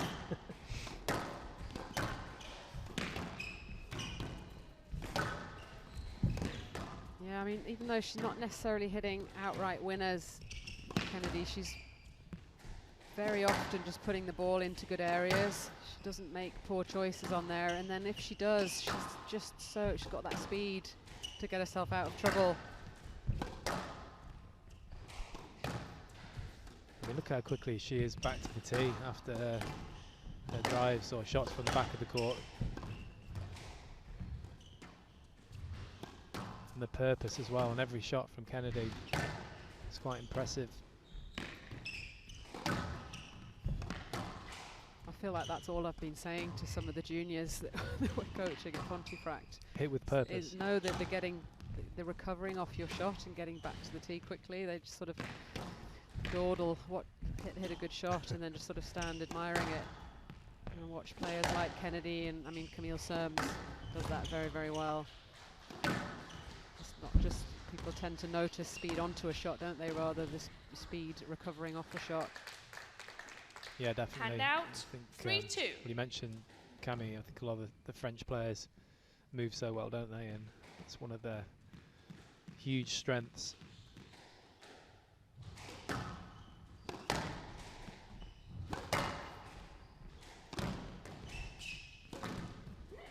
Not up.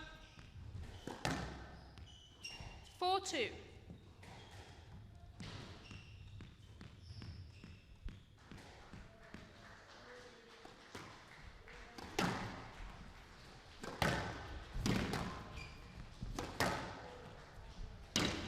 Down. 5-2.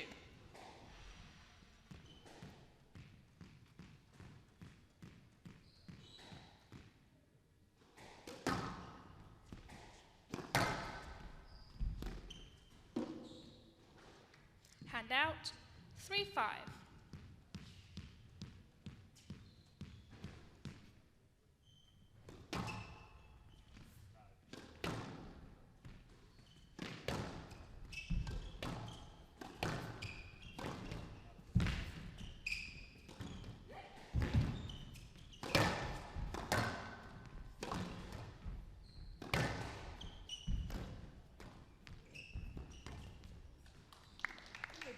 Just a bit going both crazy there, I think.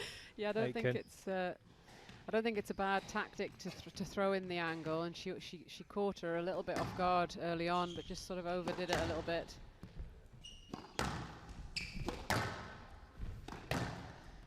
She has been pretty solid though, Lisa Aitken. She's got a good lead here. Was 5-2 up, but lost a couple of points. Great acceleration there into the shot. Hand out, 6-4. Yeah.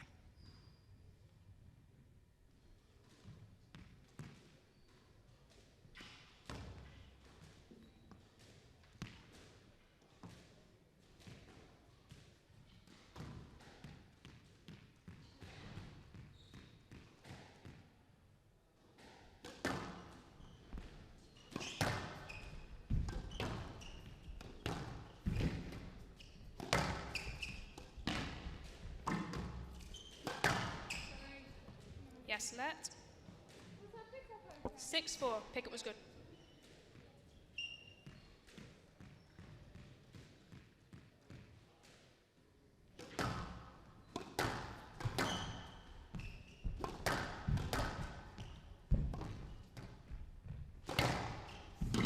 It's really well straightened from Aitken. Piling the pressure on here. Yes, let. Bit of room there. Yeah, just about. 6-4. I don't think she'll Player get this review overturned. Aitken on the yes, let decision. Just wasn't quite loose enough. And the clearance was good. Yeah, she's so quick off the shot as well. Yeah, as we were saying earlier. Could have been a stroke against anyone else.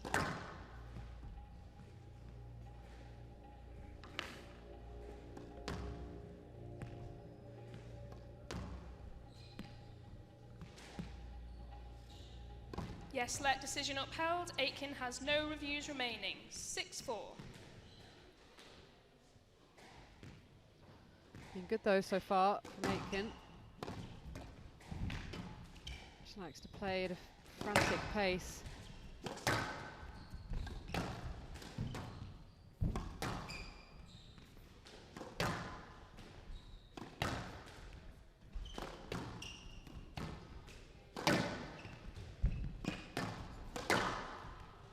Taking that ball really early on the volley, and the switch there from Kennedy. Hand That out. was impressive, wasn't it? 5-6. Fantastic switch, a bit of wrist here from the back of the court. Aitken saw it late and wasn't able to recover.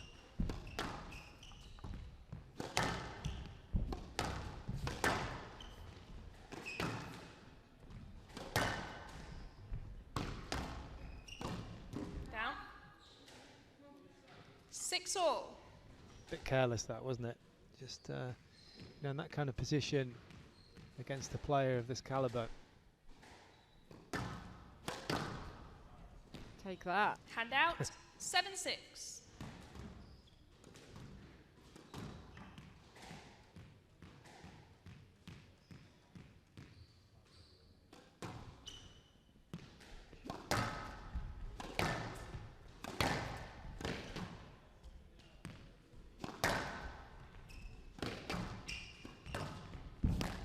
Down.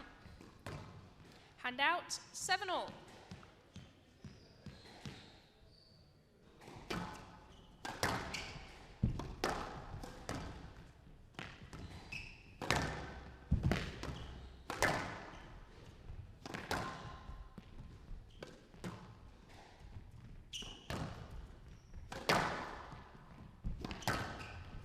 Not up. Thank you.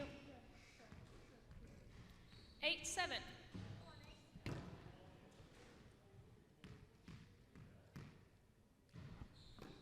She does switch it very well, doesn't she, Kennedy, on both sides from the back of the court with power and whip. Yeah, as really well. good. Gets really good width as well. Always gets a good Hand out. angle. 8-all. It's just a little bit of wrist, isn't it, at the end of the swing. It's difficult to read. But Aitken back to parity here.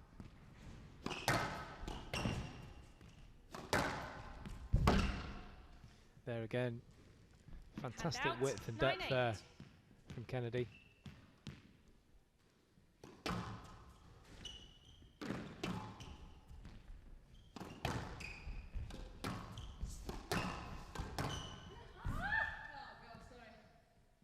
Hand out. 9-all. Aitken apologising for that shot. Obviously not where she meant to put it.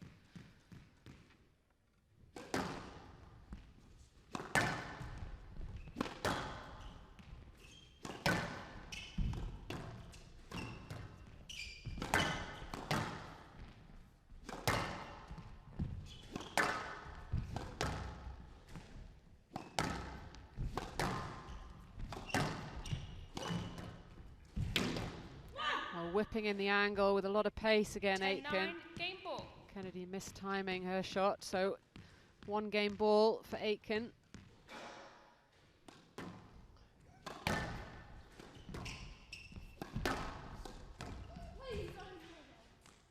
Yes, let. Her ball 10-9. bounced Game up. ball. Well, this would give Aitken a lot of confidence if she could take this opening game after that 3-love loss last week.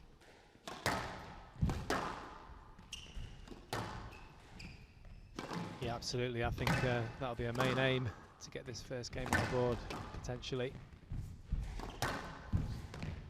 Oh, some Volleying absolutely unbelievable everything. athleticism here from both players.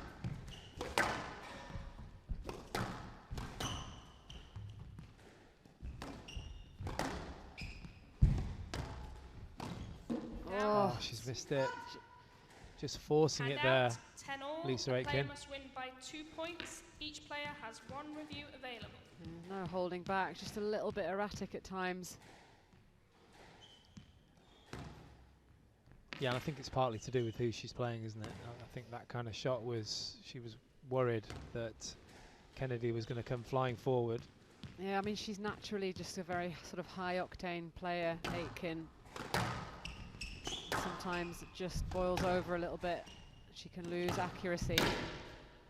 It's tight. Again, that was just not on, really. No. Game ball. No, there's one thing pushing forward and volleying and looking good, but yeah, that was definitely the wrong option.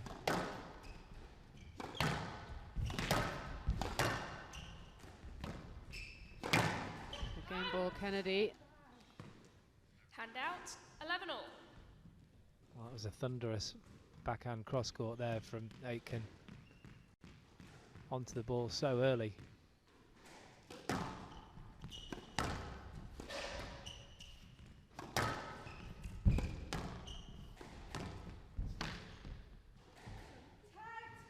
Hand out, 12-11, game ball. So game ball, Kennedy.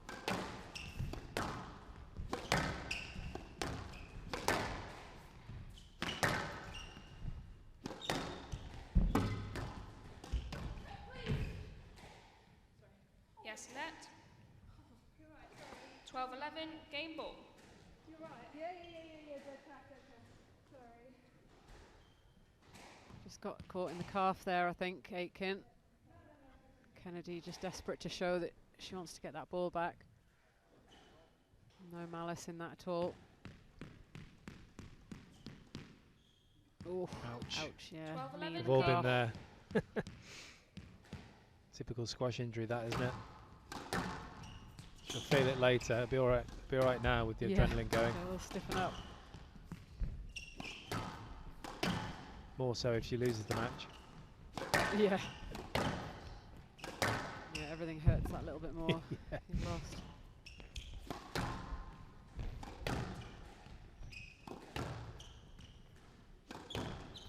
Oh, It's loose. Yeah, it has to be a she couldn't stroke.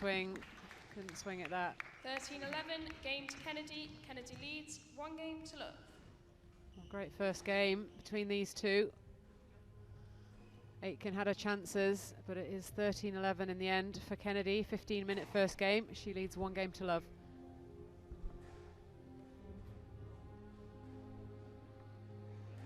Yeah, it was a pretty good start for the Scots lady, Lisa Aitken. She was just trying to redress the balance after the loss in the Berkhamsted event last week, and played pretty well, was taking the ball nice and early, as you see from some of these clips, being very proactive. Lisa Aitken stepping onto the ball, as we know that she likes to do. A couple of winners on return to serve, but Georgina Kennedy is such a difficult player to get past. And there you see the stroke at the end, just edging over the line. Kennedy 1 love up.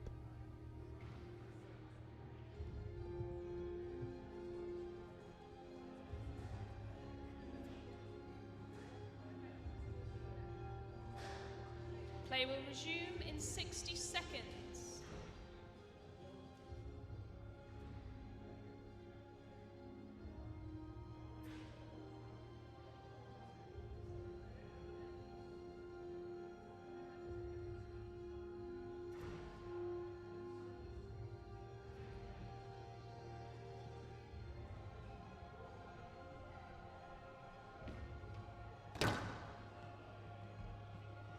Play will resume in 30 seconds.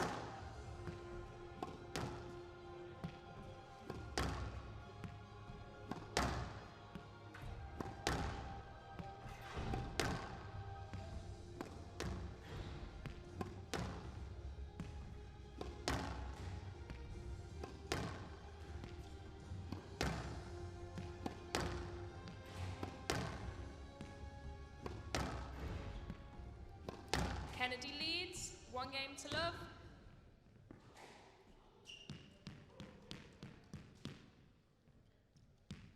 Lovell.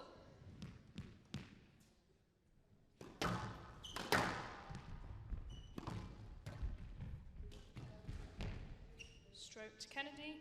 Good draw. 1 love.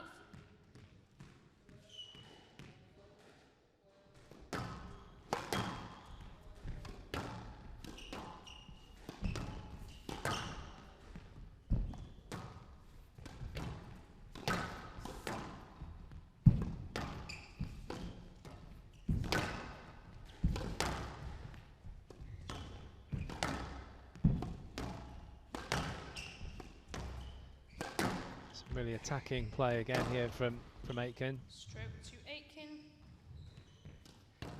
Got good reward there from Hand out. 1 all. taking the ball nice and early, looking for every volley opportunity.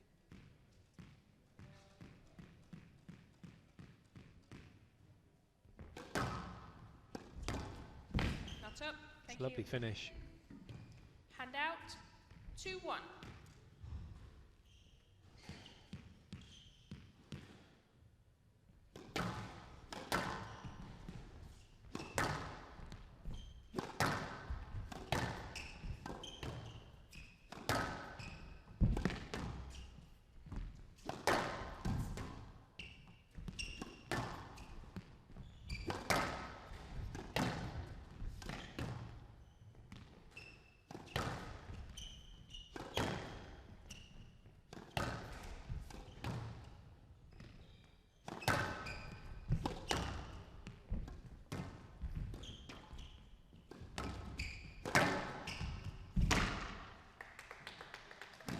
Hand out. 2 all.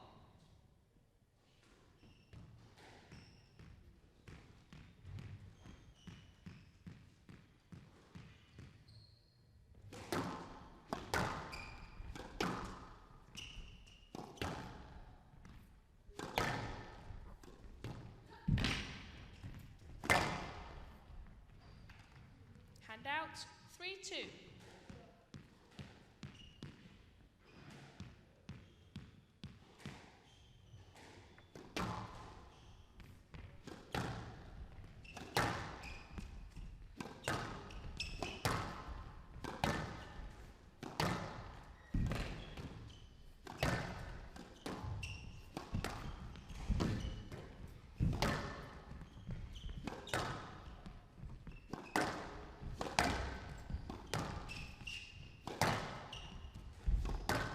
No wonder these players look so fit, Vanessa, with the, as you say, high-octane squash. Yeah. Such a fast pace.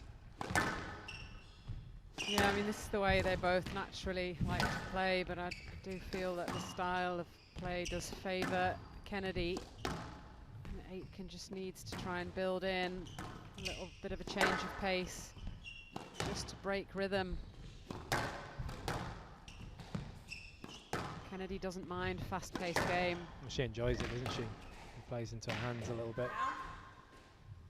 There's the error from Aitken. 4-2. Physically, you just feel like Kennedy can do this all day as well, so it's not really hurting her physically. And it doesn't sort of challenge her squash either. Down. Hand out. 3-4. She's always absolutely gutted with herself when she gives anything away. Do you feel that she's fitter than Aitken then, or is it just because her squash is a little bit I don't know if more it's accurate? necessarily fitter. I just think there's a tenacity and ability to kind of just withstand long periods of this kind of play, which isn't necessarily all to do with fitness. It's a mental fitness as well, Yeah. isn't it? I think she's certainly got that. Down. Hand out. 5-3. Pardon? You can use the towel.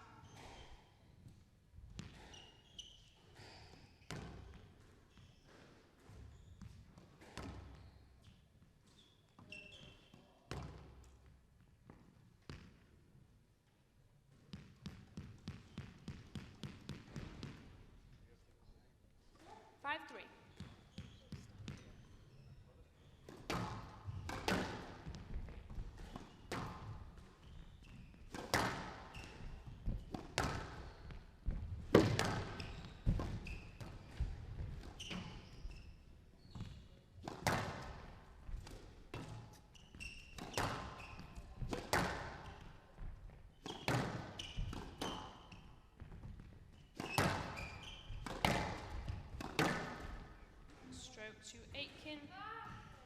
Yeah, just a bit wild that. Hand out. We're all 4-5. for playing a fast pace for Kennedy, but not at the expense of accuracy. Although I have to say, it doesn't happen too often. A stroke to Aitken there.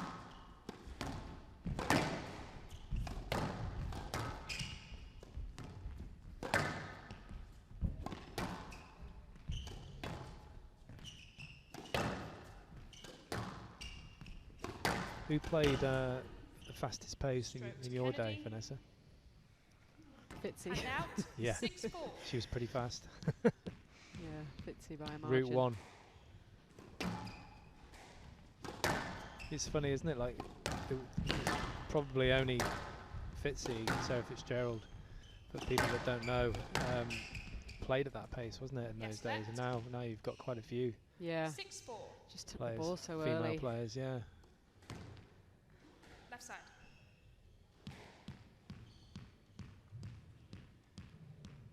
I mean, obviously there's always been some big hackers in the men's game. I think Malcolm called John White and Dave Palmer hackers when they came to qualify. Take up a different sport was his advice. I think he was joking. Yeah, you would hope so, wouldn't you? 7-4.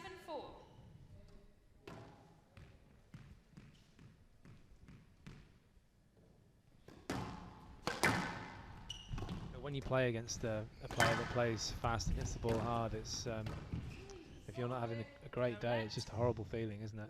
Yeah, it is. Player review Kennedy on the no-let But I decision. personally, it was playing against the players that stop your movement that I really struggled with.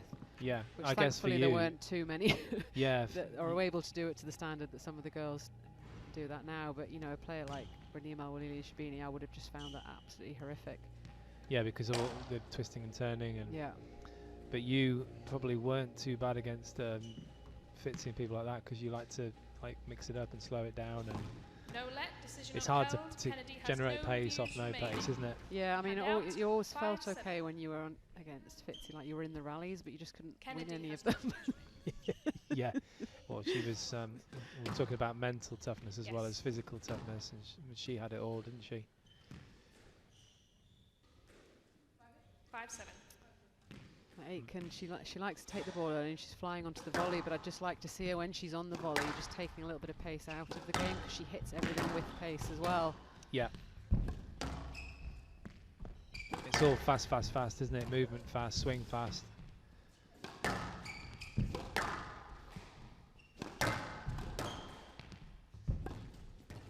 That's a nice boast, nice angle there from Kennedy. Just means that when Kennedy, even when she's under pressure, she's able to just run onto the ball. 6-7. Still right in this though, Yeah, Aitken. she is. Hanging in there, Aitken. She's playing some good stuff here.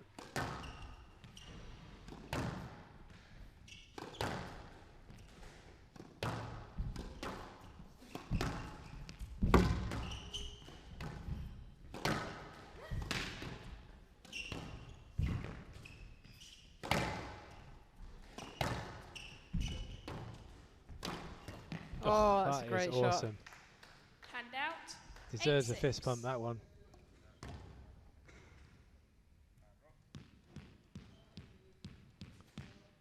I mean, this was impossible to read and it just disappeared, hadn't it? Hit with such ferocity. She got that. Oh, Video referee, can we please pick up the pick well, up? Kennedy thought that Aitken's shot on the backhand, well, Aitken forehand was a carry.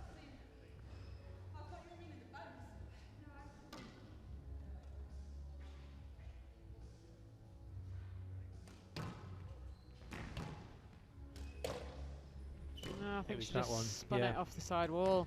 Just, yeah, sometimes you just don't hit it clean. Oh, don't know. Looks more Nice like too. it.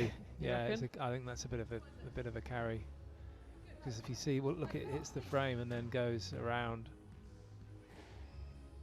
I don't know. I don't know. You think it's clean? Well, Ball was good. I don't think it I was guess obvious. if you're not sure And out. as a referee 7-8. seeing that, then it's Well, you'd either say let, wouldn't you? Or yeah.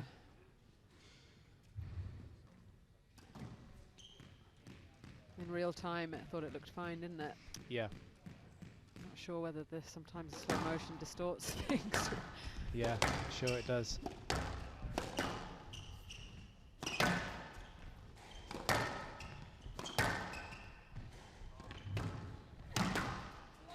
Okay, well that was definitely out. We don't need a replay for that one. Well, she's back in, 8-all. Erratic forehand volley from Kennedy. Yeah, she just didn't realise how tight it was and took a wild swing.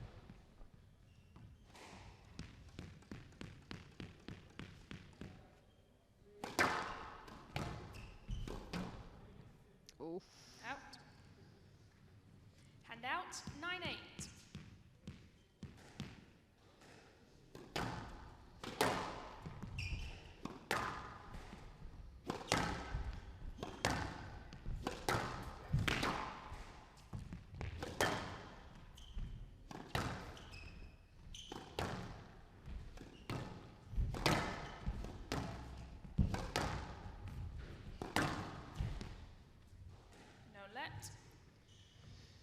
I can see why the referee has given that one. I think she's hunting. realised as well that she needs to play that.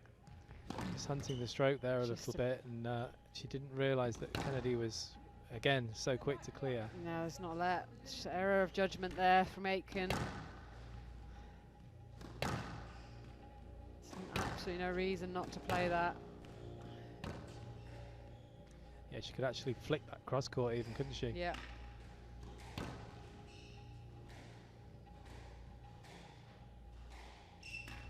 No let decision upheld. Aitken has no reviews remaining. Well, that could be a 10-8, very, very game ball. costly error for Aitken. 2 game balls for Kennedy.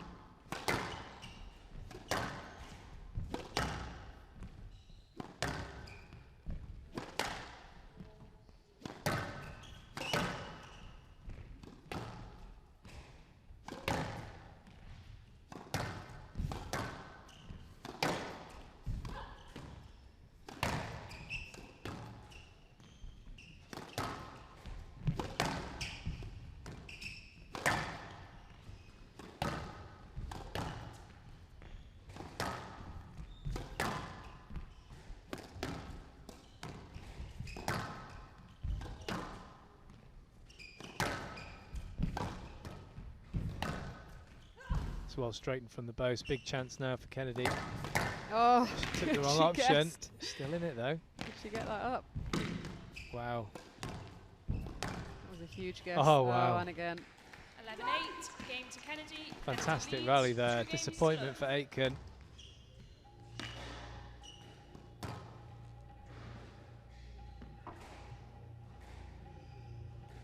Well, a closely fought second game, 14 minutes in duration. But after 30 minutes, it's Georgina Kennedy that leads 2 games to love.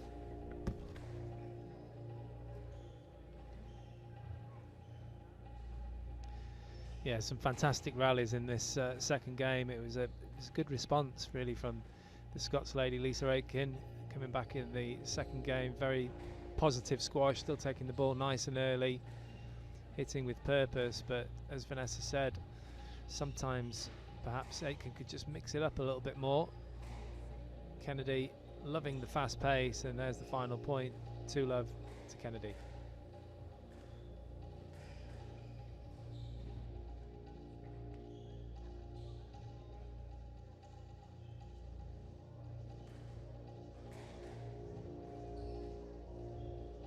Play will resume in 60 seconds.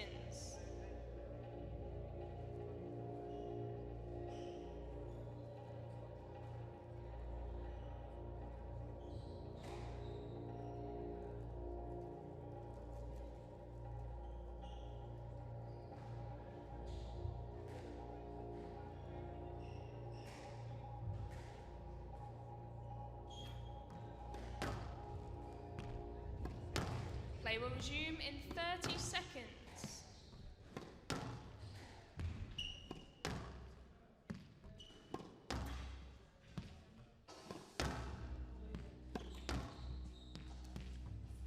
Seconds.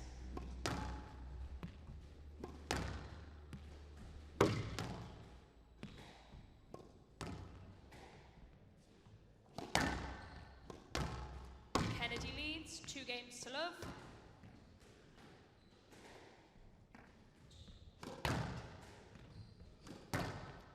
Lovell.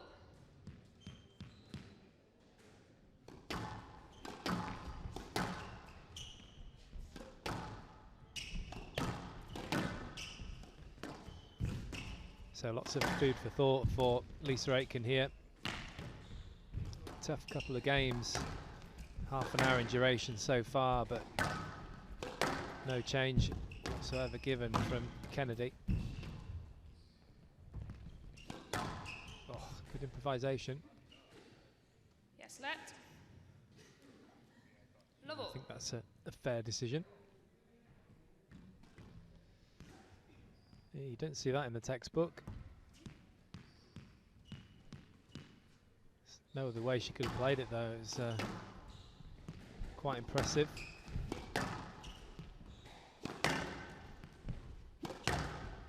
That's up. It's nice from Aitken. Hand out. One Good love. technique. Not trying to knock the spots off the ball, nice and low. Down. 2 love.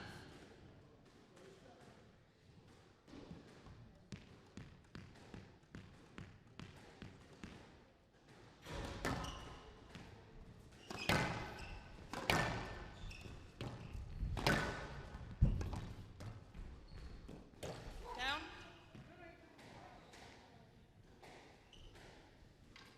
Hand out. 1-2. Just perhaps left the shot a little too early there, Aitken.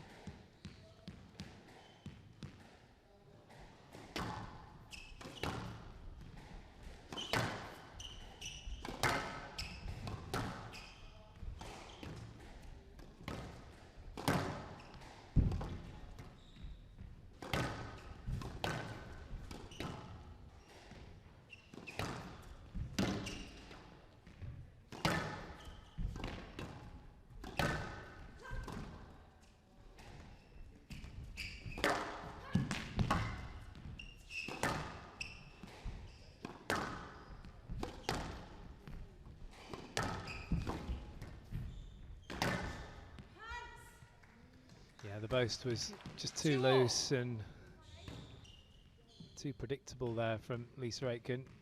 Gave Kennedy plenty of time to hit into the space.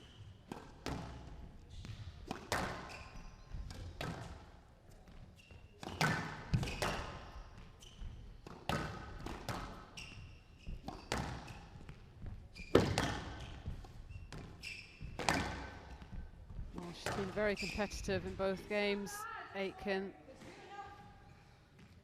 3-2. Sometimes you've just got to be Left side, persistent with what you're doing. Just hasn't maybe put it together very well at the end of each game.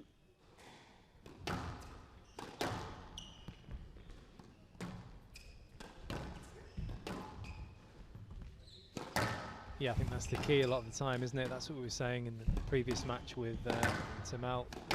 Just that extra bit of experience and closing out games, winning the big points.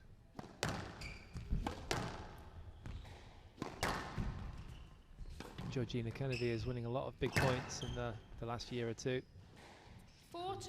Sure, she'll continue. Yeah, but you know the margin between these two in this match so far has been pretty narrow. You know, from Aitken's perspective, you've got to just try and stay positive and sort of reset, even though you're 2-love down.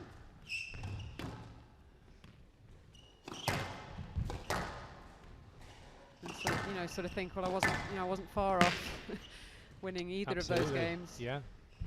Yeah, she's certainly not playing badly, Lisa Aitken. Got to stay positive.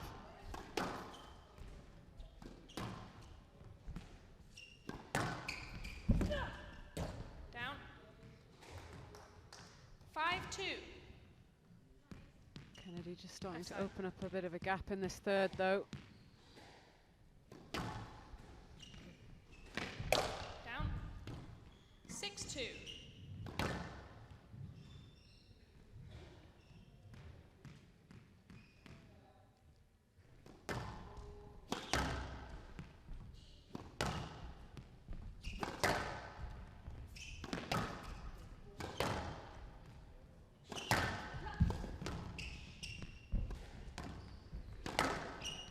Stroke to Kennedy. Yeah, she was right there. 7-2. Ready for the down the middle shot.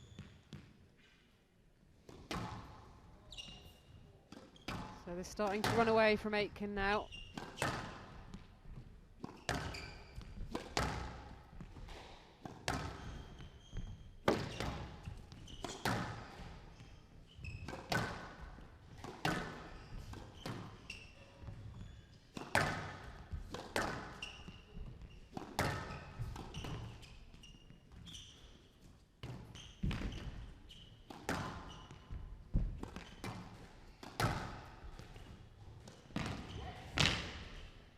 Great shot, great touch there from Aitken. Hand out. 3-7. Lovely open racket face there from the back of the court. Slight bend of the knees. Kept nice and still.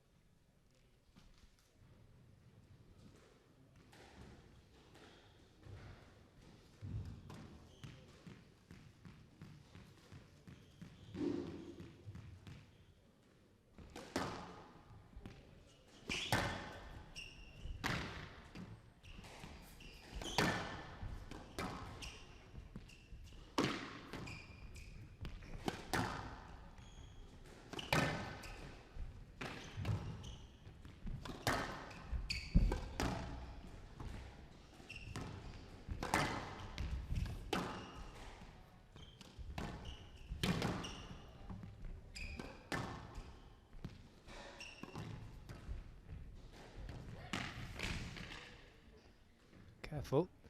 Tried to sneak around the front, but the ball had a little bit too much pace on it. 4-7.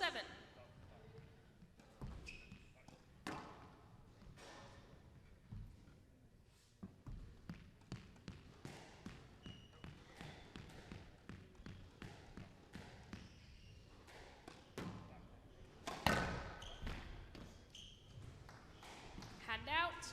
8-4.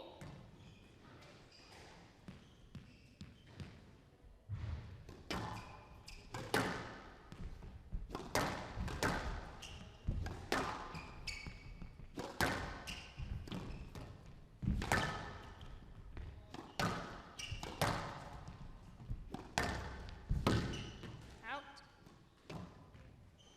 9-4. Yeah, the errors are coming now from the racket of Aitken. So Kennedy just Right 2 side. points away from a place in the quarterfinals.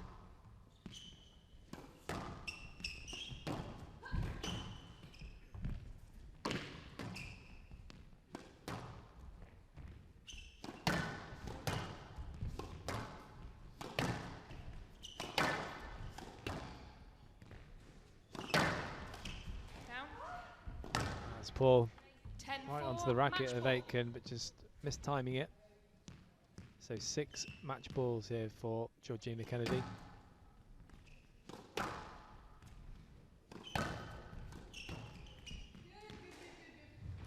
Only 11-4. needed the one. Match to Kennedy. 3 games to love. It was a good match, hard 13-11, fought, wasn't it, 11-8, between England and 11-4. Scotland here. It was, yeah, especially those first 2 games. Aitken will be disappointed not to take in one of those 2, but it's a 41-minute match and a 3-love win for Georgina Kennedy. She takes it 13-11, 11-8, 11-4, and the first time in the quarterfinals. So let's hear from the winner.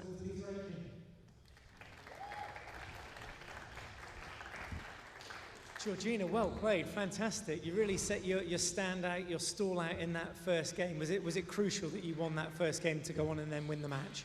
Yeah, the first game was definitely crucial. I mean, it was, I don't know how long it was, but it felt like pretty physical. Lisa honestly had me on the back foot, I think, the whole time. So it was really important that I just like stuck in the rallies and just tried to find my targets a bit. I think going from playing on the hard backs for the past couple of weeks to coming on the glass court, I felt a bit uncomfortable on there, and Lisa is so like clinical with everything she does, so any loose shot I was in trouble, and yeah, she had me under a lot of pressure there, so I'm just really happy to get through that. Let's talk about the season that you're having, or at least the year 2021. It's turning out to be quite a belter for you. And what do you put that success down to? Yeah, it's been a really amazing season so far. Obviously, I was at university in America, so I kind of, and then COVID happened, so I was kind of in a bit of a dodgy position, but it actually worked out really well for me. I had like a year of such intense training. I was with my coach Ben Ford, just working on a lot of things and ironing out a lot of stuff. So I owe a lot of the success I've been having recently to him. And yeah, I've just been training really hard and just really happy to be able to compete against these top girls. And what have you noticed in your own game, that the main area, would you say, that has improved the most, that probably when you watch the video back you go, oh, I'm doing that well now? Yeah, well, I don't know if it looked like it in that game, but I feel like technically I've improved a lot recently. My short game's been coming on a lot, and I don't know if I executed it today, but I actually feel like I don't have to rely on my plan B game, which is just like head down, run around like a headless chicken. So yeah, I think I've improved my short game a lot, but hopefully I'll be able to prove that this week. We look forward to it. We'll see you in the quarterfinals. Thanks Congratulations. a lot. Well Thanks. done.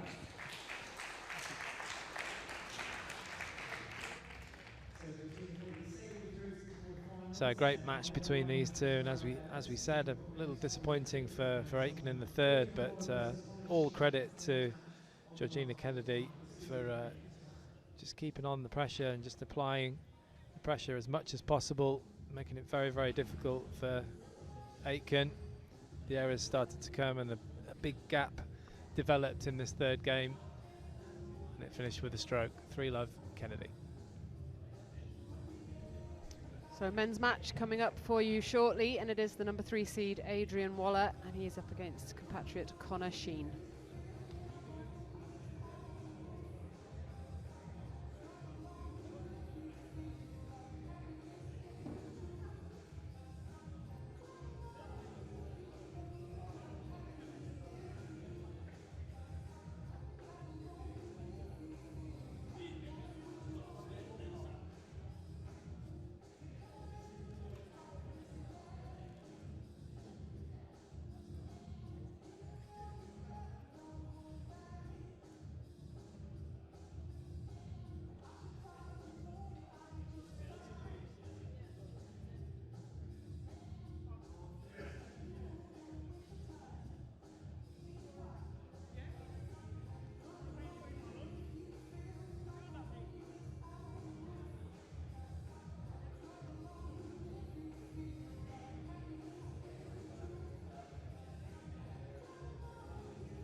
Half time. Half time. Half time. Half time. I have, mate. I have, yes. Half time. Into the mute. Half time.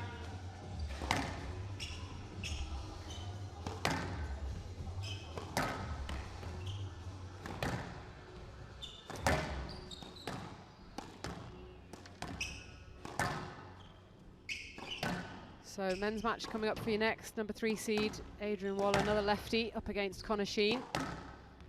Waller on the right of your screen, his backhand. Currently ranked 21 in the world, has been as high as 17 previously. From London, 31 years old. Lost out in the first round at the World Championships last month against Yao from Malaysia, 3-1. He is a 4-time semi-finalist previously at this event. He's up against Connor Sheen from Liverpool, 25 years old. Currently sat at 134 in the world. Quarter-finalist last week at the Berkhamsted Open. Lost out to Rory Stewart there. And his first time in a first round here. Has never made it past qualifying before.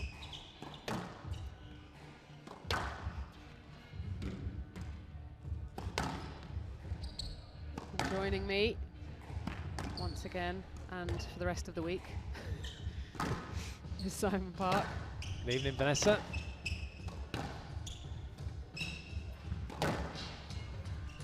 Very tall lefty, Adrian Waller.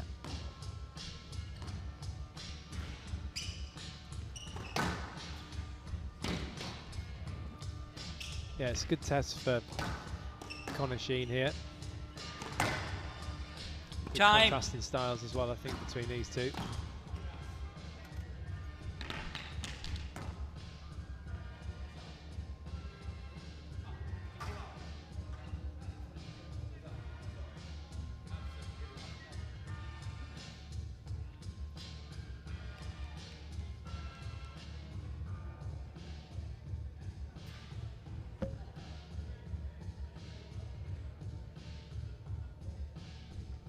A few more people in for the evening session. It's fantastic, isn't it? Just feels quite a little strange, but in a good way.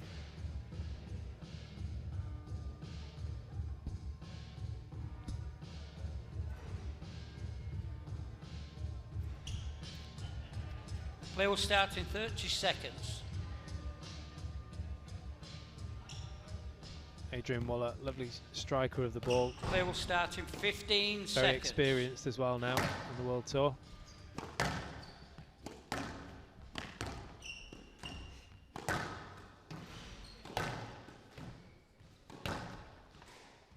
British National Championships 2021, men's round 1 match. Adrian Waller of England to serve, Connor Sheen of England to receive. Best of 5 games. Love all.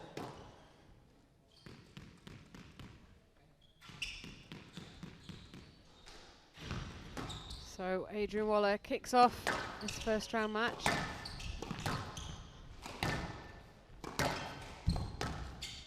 Strong favourite on paper. Let's see what Sheen can make of this. Down. 1-love. I'm a little worried for Connor Sheen because he had quite a poor result the other week, losing to me at racquetball in 5. So I don't know how he's coping with that. Hopefully he's over it now.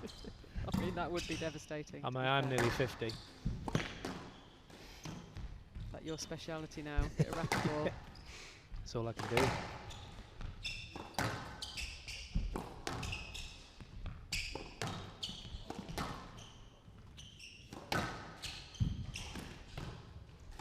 Down. And out. 1-all.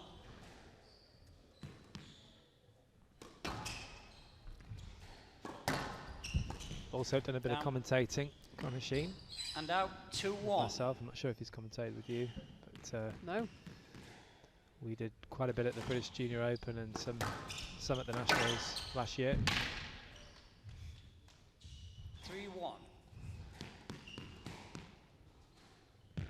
He's very good at accents, actually. He takes a few of the players off as well.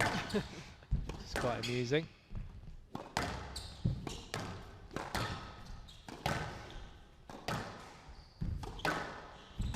Not sure what his Adrian Waller's like, but it'll be quite funny. And out 2-3. Can get quite chatty on court, Waller. Yeah. And out 4-2.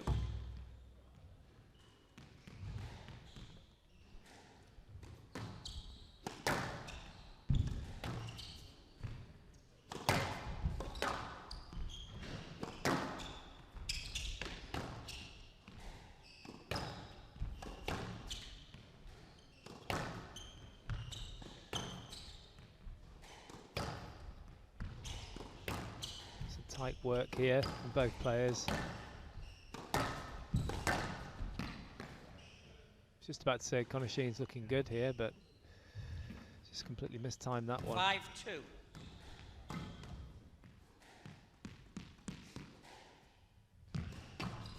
It was a miss hit though, to be fair, from Waller.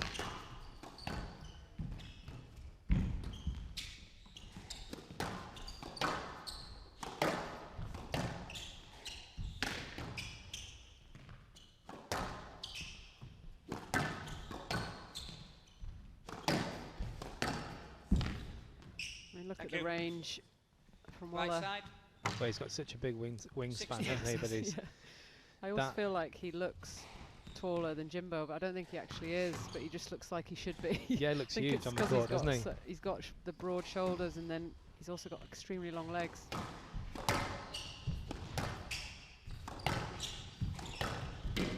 Down. And out 3-6. Yeah, and also like Jimbo, he's got quite a bit of skill in that arm. It's difficult to get the ball past him. Yeah,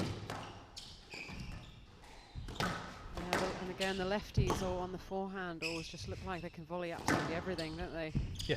That extension on the forehand. Like he could volley something and be standing on the tee. Yeah. It's just not fair. Stroke Sheen.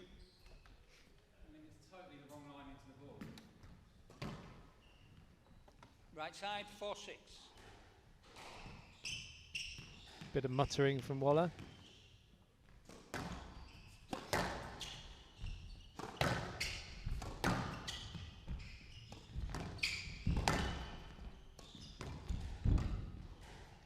Yeah, it's tight work from Sheen. Ran it in nicely on that 5-6. backhand side, the left-hand side.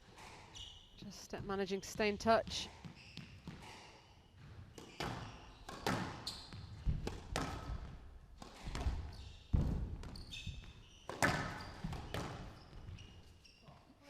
Stroke to Waller. Oh, not a huge amount of effort there, and there was quite a bit of And out distance. 7-5. That was a very light stroke.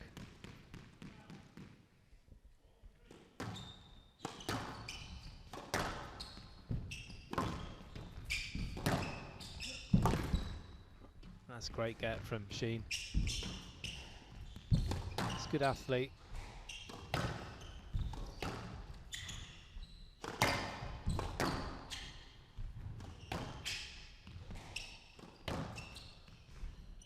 He's actually got a full-time job these days, Connor Sheen. He did well there, didn't he? I don't know if he meant that. That's why he's No, apologising. And out. Didn't know too much about that one. No, just not quite sure how he did that. But yeah, through the pandemic, obviously there's been no, for the slightly lower ranked players, there's been no bread and butter leagues to play and smaller events. So I believe he's got a full-time job now, as well as trying to train as well after work. So tough. Play tournaments on the weekends. Yeah. Now that it's opened up a bit. Yeah, there's suddenly been tournaments every week in the last couple of months, but yeah, absolute drought previously, apart from those few England squash events. And out. Yeah, and of course the 8-6. slightly lower ranked players weren't able to get in those, were they? So there's nothing really.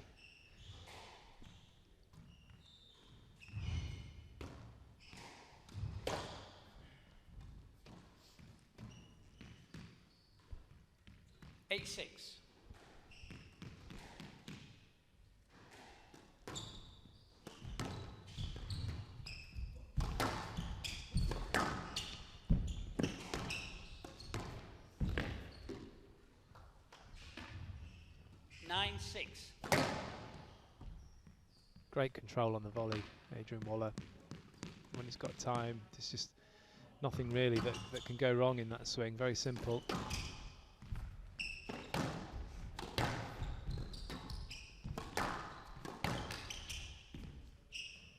Stuck to Sheen. You're in a different world. No, that's a poor shot. It's a poor shot you didn't clear. And out, 7-9. Well, he was awarded a similar stroke.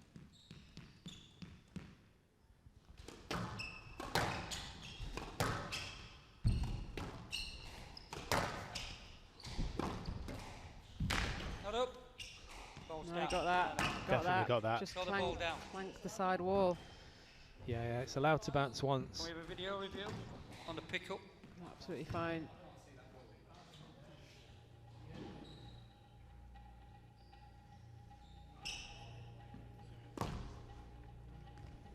He just caught his racket on the sidewall. That's what confused the ref.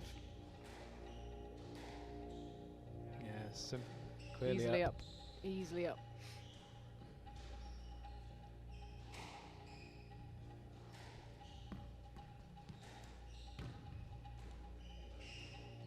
You happy? Yeah, it was good. He just caught the racket on the sidewall, so it wasn't a clean hit in terms of Ball was good. contact. Yes, let. Definitely good. 7-9.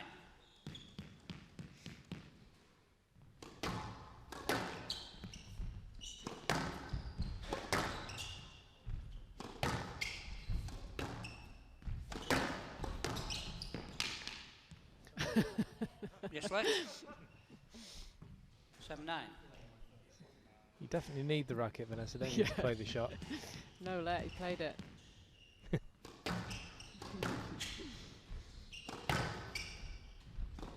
Joker.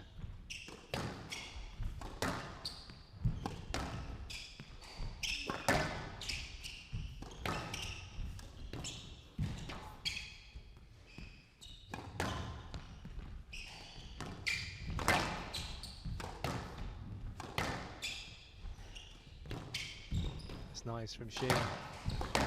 Running it in well on that forehand side. Good width.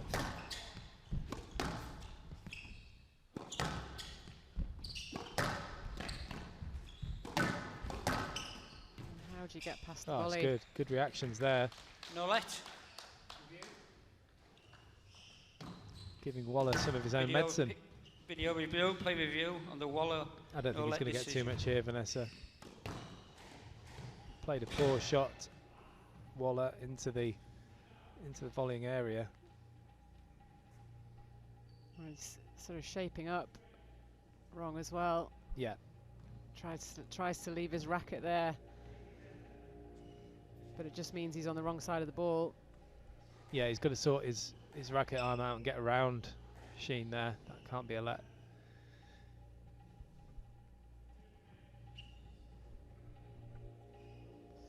It's deceptive, that angle, because you don't realise how short the ball stayed.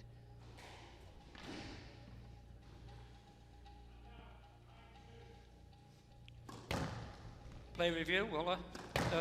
No let. Decision upheld. Waller has no reviews remaining. Right side, 8-9.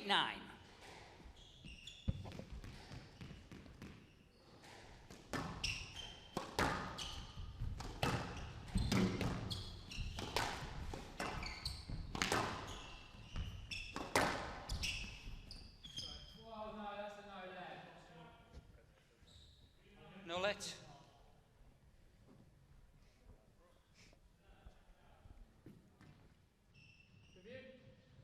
No let. Video review. Play review. Sheen on the no let decision.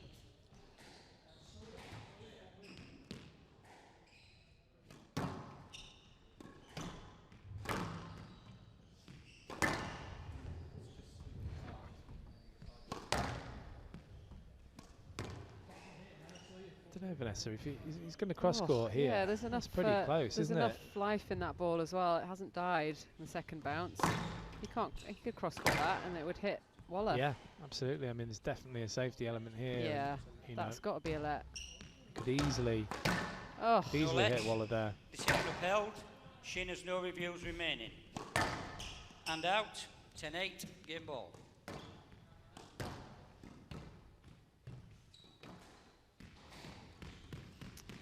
So 2 game balls for Waller.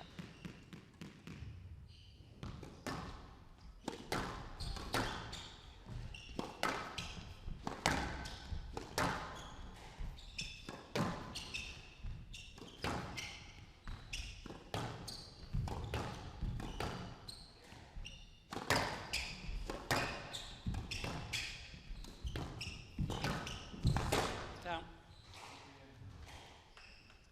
Well, one saved by Sheen there. And out. 9-10, game ball. Should I say lost by Waller, just a bit rash into the tin. Probably should have gone straight. So another chance now for Connor Sheen as he serves from the left-hand side.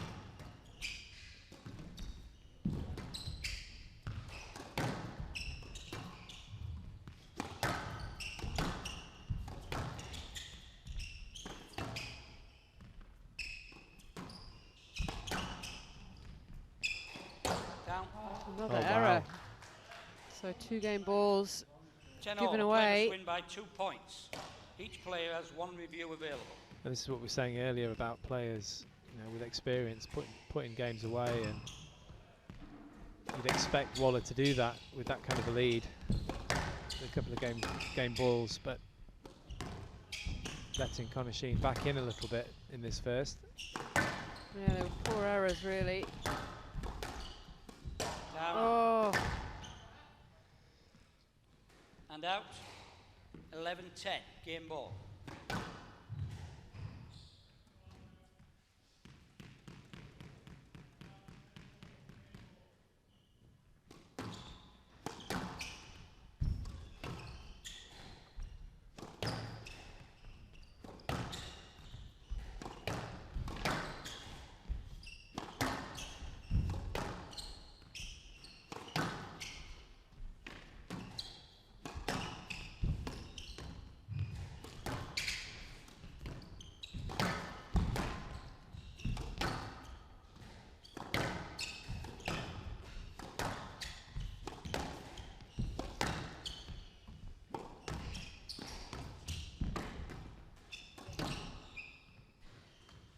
(12-10), game to Waller. Waller leads, 1 game to love. well, nicely put away by Waller.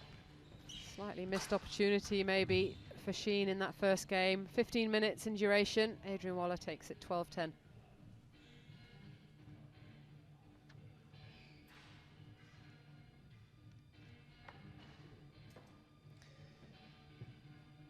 Yeah, it was a bit of a missed opportunity there for Connor Sheen. I think perhaps Adrian Waller was a little brittle in that first. There were opportunities, one taken there by Sheen. There were definitely some good elements in his game. Didn't seem too overawed by playing somebody the experience of Waller. Some fantastic rallies, a little bit of luck there on that forehand side. A couple of errors coming in from the racket of Waller at times, but that final point just a little bit frustrating for Sheen. 1-love to Waller.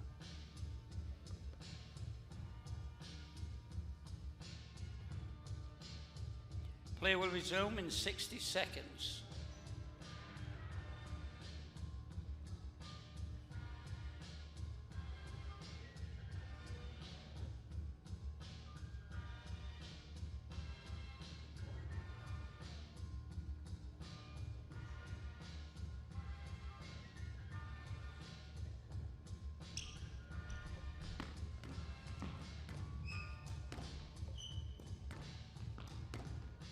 Play will resume in 30 seconds.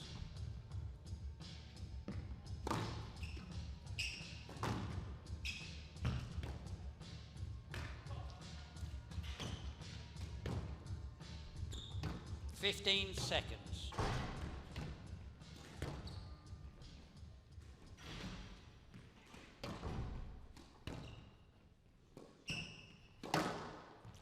Waller leads, 1 game to love.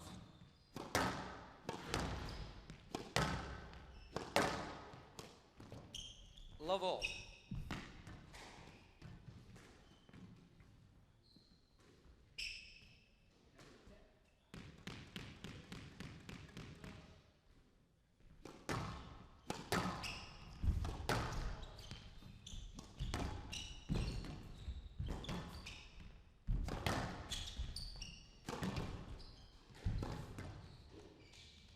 And out. 1 love.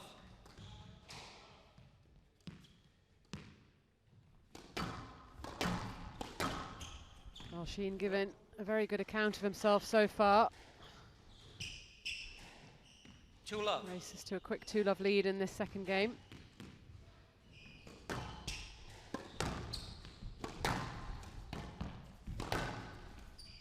Yes, let.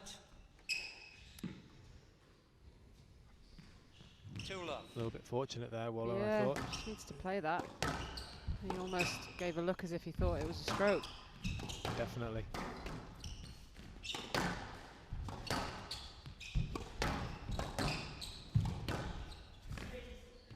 Yes, let. Probably Right wanted side. to fancied taking that, didn't he, Two after he played it last second.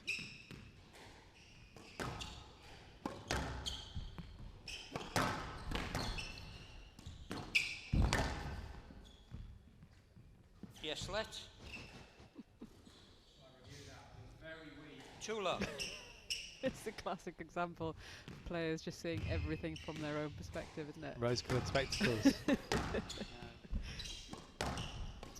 thought the previous one was a stroke, but that was no let. And out. Yeah. 1-2. It's tickling you, that, isn't it?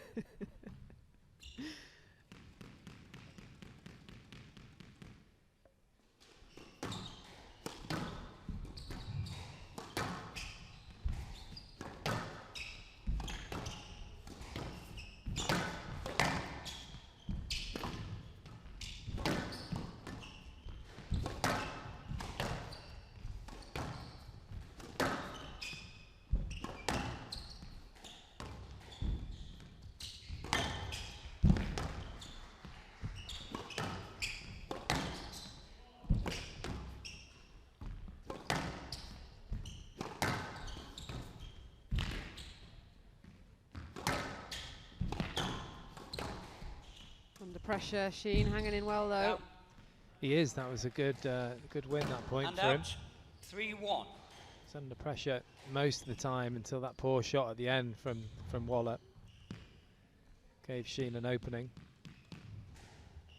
And a nice little cushion as well here in this second game.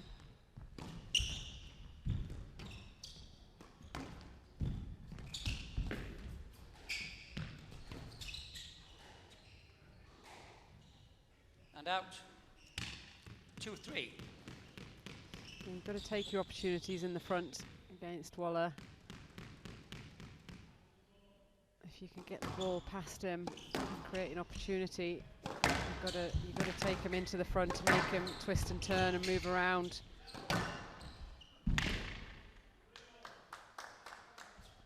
Three all.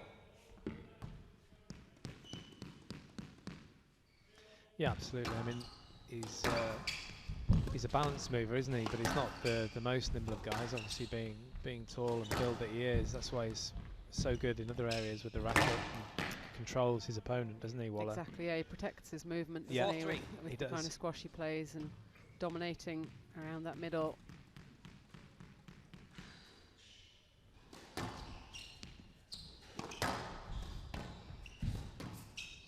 Out.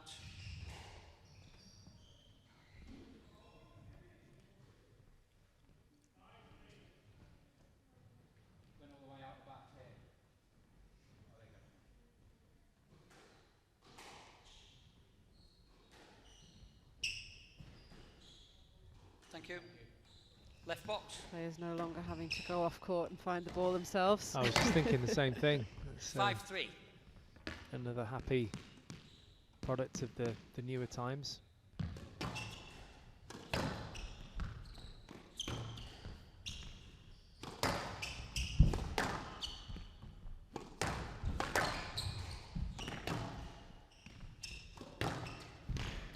That's a beautiful shot. Yeah, it's a great shot. Wonderful timing from Waller. Just running it in, nice and low. It's gone upstairs. Preparation, fantastic. Well, the ball's gone upstairs. I don't know what that means. Up on the balcony. So if there's no one up there, then. Thank you. And that's it. Oh, there was Match someone over. up there. 6-3. Sound technician, I think.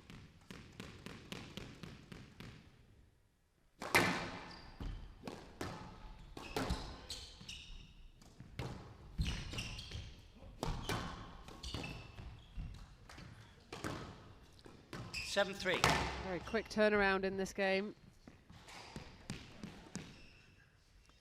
Yeah, Connor Sheen just feeding Waller a little bit there.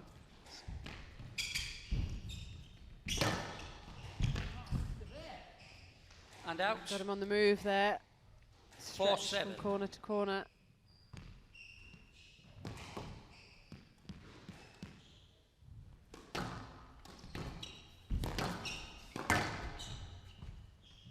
And out. 8-4.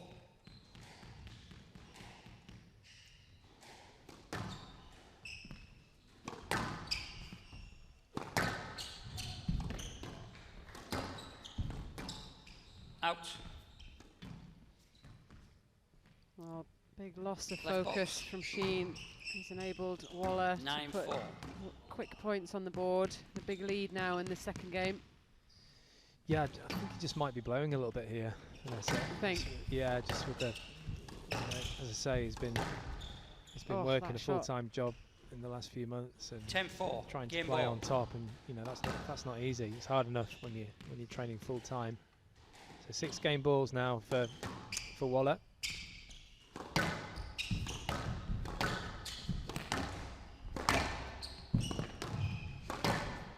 Down. Slammed it in the bottom of the tin. Well, I thought that And was going out. to roll out of the net, 5-10. but Game ball. he's got plenty of points to play with here, Waller.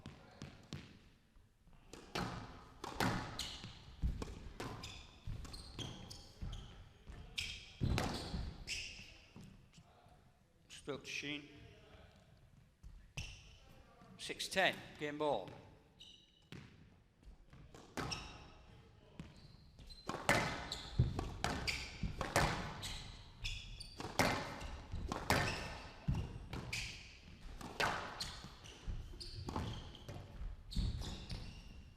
Not up.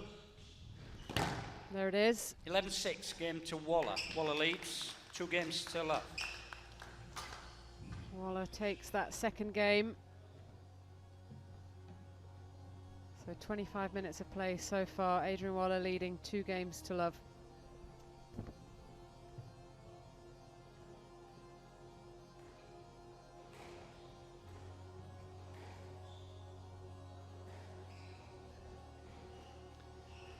Yeah, Connor Sheen managing to hang in there pretty well for the first game and a half, really. And then looked like he just sort of came off the pace slightly halfway through the second. The relentless volleying and accurate play from Adrian Waller just became a little bit too much for Sheen after a while, and the difference in points got larger and larger as the experienced Waller started to get a bit confident and use the trickle boasts, and he takes the second game. Play will resume in 60 seconds.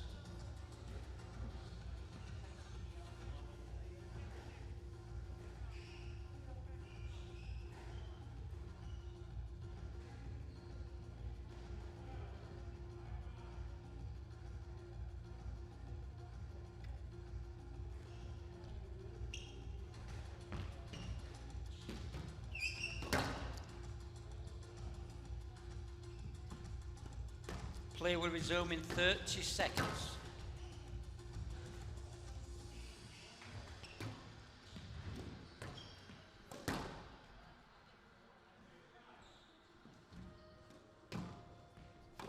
Fifteen seconds.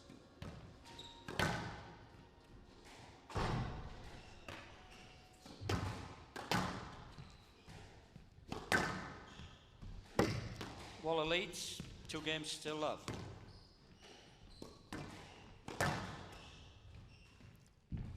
Love all.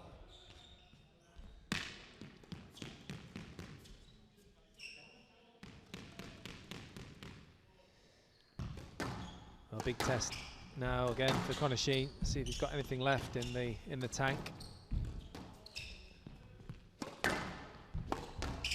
See if the break can afford him a second wind in this match. One love.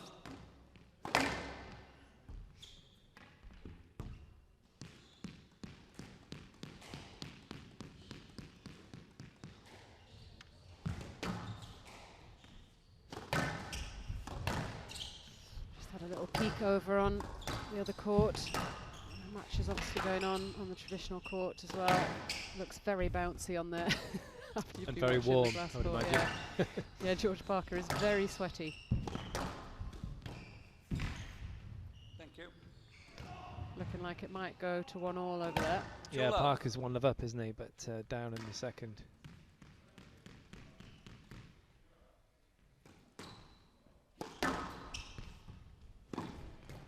That's a wonderful shot. Nice. See that? 3-love. Well, I could see that coming from all the way back here, but Connor Sheen couldn't react in time. Perfectly paced as yeah, well. Yeah, wonderful. So accurate. It's a nice shot. Hello. And out. It's quite good as well. 1-3.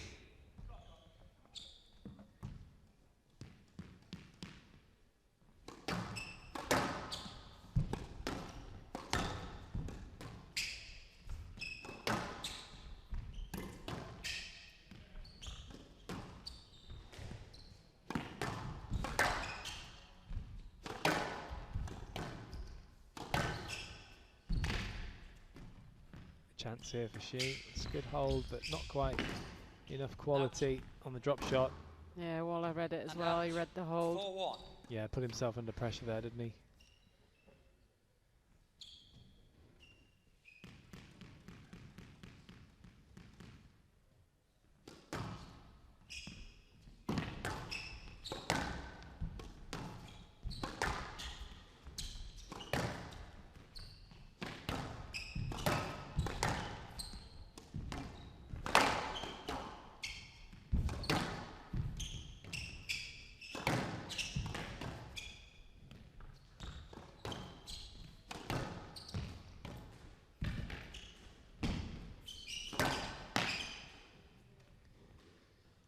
Just left feeding box. Waller quite a bit really in that rally. 5-1. Just retrieving most of the time.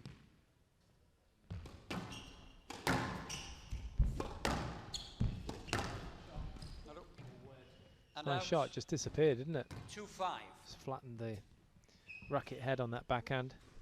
Yeah, we've seen quite a few of those from Waller on the other side.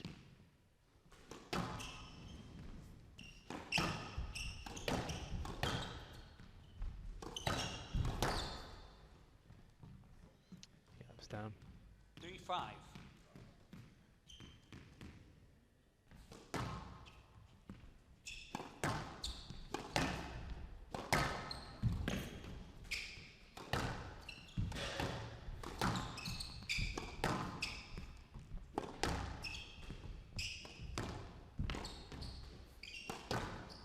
Down. And that is as well. And out. 6-3. This game proceeding very quickly. Short rallies.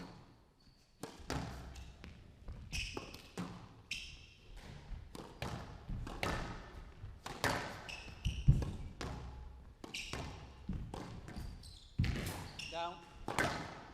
Angle working well for Waller. 7-3. Edging towards victory. Yeah, he likes those kind of shots, doesn't he? And he's just got a lot of time and he's got a good cushion.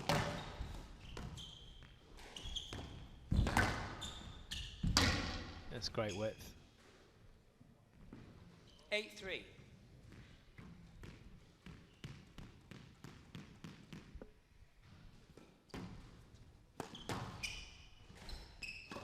Down. And out. 4-8.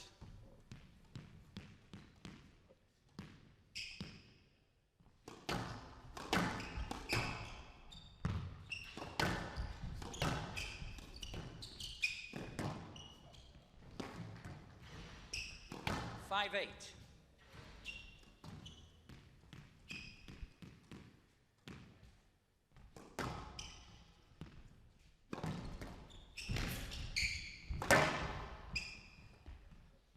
out. 9-5.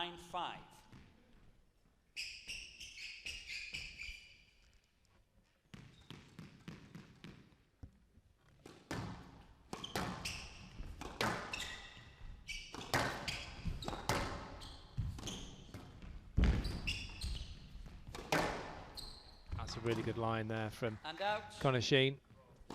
Just the right timing. 6-9. Got the ball running, front wall and floor. Great Looking shot. really uncomfortable in the lunge there, Waller, and then being forced into the opposite corner. It's so difficult to expose that against him.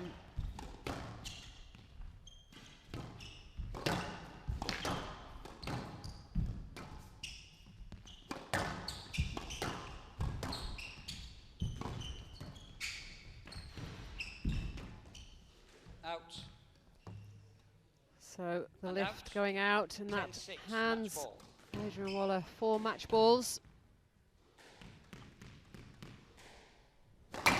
Ooh. It's almost knocked the front wall down. Some serious power there. Oh, lovely. 11-6. I think he Nice wanted that finish. over and done with, Yeah. Vanessa. Very casual on that last shot. 11-6. Well, good, a valiant effort there from Connor Sheen. As we say, it's a little bit short on the amount of training that he used to do. Yeah, did well, particularly in those first two. But it is Adrian Waller that moves into the quarterfinal. 3-love win for him in 34 minutes. Through to the next round, through to the quarterfinal stages now. How did that feel out there tonight? Difficult, to be honest. I think everyone's probably said today that getting on the glass court for the first time is a little bit harder than maybe sometimes it looks. And again, you saw that in the match today. We're a little bit short, a little bit scrappy in that first game, first period. Luckily, I was a little bit more on top from errors, really, for not seeing the ball. But other than that, it was good to settle in. It might sound odd to anyone who's watching on the TV, because obviously this is what you do for a living. You're professional squash players, but not seeing the ball or adjusting to a glass court. What elements are we looking for people that aren't necessarily massively into their squash? Well, it just disrupts your movement and your footwork, and you see someone sort of go for a ball and have to check back or not read it properly as just a second movement, then you'll know that either their opponent's caught them out from a good shot, or they've not quite seen it and they've sort of gone for the wrong angle or wrong ball, and that's sort of the telltale sign. You can just see your feet scrabbling around like in the middle, but yeah, that's probably knowing that a player's struggling a little bit. And how long does it take to adjust? Is it something that you just adjust during the game as you go along and you'll have sorted for the quarterfinals, or is it something that takes a bit of a longer period of time? Yeah, I think now that the first match is out the way, it feels more and more comfortable. Probably tomorrow it will just be in a case of just the warm-up, but it comes with experience as well. I mean, someone like James Later, Yeah. I hit with him sometimes. I don't know how he sort of adjusts at about 3 shots. Just so much experience, and clarity of how well he hits the ball. So it comes with experience as well. Yeah, we look forward to seeing him later, and we look forward to seeing you in the quarterfinals. Congratulations, well done.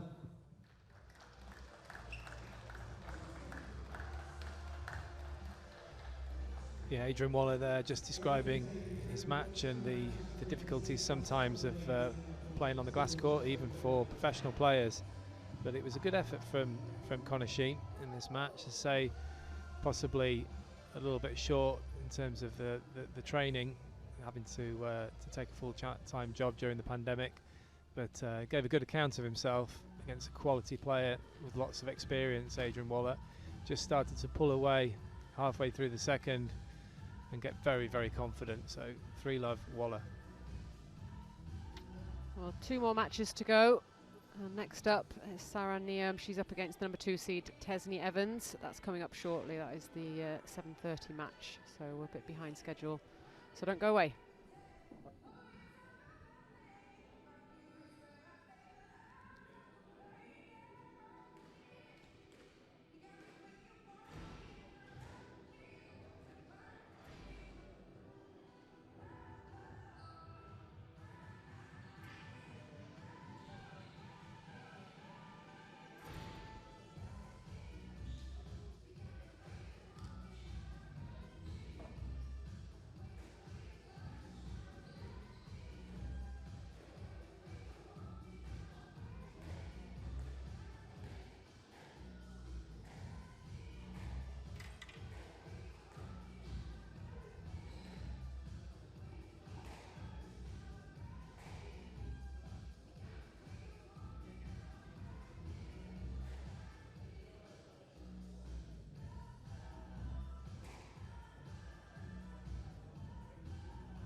Half time.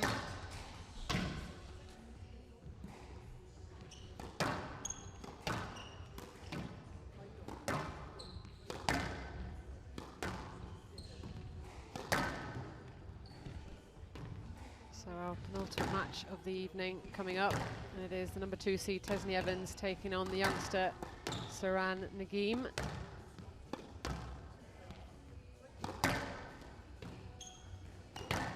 Nagim in the white t-shirt on the left of your screen, just 17 years old, and she's a local girl from Manchester, coached by Josh Taylor. Currently at her highest world ranking of 183. She has been playing in quite a few of the recent Challenger events, runner-up to the Cheetham Hill Classic and quarter-finalist at the Peterborough Open, so been doing pretty well in those events. But she is up against it today. 2-time winner of this event. First Welsh player ever to win the British Nationals. Tesni Evans, currently ranked 11 in the world, has been inside of the top 10 previously at 9.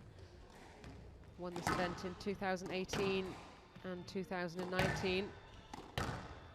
Third round exit at the recent World Championships, 3-love loss against Noran Gohar, and an early exit in the PSA event before that, El Guna against Subramaniam.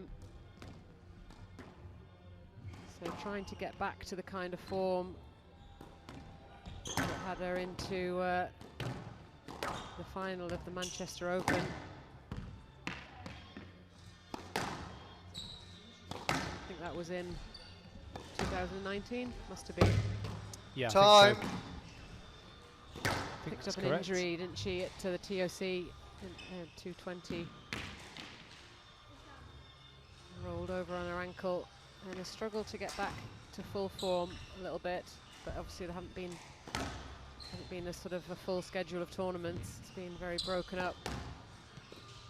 Yeah, and I think most squash fans around the world would love to see her come back to full form, because she's one of the most entertaining players out there.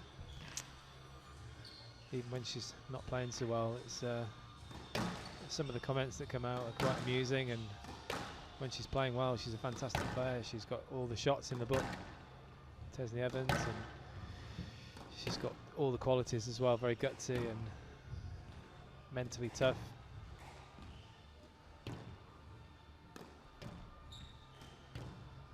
Yeah, she's a joy to watch when she's playing well. Really lovely rhythm to her game and her swing. Play will start in 15 seconds. Very natural.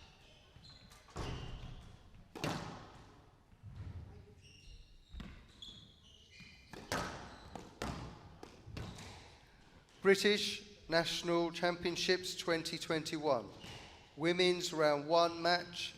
Saran Nagim of England to serve. Tesni Evans of Wales to receive. Best of 5 games. Lovell.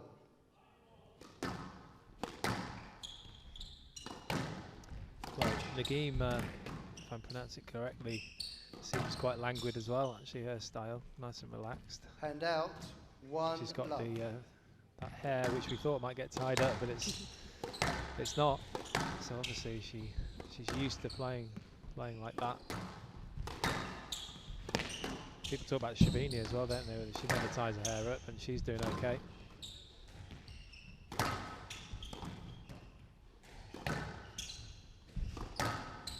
I've not seen the game before, but I like her style already. Nice and relaxed. Oh. We're talking about exciting players on here. Stroke to Evans. 2-love.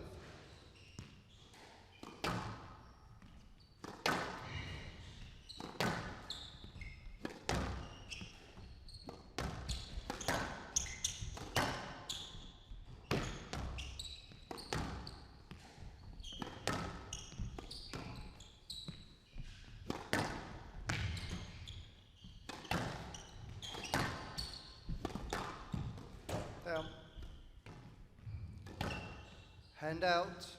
1, 2.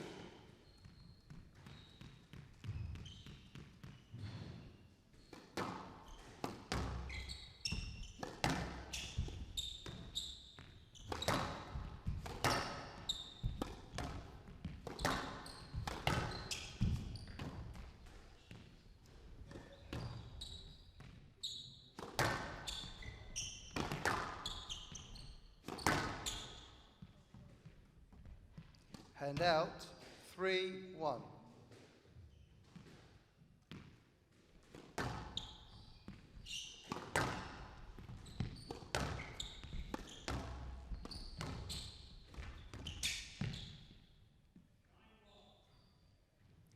Yes, let.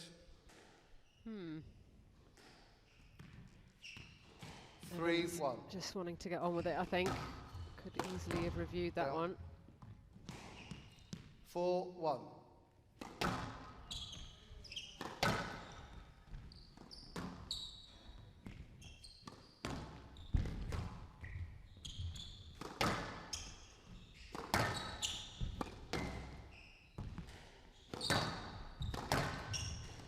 Down. Hand out, 2-4.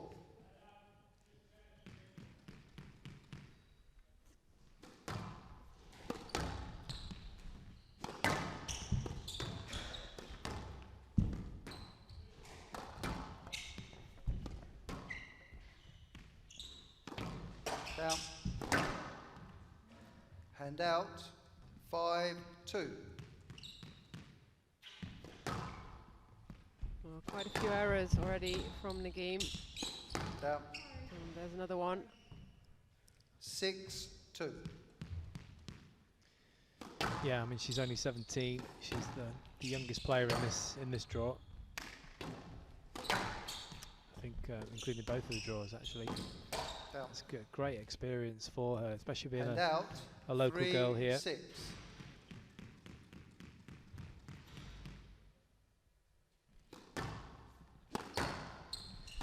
Playing against a former two-time champion and someone with so much experience. It's great learning experience for Nagim.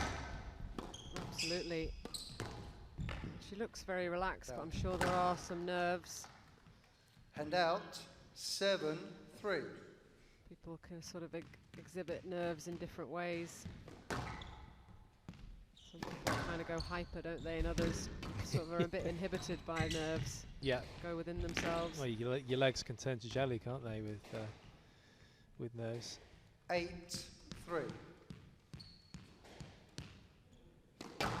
Remember the first time I played on a glass court when I was about 15. Couldn't even hit the ball. Couldn't see the ball. It was partly to do with the court, but partly because I was so nervous. 9-3. Not a nice feeling. No. And almost paralysis that goes with it. Yeah.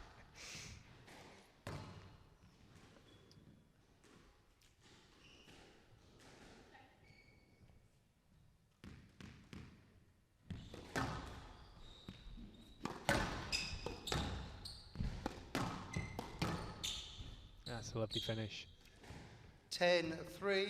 Game no nerves at all there from Evans. So 7 game balls to the Welsh lady.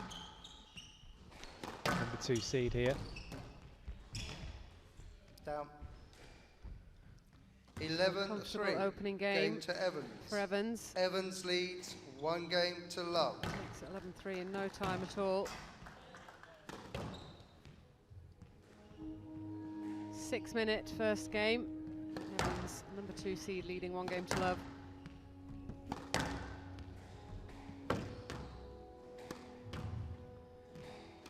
Yeah, Nagim just getting a little bit of extra time, bit of extra solo on this glass court.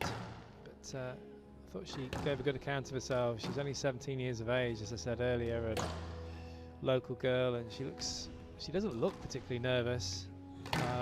She's got a nice, relaxed, languid, casual style. Looks like she's got a really promising future, but perhaps today just a little bit out of her depth. But hopefully she's going to learn as much as possible against Tesney Evans, who's 1 love up.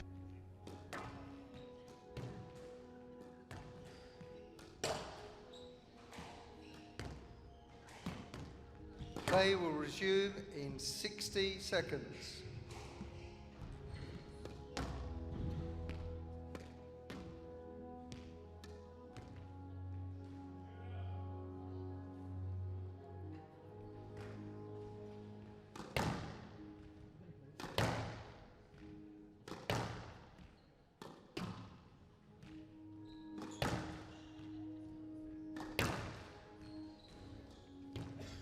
Play will resume in 30 seconds.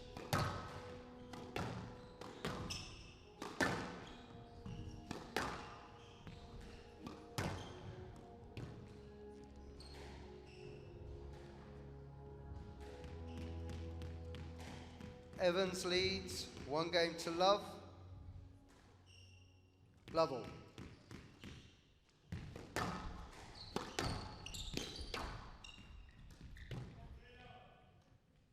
Hand out, 1 love.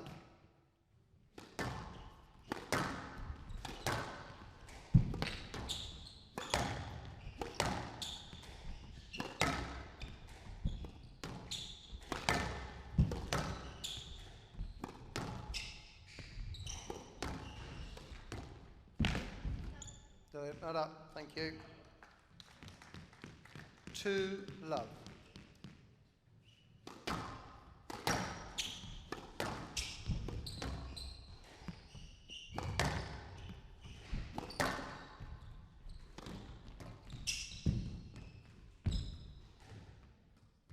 Hand out, 1-2.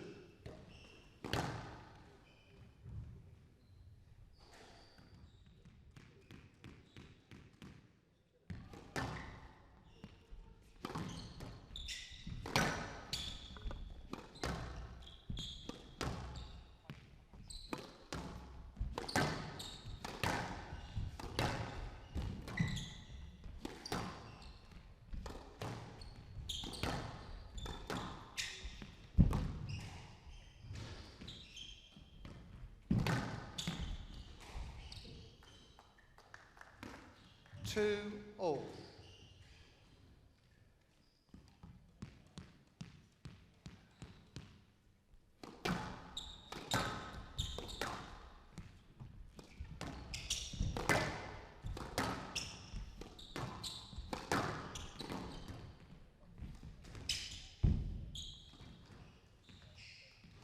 Hand out, 3-2.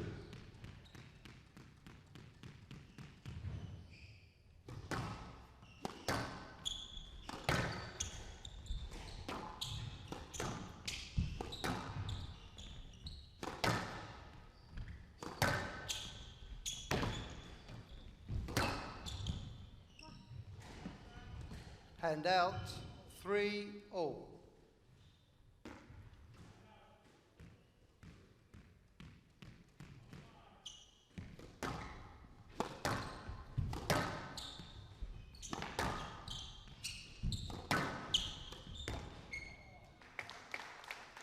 Hand out, 4-3.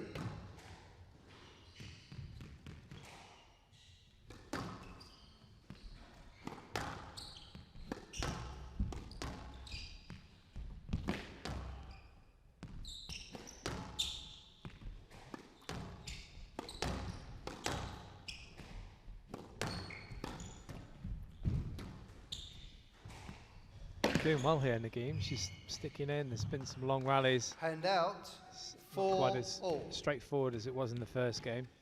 Well, that might be a slight settling of the nerves.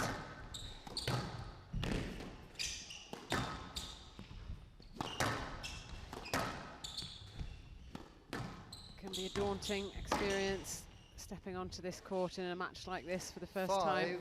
5-4. Especially on the glass court. Tough to see the ball.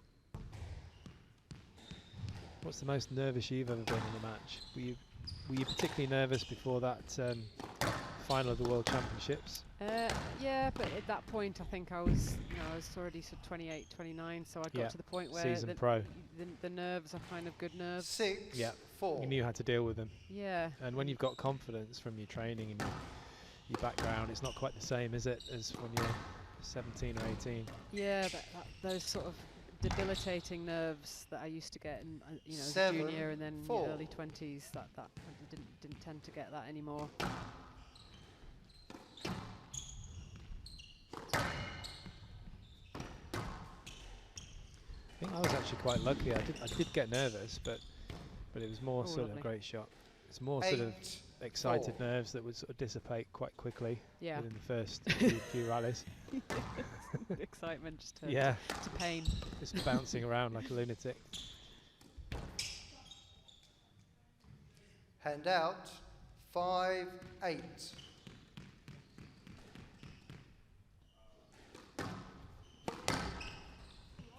I didn't see that one at Hand all. out, 9-5.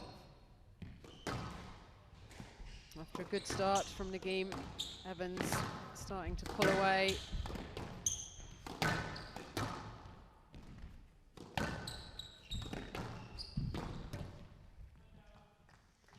(10-5). So 5 game Game balls ball.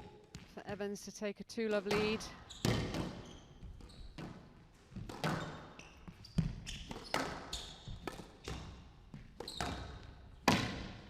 Down. There it is. 11-5. Game faring Game slightly to better Evans. in the early Evans stages of that leads second, but 2 still games pretty to love. comfortable. In the end for Evans, another 6-minute game, so after 14 minutes of play, the number 2 seed leading 2 games to love.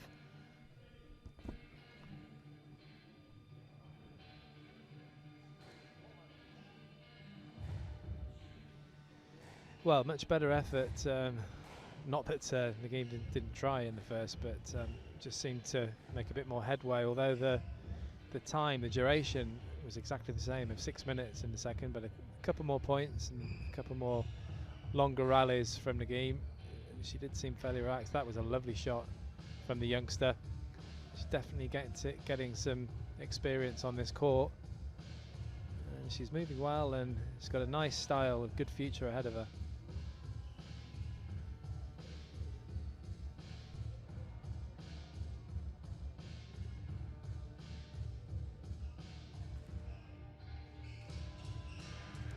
Play will resume in 60 seconds.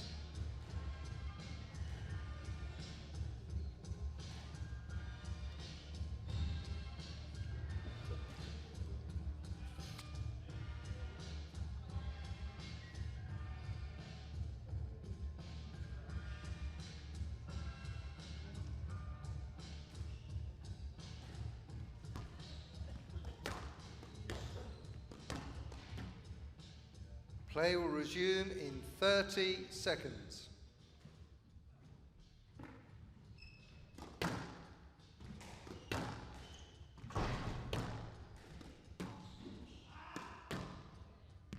(15 seconds).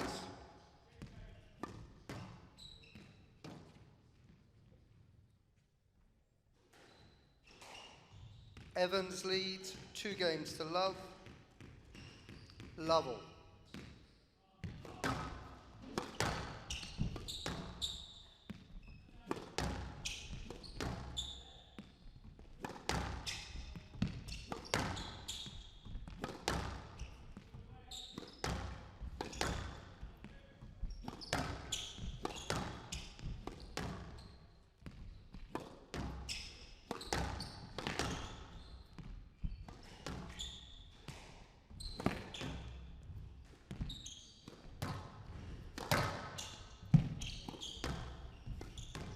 It's nice touch, good movement again from Nagim. Stroke to Evans. Unlucky there. Perhaps just went a little bit heavy, which is why the referee's gone for the stroke decision. 1-love.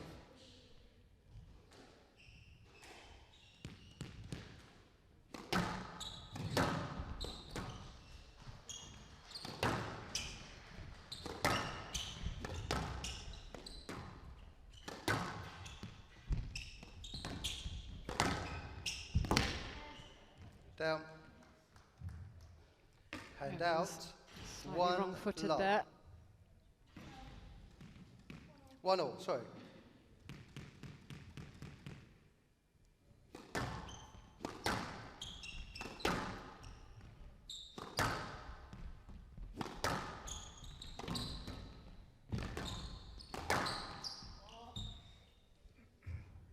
That's good pressure from Evans. Hand out.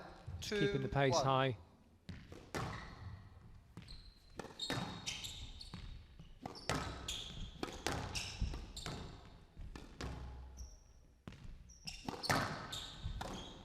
Down. 3-1. Just a little bit late onto that, perhaps the wrong shot there from Nagim. Yeah, just like to see a little bit more resilience in the with the shot selection. Yeah, a bit more defence really when she needs it as well. She's not quite in position.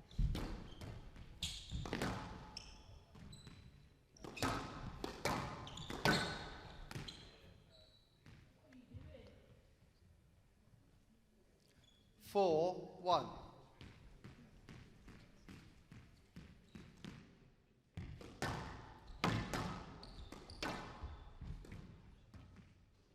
Five, 1.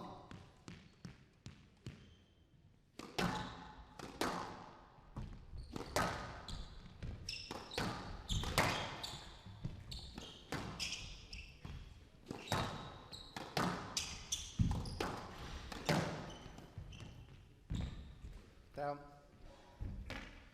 6-1.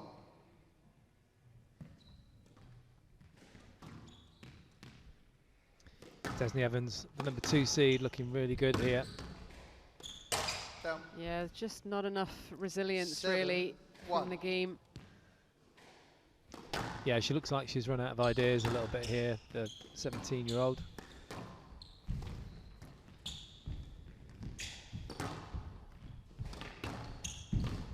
Down. Hand out. 2-7. Yeah, she's got that nice sort of relaxed style, as you mentioned, but just not playing with enough purpose. There's no attention to detail on every shot. She's definitely got potential there, hasn't she? There's a lot to work with there.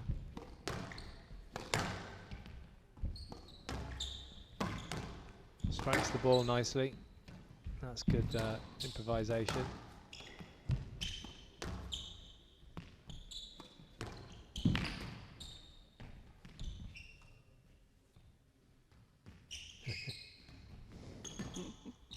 Some interesting She's flicks laughing from, at herself there. from both players Went for here. the little fake. Yes, let. The single fake.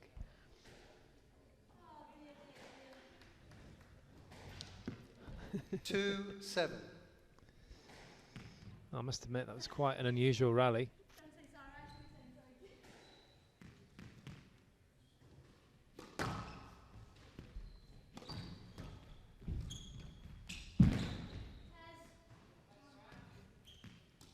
Three, 7.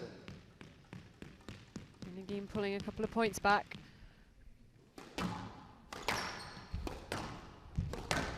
Maybe you want to come away from a match like this just feeling like you've at least made the most of the opportunity. That's a very jammy shot.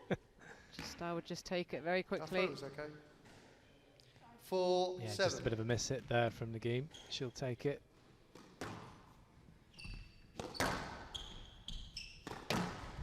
Just lower the deficit slightly. That's Hello. wonderful, wonderful touch there from Evans. Hand out. 8, 4. See the follow through really quite high there.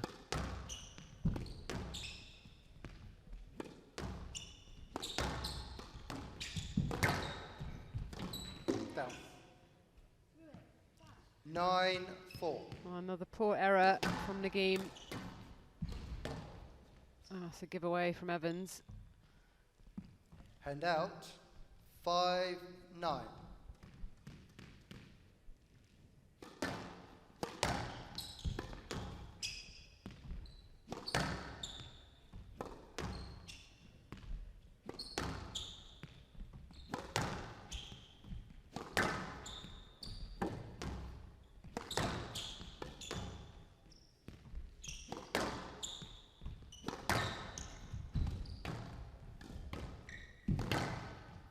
Lovely, well straightened. Hand out. 10, 5. So Match ball. 5 match balls for the Welsh number 2 seed. And there it is, all over. 11, 5. Match to Evans. 3 games to love. 11, 3. 11, 5. 11, 5. A pretty solid performance from Evans. 22 minutes, 3-love win. 11-3, 11-5, 11-5. She's courtside with Michael Absalom.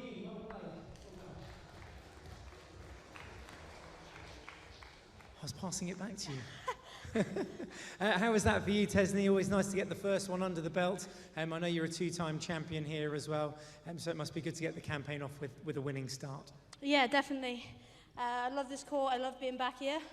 And I was so excited all day to play, and I had to wait till the last one. So it's been good to see so many good juniors like Saran playing, and I think if ever we're seeing a new generation of players, not just on the PSA World Tour, but also in the British circuit. So it's really, really good to see. It's very good. Something I did see today, it's a little bit of buzz on social media. I think it was a misprint that you were the defending champion. Yeah, have you got the trophy with you? I don't have it. I had a little mishap this morning on social media, which was kindly posted out by SJ herself, who we were having a little bit of banter. The person that runs that account thought I was defending champ, and I'm not defending champ, unfortunately. 2 years ago, wasn't it? 2 years ago. So I woke up this morning, first thing, go on my phone, half asleep, posted it, didn't even read it, just shared it, until I got a message back from SJ saying, okay, well, if you are defending champ, you better bring the trophy back. And I was like, what is she on about? And then when I saw it, I was like, my mistake. So I deleted it, clarified that was not the case. Well, it was very amusing. I've sort of read that and have been following it all day as well. Do you think that's what it might come down to, a battle between you and SJ at the end for this championship? I hope so. But to be honest, it's a very tough draw. There's some really good players along the way for both of us. I think it'll be really, really tough. I'm just taking each match as it comes, just trying to get better and better, improve every tournament I play. So I'm not focused on making the final, making the semis or whatever. I want to play as many matches as I can. So that's all I'm focused on this week right now. There's too many good players to say that's the case. There's a lot of good players. Okay, well, good luck, and we'll see you in the quarterfinals. Tesney Evans. Thank you. That's all right. Well, quarter-final berth for Tesney Evans. Taking it one day at a time. Yeah, Tesney Evans giving a bit of a lesson really to her younger opponent, but Nagim gave a good account of herself. There was some nice relaxed squash from her.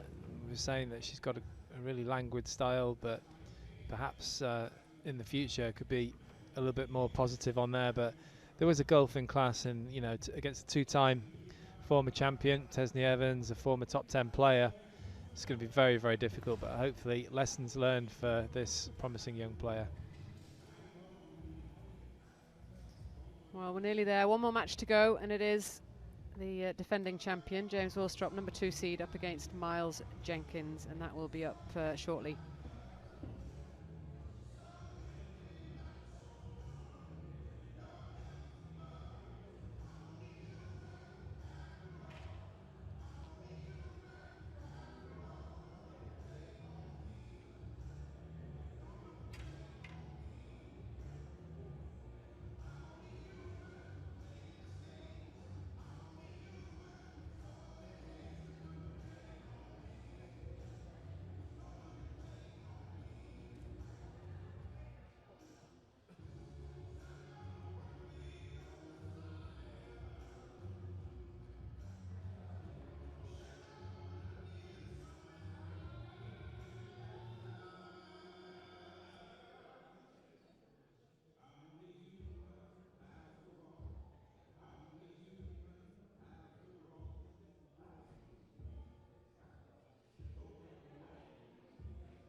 our last match of the evening. It is the number 2 seed and defending champion James Willstrop up against Miles Jenkins. So Jenkins in the all black, 26 years old from Chichester. Currently ranked 143 in the world. That is his highest world ranking to date, achieved on the 1st of August this month. He's a University of Birmingham alumni. I think he's still based there. Winner of the Cheetham Hill Classic last week, and runner-up at the Carlisle Open in July, so he's done really well in the most recent Challenger events. And he is up against James Willstrop, 4-time winner of this event and the defending champion, currently sat at 19 in the world, but he is of course a former world number 1, 37 years old. He is just shy of his 38th birthday, coming up soon. Great final last year, great match against Joel Macon, and lost in the first round of the World Championships just last month against Ibrahim, but a runner-up at the Squash on Fire the week before, or the couple of weeks before that in Washington, lost to Victor Cruan in the final there.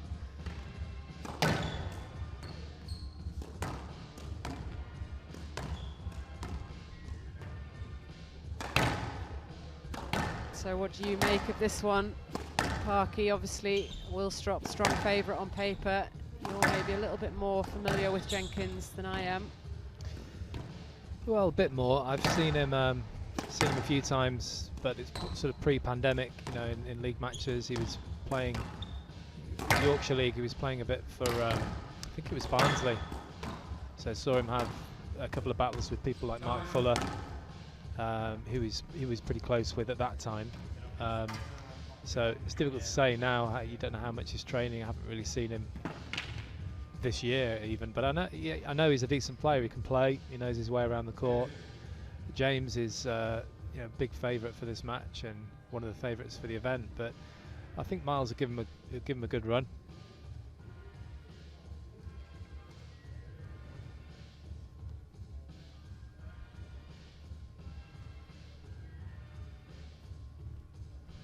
See, they've both got the same racket.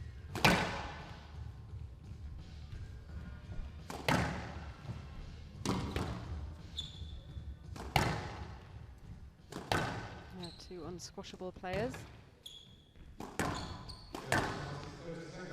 nearly took his head off there. Be careful.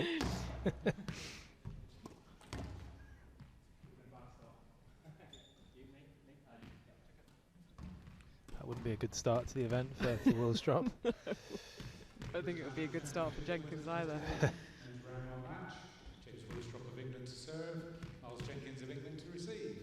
Best of 5 games. Love all. Well, Vanessa, you can give us the biggest insight into James Willstrop, particularly currently. How's he? I mean, we've heard all his results and stuff, but how's he doing with his training and fitting everything in with two young boys and some coaching now at Pontefract as well? I mean, he's busy, that's for sure. But yeah, he's had a good spell actually. You know, the tournaments I think have helped. Particularly the one in Washington where he got through to the final. He just was in need of matches, and he's managed to get a decent spell of training in. So he's getting there. He's feeling pretty good, I think, going into these next 3 events. He's looking fit. He always looks fit and trim and ready to go.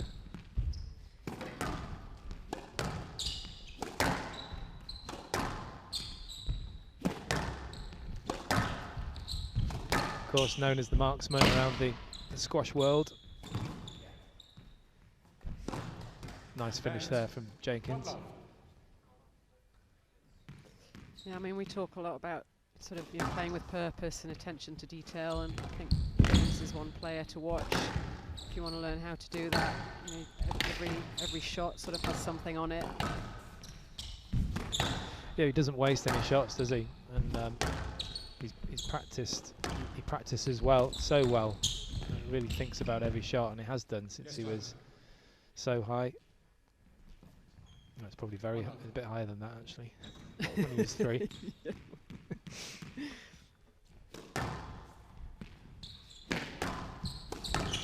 But yeah, it'll be strange for him being at this tournament, particularly without his dad here. So I think he's, you know, every tournament almost he goes to from now on, he's sort of has that feeling of, you know, missing Malcolm. He's such a big presence in his life, but you know, also a big part of his squash life. Oh, that's a good shot. Happy memories from last year. Not here, obviously. It was in Nottingham. That's right. But with his dad in the crowd, and the kids were there as well. Yeah, you were there as well, of course. Don't underestimate yourself. No, just, yeah. Trying to keep the kids from running around on court. And out. 1-2.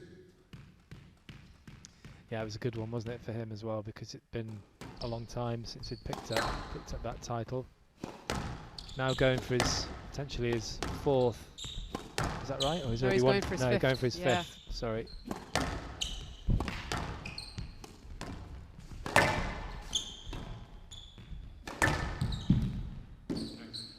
Just missed time. That popped up a little bit more, perhaps, than he thought it might.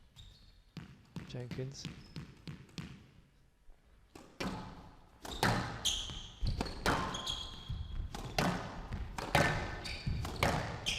Not a bad start though for the underdog here. It's managing to trade blows.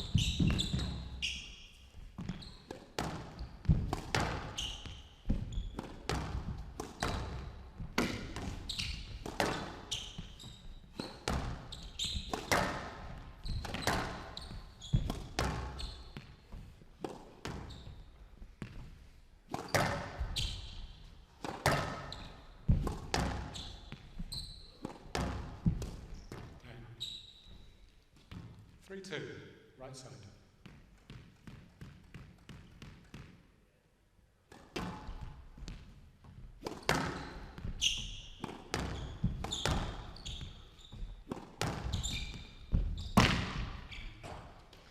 That's tight work from the marksman.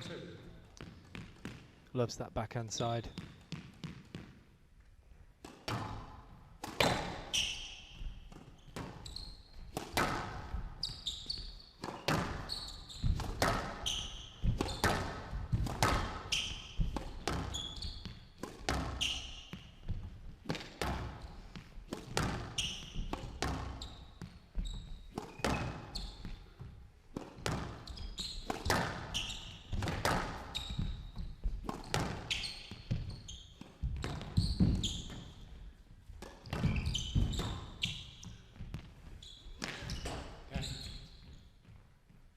Out.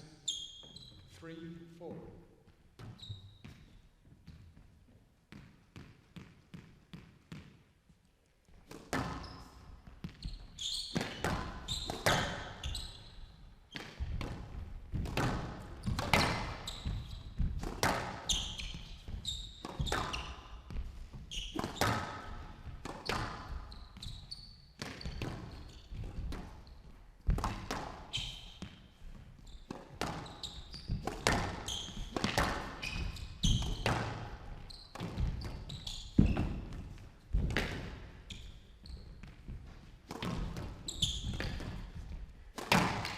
Good use of the angle there from Jenkins.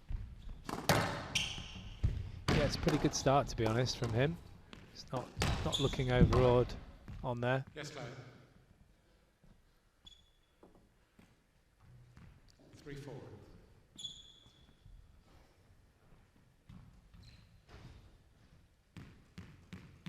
It's a bit early to call, Vanessa, but can you see another making Willstrop final, or do you think there's somebody else lurking in the draw that could mess things up? Pat Rooney's been playing well, hasn't he? Patrick's been playing well. Not sure which half he's in actually, but I mean, if James gets through this one, he's got George Parker. That's a really tough more than a banana final, skin. so I don't think he'll be looking too far ahead. No, to be honest. Of course, he can't, but we can. I think Rooney might be in the other half. I think it's maybe Waller's half. So it would be a Waller. I'm not sure Waller's got in the quarterfinal, but it would be a Waller Willstrop semi-final if it went to seeding.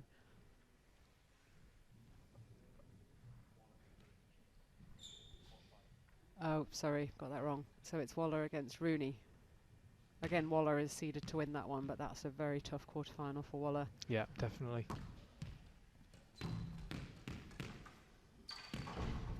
5-4. Yeah, there's some very good players in the mix, aren't there? As usual.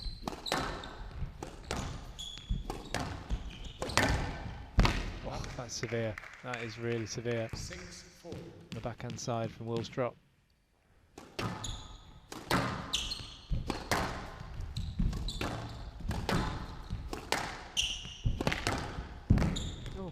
Oh, two ridiculous shots in a row. And A winner and then a winner. 6. Look at this, and then That's outrageous. I'm not sure. Yeah, I think he wanted some sort of recognition there from Willstrop.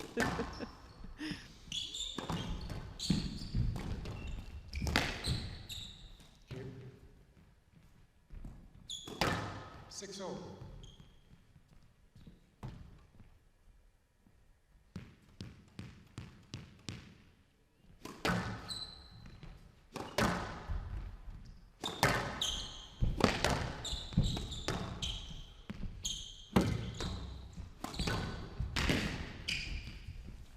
Stroke to Jenkins. Review. Review, please. Player review. let's have a look how much Strong space there was straight there. decision. I need a different angle.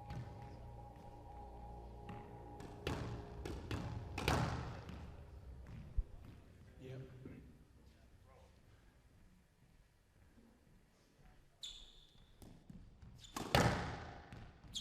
I think he had a bit of room there, Vanessa. This is a good angle. Yeah, this is the See. better angle. I think yeah, just enough maybe. Yeah, just. I think Willstrop had cleared enough. You see, Jenkins is on the tee, and Willstrop's just behind the service box when he's about to play. At the point he's about to play. It's a close one though. Well, it's upheld. Stroke to Jenkins, decision upheld. Willstrop has no reviews remaining. 7-6. So Jenkins manages to get himself a 1-point lead in this first game.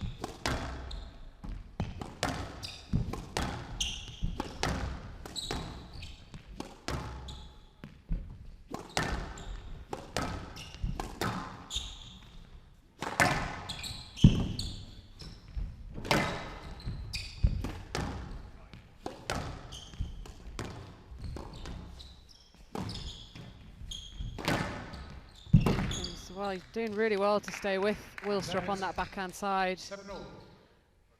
He really is, because Willstrop is being so proactive, particularly in that rally, really trying to get onto the ball exceptionally early.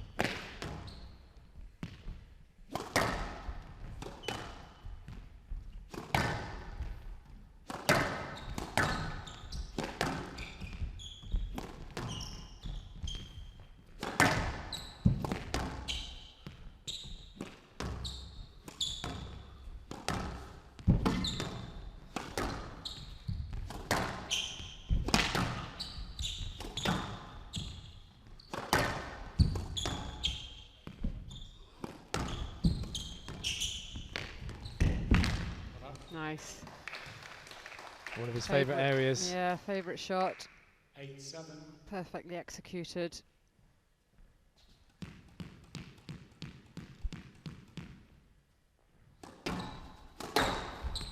Two quality rallies put together by Willstrop to get his own lead back. He's having to work for it though, isn't he? It's not all plain sailing here. Jenkins is putting in a really good first game here.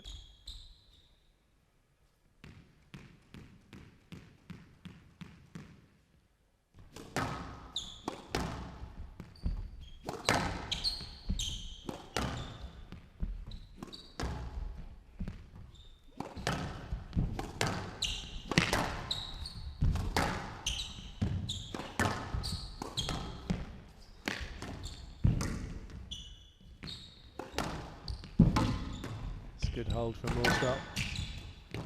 Not quite getting it tight enough. That was a wonderful finish there from Jenkins. Stitched himself there a bit, Willstrop. It's very unusual to see him clip the side wall. Yeah, he usually gets that line spot on, doesn't he? 9-8.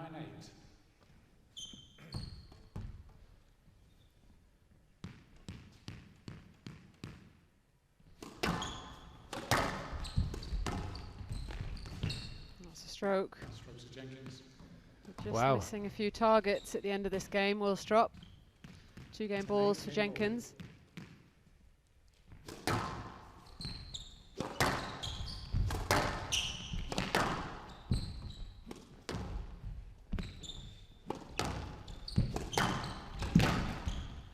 It's going to be another one. Well, that's a turn up. Willstrop just reviewing it, so we might get... You don't have a review. Oh, he's lost the review. He lost it, yeah. He used it previously. 11-8 game to Jenkins. Jenkins leads 1 game to love. So a very good first game from Jenkins. 13 minutes, he takes it 11-8. Leads 1 game to love.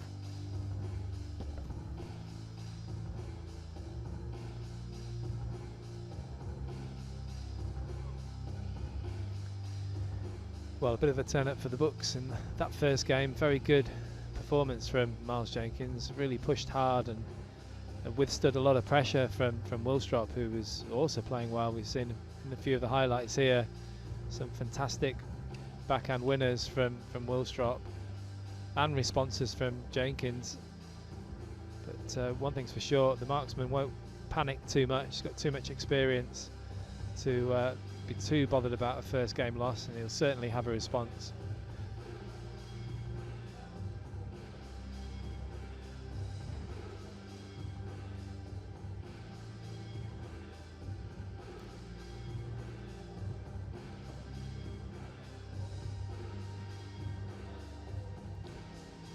Play will resume in 60 seconds.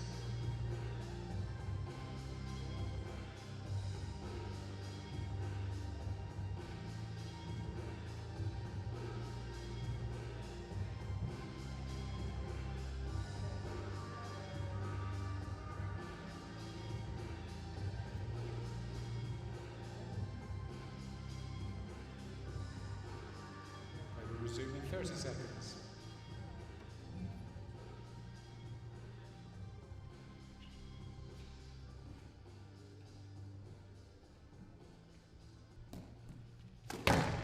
Fifteen seconds.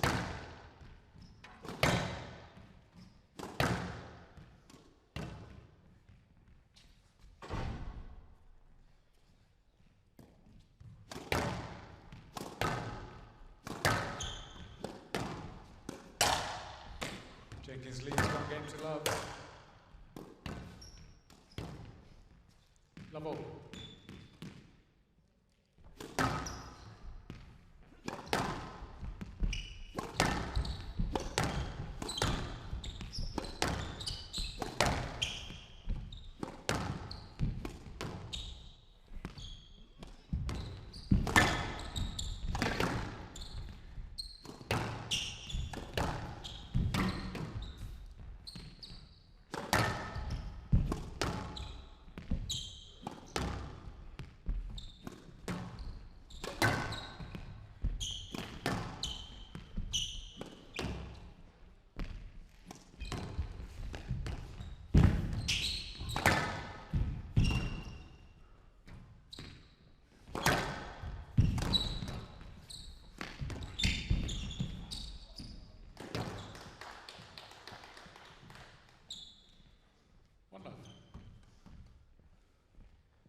Well, a good opening rally from Jenkins. A bit of work to do for Willstrop. I'd certainly expect him to raise his level accordingly.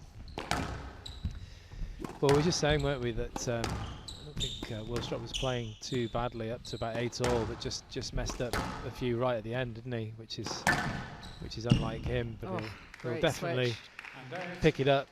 1-1. Won't make those kind of mistakes again. That was pretty wicked.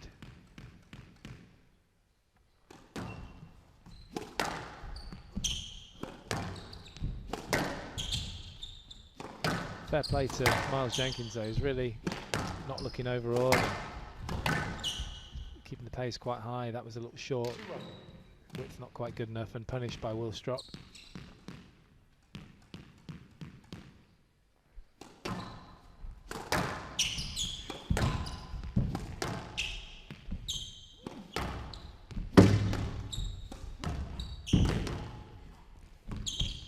Oh, dear. Ball absolutely glued to the side wall and then in the nick as well. He'll take it. Came off a tight ball from Willstrop as well, didn't it?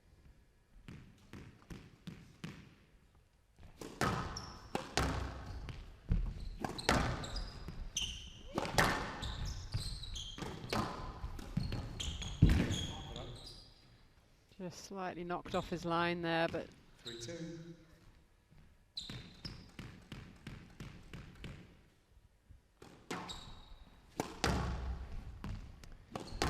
Will the boys be watching this one? Or is it a little bit too late?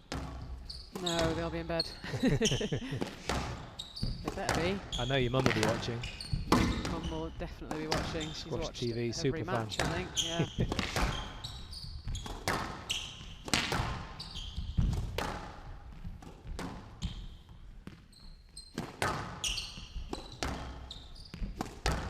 She struggles watching James actually more than me. Yeah, I can imagine.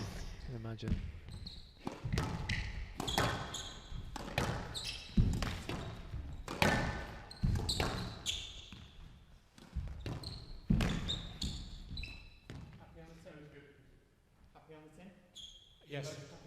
He's doing really well with the counter-attack, And 3-all. Jenkins. When James takes the ball in short, unless it's perfectly on target, Jenkins is getting onto it really quickly and using the counter.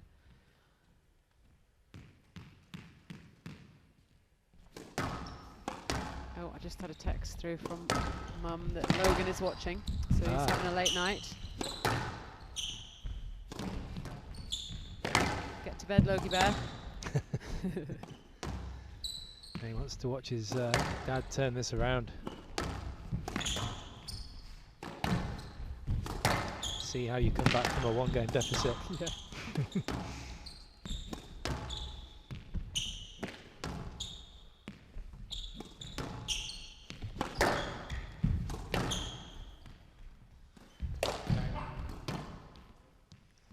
4-3. That isn't going to help.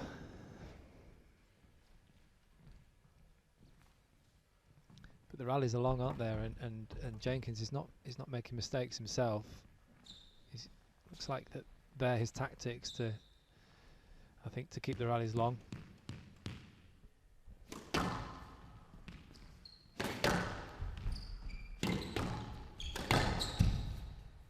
Yes, left.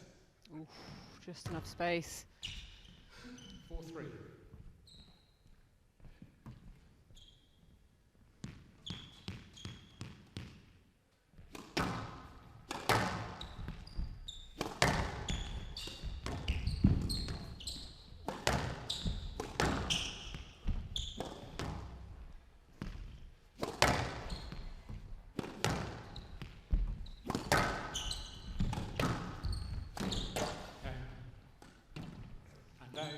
He's been using the boast really well. Just clipping the tin.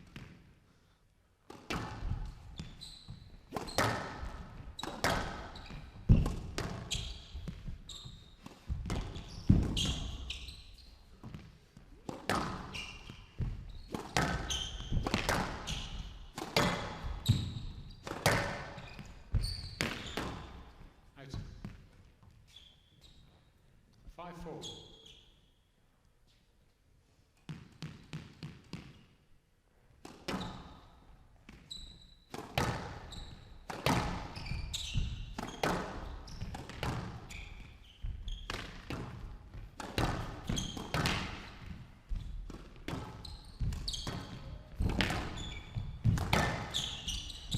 Yes, lads.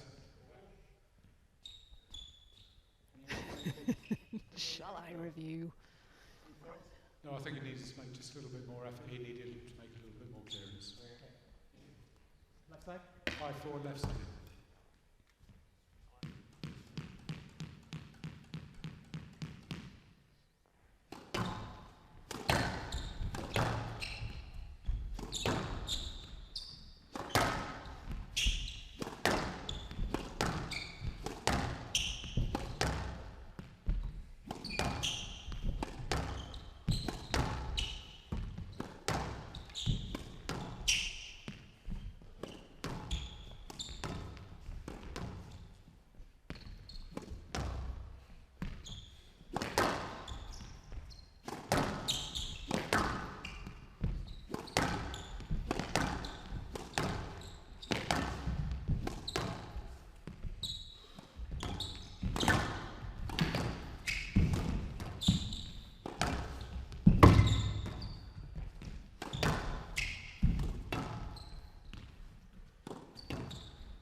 just trying to force it a little bit too much here now, Jenkins.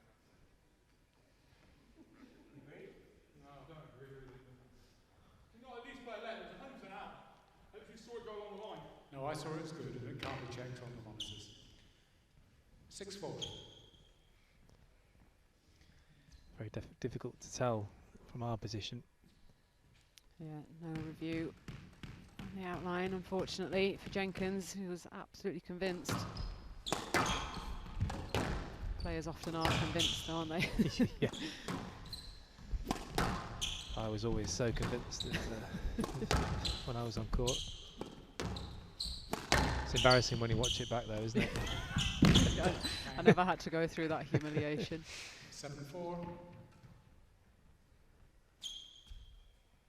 Thankfully. Although you also get redeemed a few times as well, some of the old matches, which is, well, even more frustrating because when you lose. It's clever from Will Strop. Clever little reverse angle. 8-4. Leisure Centre. Very often. It's the old Leisure Centre boast. Good spell here from Will Strop.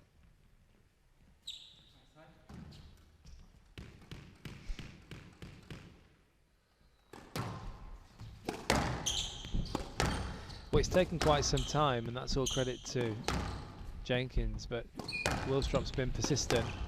And he's now finally, well, I didn't speak too soon, but he was starting to pull away a little bit. He's still got the 3-point buffer, hasn't he?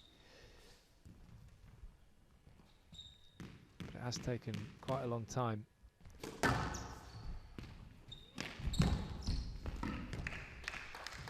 Very rarely misses that one. 9-5. I think he plays that shot in his sleep. Yeah, especially with that little bit of angle off the side wall and off the back wall. Favourite position.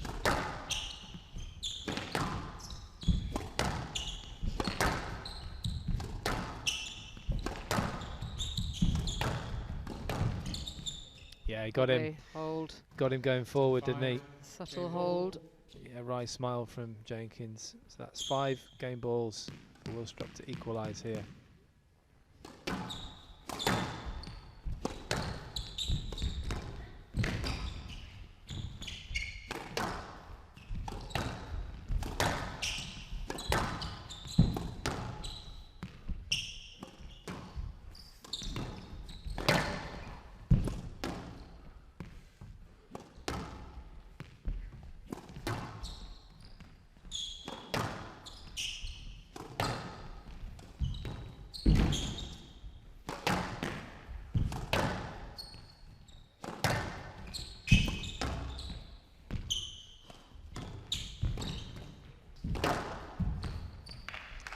It's a clever shot, good use of the wrist there from Will Strop, managing to straighten that shot on the forehand side. So fantastic end to that second game from Will Strop. Really went up a level. 12-minute second game. Will Strop takes it 11-5 and draws level here in the last match, 1-1.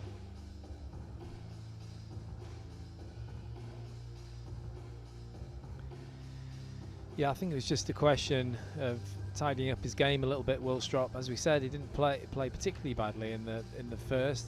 It was a really good game from Jenkins, but just at the end, a few silly errors, maybe a lapse in concentration. But he made sure that didn't happen in this second game. We saw some of the skill that we're used to from Will Strop over the years in a glittering career, and then at the end of the second, a lovely flick down the wall. It's 1 game apiece.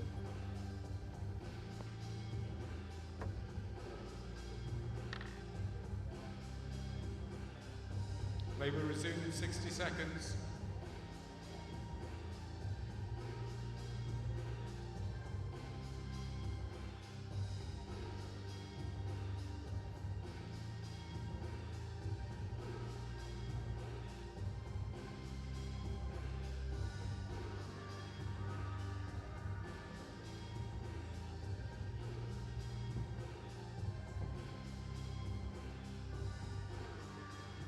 Resume in 30 seconds.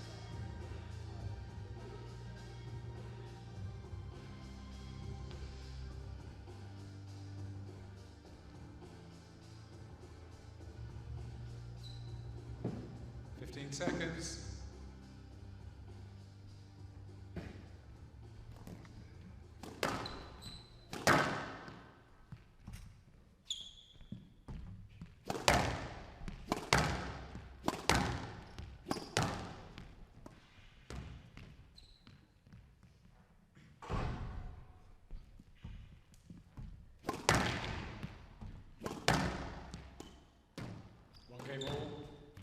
Stop to serve.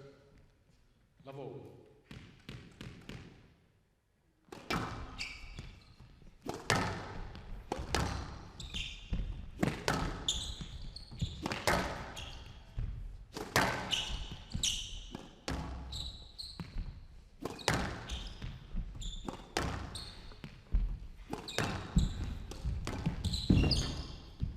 Really important for both players here to attempt to get a good start. That's very positive play from Willstrop. Early doors here in this third. Too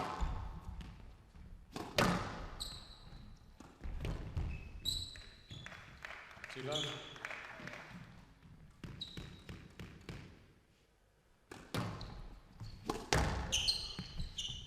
I think we're just going to see more of those kind of shots now from Willstrop. He's realised he's got a little bit of a game on his hands, and it's not going to be that easy, and he has to be focused all the way through.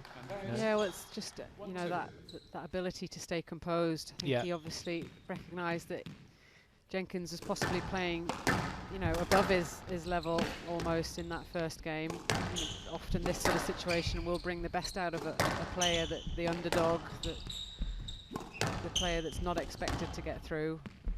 And you know, you have to raise your own level accordingly, but often it's difficult for those players to sustain that level for the whole match.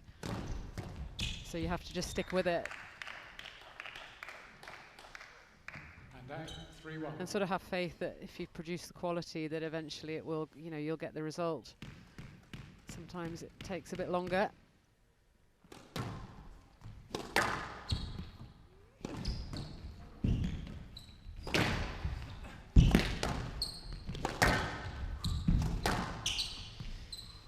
Some of these boasts now from Willstrop are pretty wicked, starting to find their mark at pace. Okay. And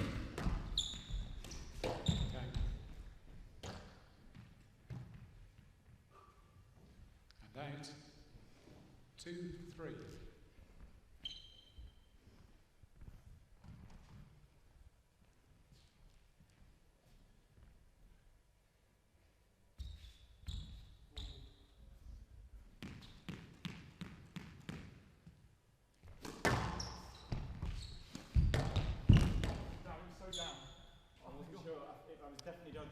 Yeah, it was. I was unsure as well. You think? Yes, lad. Unsure. Yeah, I think that's a fair decision. 2-3. Jenkins absolutely convinced it was down, but I'm with Willstrop, as in unsure on that one.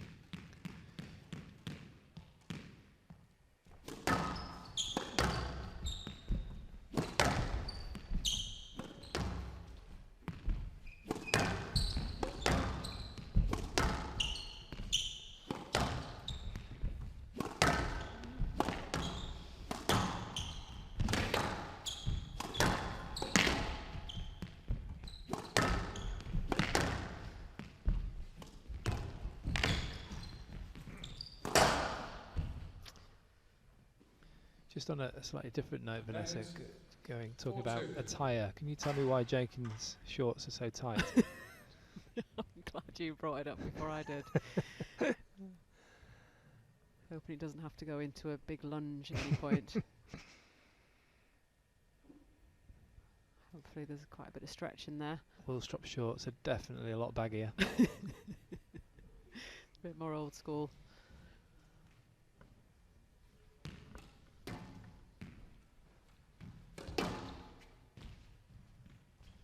I wouldn't be able to get out of those if I tried to put those on. They look more like the undershorts that James wears. He's forgotten to wear his other shorts.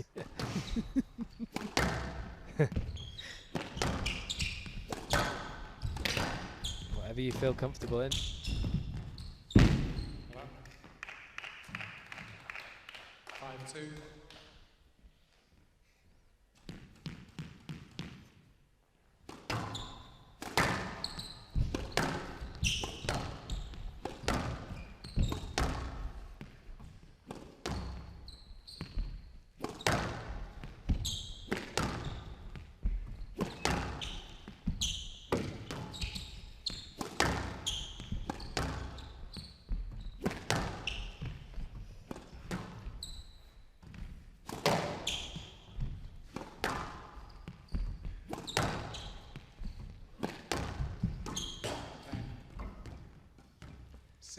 Well, a few more errors starting to creep in from Jenkins.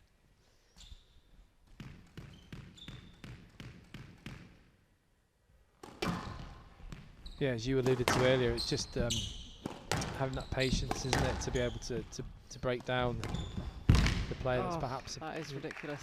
That's a fantastic shot, so tight. 7-2. Just running it in beautifully.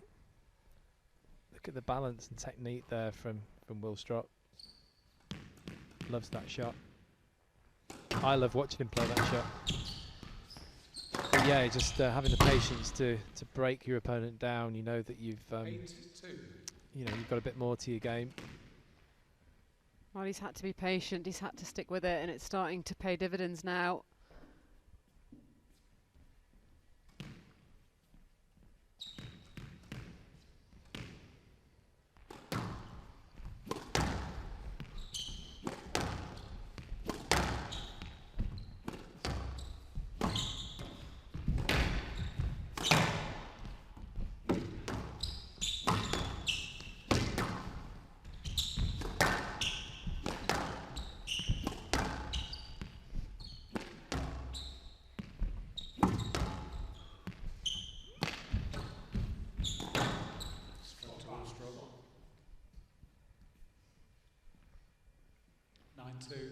Left side.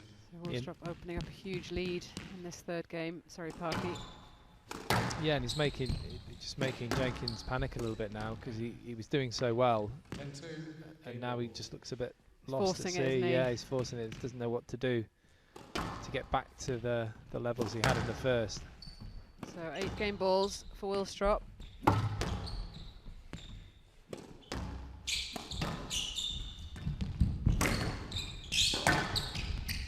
There it is. 11-2 game to Willstrop. Willstrop leads. Comfortable third game for Willstrop after a hard-fought 2 opening games. Takes it in 8 minutes, 11-2. Willstrop leading 2 games to 1.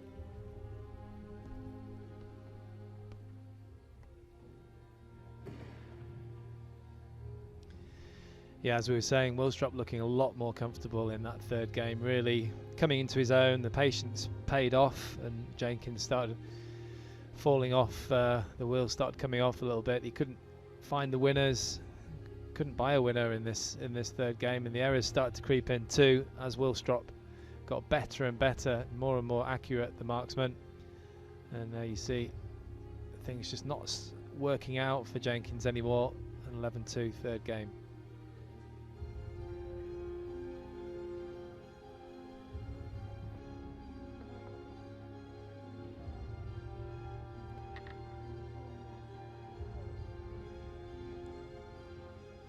Play will resume in 60 seconds.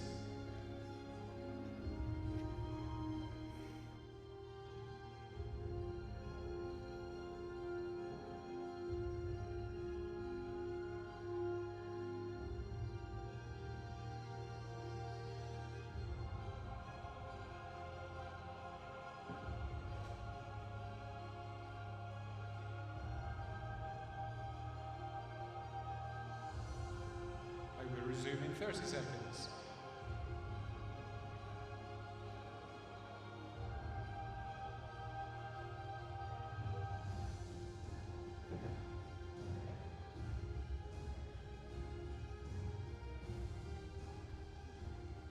Seconds.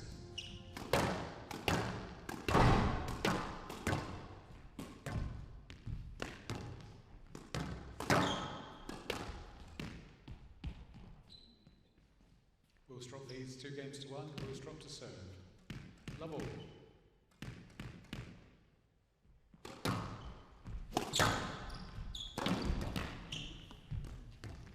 A bit of a mountain to climb for Miles Jenkins now in this 4th game.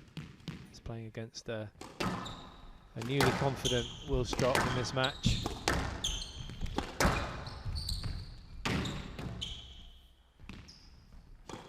Somehow managed to keep that ball in.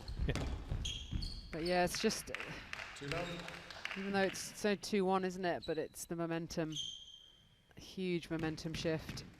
Suddenly Jenkins just, as you said earlier, just can't seem to buy a point on that.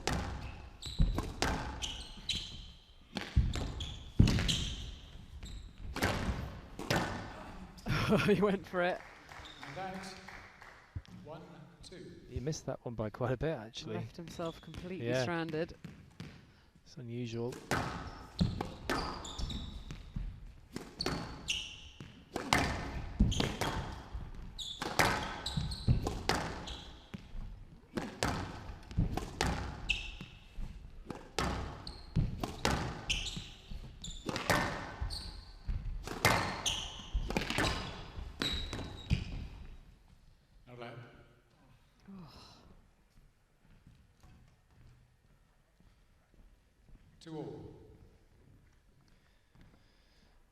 Saving a possible review, I think, for later on. I just think that's quite a simple let, but just doesn't want to use his review at this point in the game. The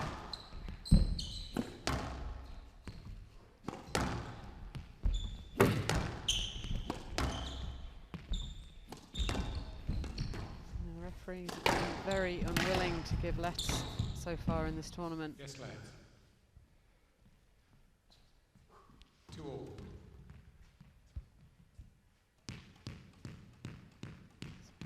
Be interesting to look back at. Actually, I feel like it's been pretty much no let stroke all the way through. 3-2. A push here from Jenkins.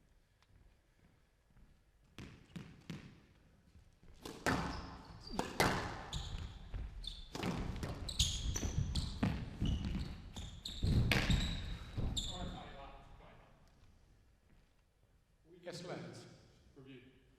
Player review. He was through to play this. Enough interference to warrant the let, but actually got round him. Well, I think some other players would have wrapped the racket around.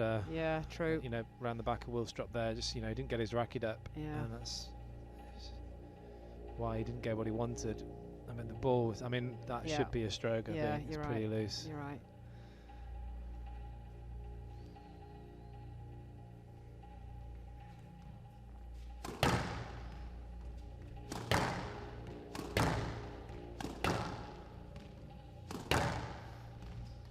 So good review by Jenkins. Stroke to Jenkins, decision overruled.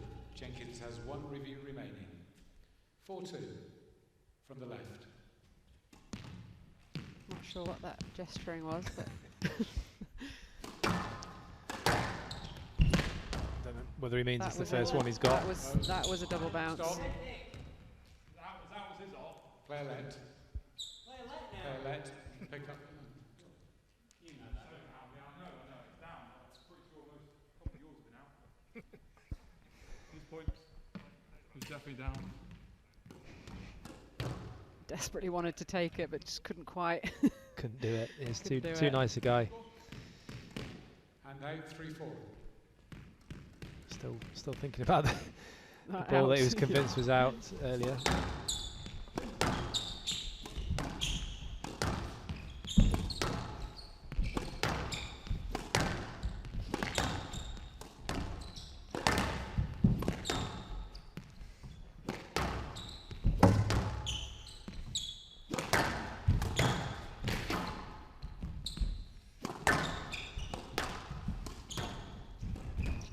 Come alive here. He has a bit of a push here in the 4th. Important rally though, I feel this.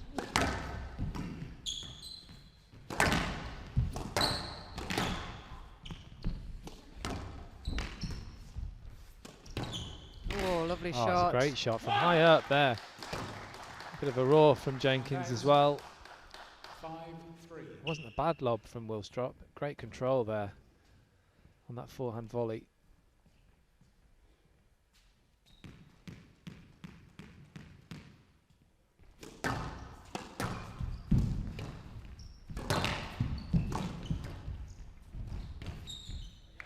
Didn't see that.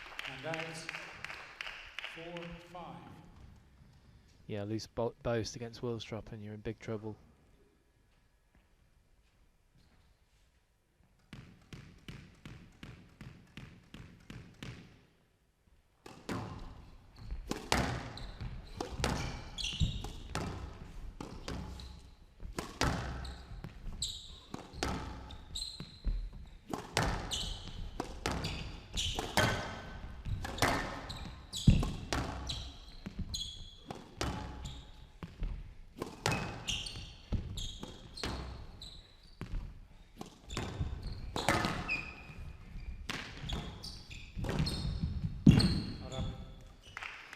That's a great shot. That trickle boast, really whipping it around the walls fast. Difficult to read, difficult to react to. Yeah, it's just that slight show of the straight ball, isn't it? That makes it all the more effective.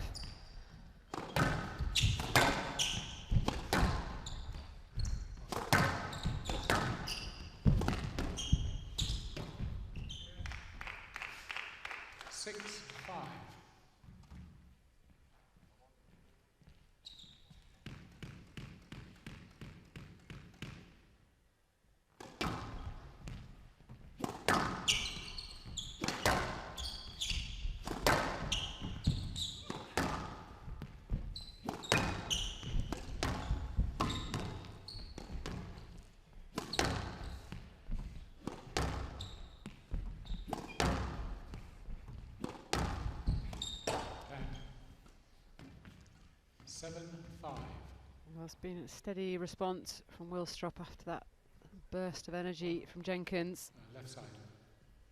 Again, the composure under pressure.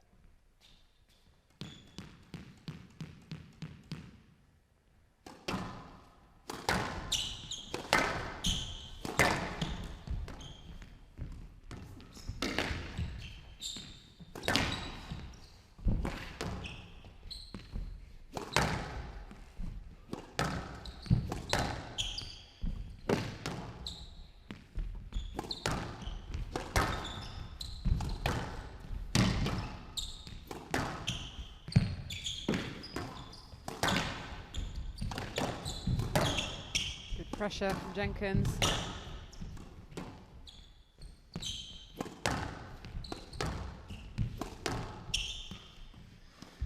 Your feet are all over the place, Vanessa. You're Sorry, actually I'm playing starting to twitch. every rally here.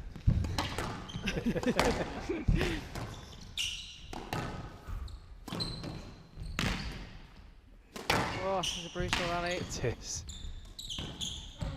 Ooh, I don't know. They've not been given to date. No, no. No way. You can get through. No, you had a line to the right. You saw me go through that, didn't you? Did you not see me I saw your first movement was to your opponent. It was a line to the right. Well, talked about consistency, and that was pretty consistent with the day. Yeah, they haven't been given. Yeah, just Ball not been given. stayed close to the side wall. Am I not too clear? Am I not too? What's the score? Sorry, you have a review, yes. No, no, no. What's the score, please? Sorry, it's 6-7. Okay, I wasn't too clear. Are you sure? Yeah, you were too clear, but you're not anymore. He got another point. It's the kind of thing I'd ask.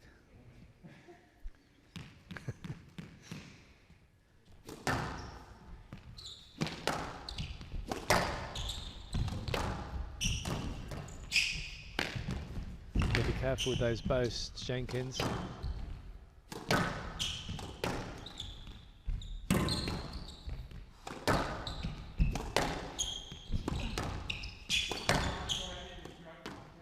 Yes, Claire. No, that's not a stroke. Didn't look like it affected the shot too much. 6-7.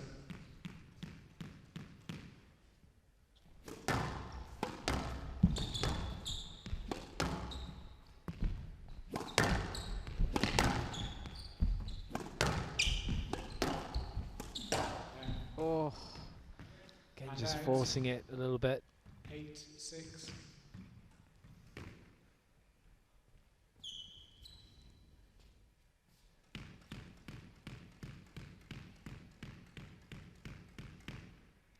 Willstrop just taking his time, thought he was going to go for the lob serve there, but went for the one down the middle.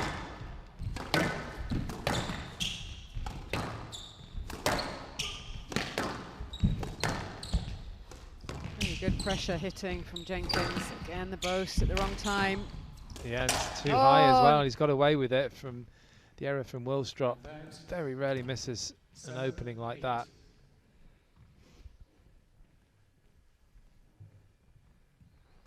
So still in touch here, Jenkins.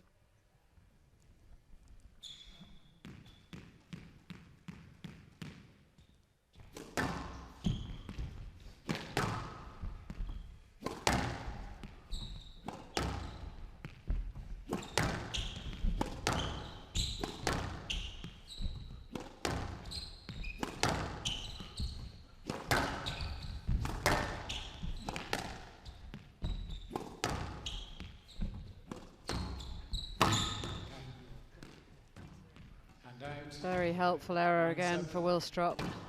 Hugely pleased to see those last two balls go in the tin. I mean, why was he playing that though, Jenkins? The ball was tight to the wall, wasn't it? It just wasn't the right shot, but I think he looks like he feels like he's living on a knife edge. And that's the pressure that you feel against these top players, these experienced players.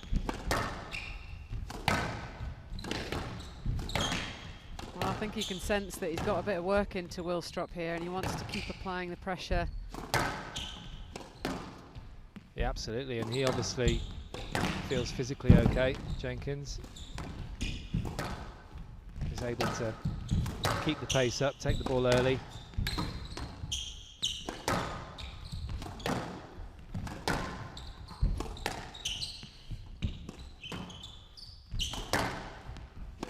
Whatever happens, he's putting a really good performance here, Jenkins.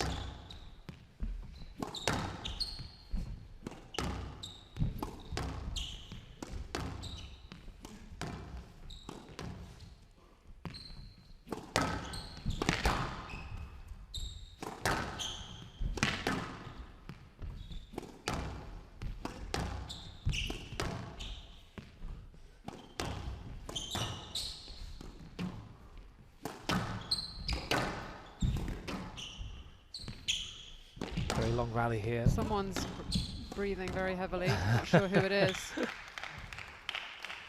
Willstrop just looking for those minute opportunities. Match ball. Certainly made use of that one. So 3 match balls for Willstrop and a place in the quarterfinals.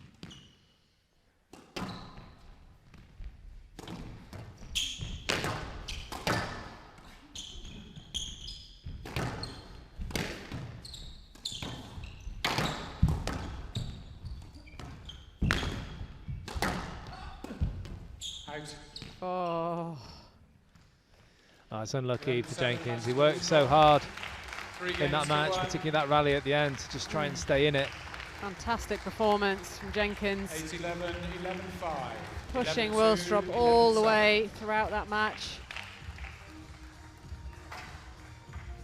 But the defending champion is through to the quarterfinals. 52-minute match.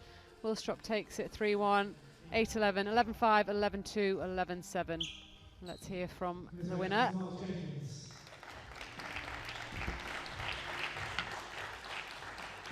And James, through to the quarterfinal stages, we know you're defending your title this year.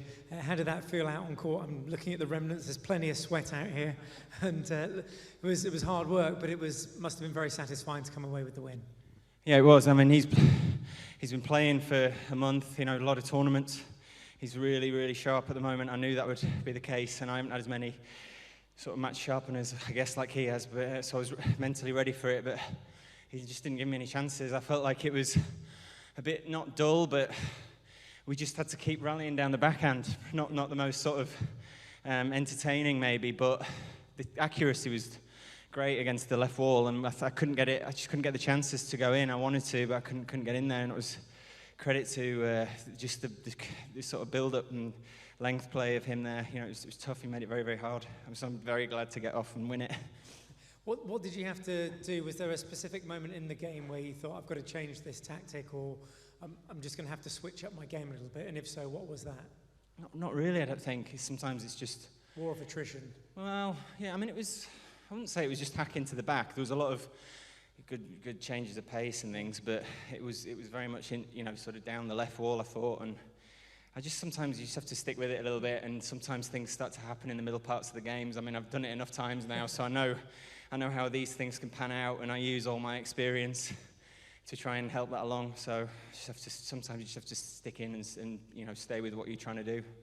And obviously as a defending champion and, you know, world #1 back in 2012, but do you always feel like you've got this target on your back? So these young up-and-coming squash players go, look, I'm going to beat the world #1. They would have watched up grown up watching you, some of them. Yeah, no, it's not really part of what I'm thinking about. You know, it's their time very, very soon, and probably now. And I've just been lucky with...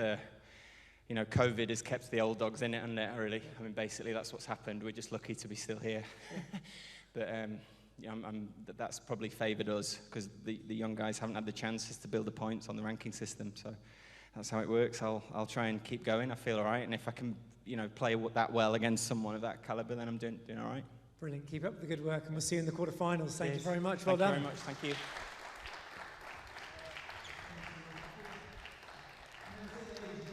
Yeah, I think it's an interesting interview there with James Willstrop. Perseverance and experience really got him through that match. It was a really good performance from Miles Jenkins, and James Willstrop, having lost that first, had to really be on his mettle after that and really concentrate and be focused and use all of his experience from many, many years on the tour and all his successes.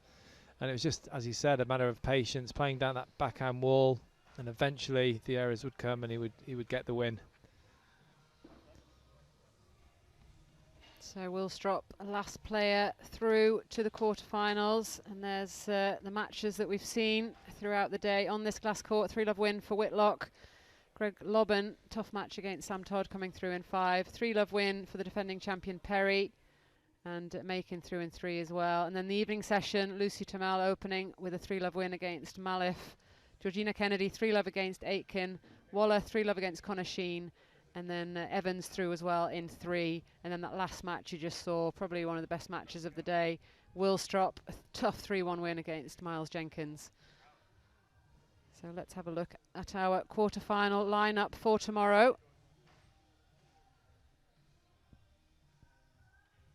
So play starting again at 12 o'clock, and it's Alicia Mead up against Emily Whitlock first up. That's followed by Declan James. He's taking on Lobban. Perry up against Chadwick. Joel Macon taking on Nathan Lake. And then in the evening session, we've got Turmel against Kennedy. That'll be a good match. Waller, Rooney, Jasmine Hutton against Tesney Evans. And then again, the last match of the day, George Parker. He's up against James Willstrop. So 12 o'clock, make sure you're back in your seats for a great quarterfinal lineup. Look forward to seeing you back here on Squash TV tomorrow.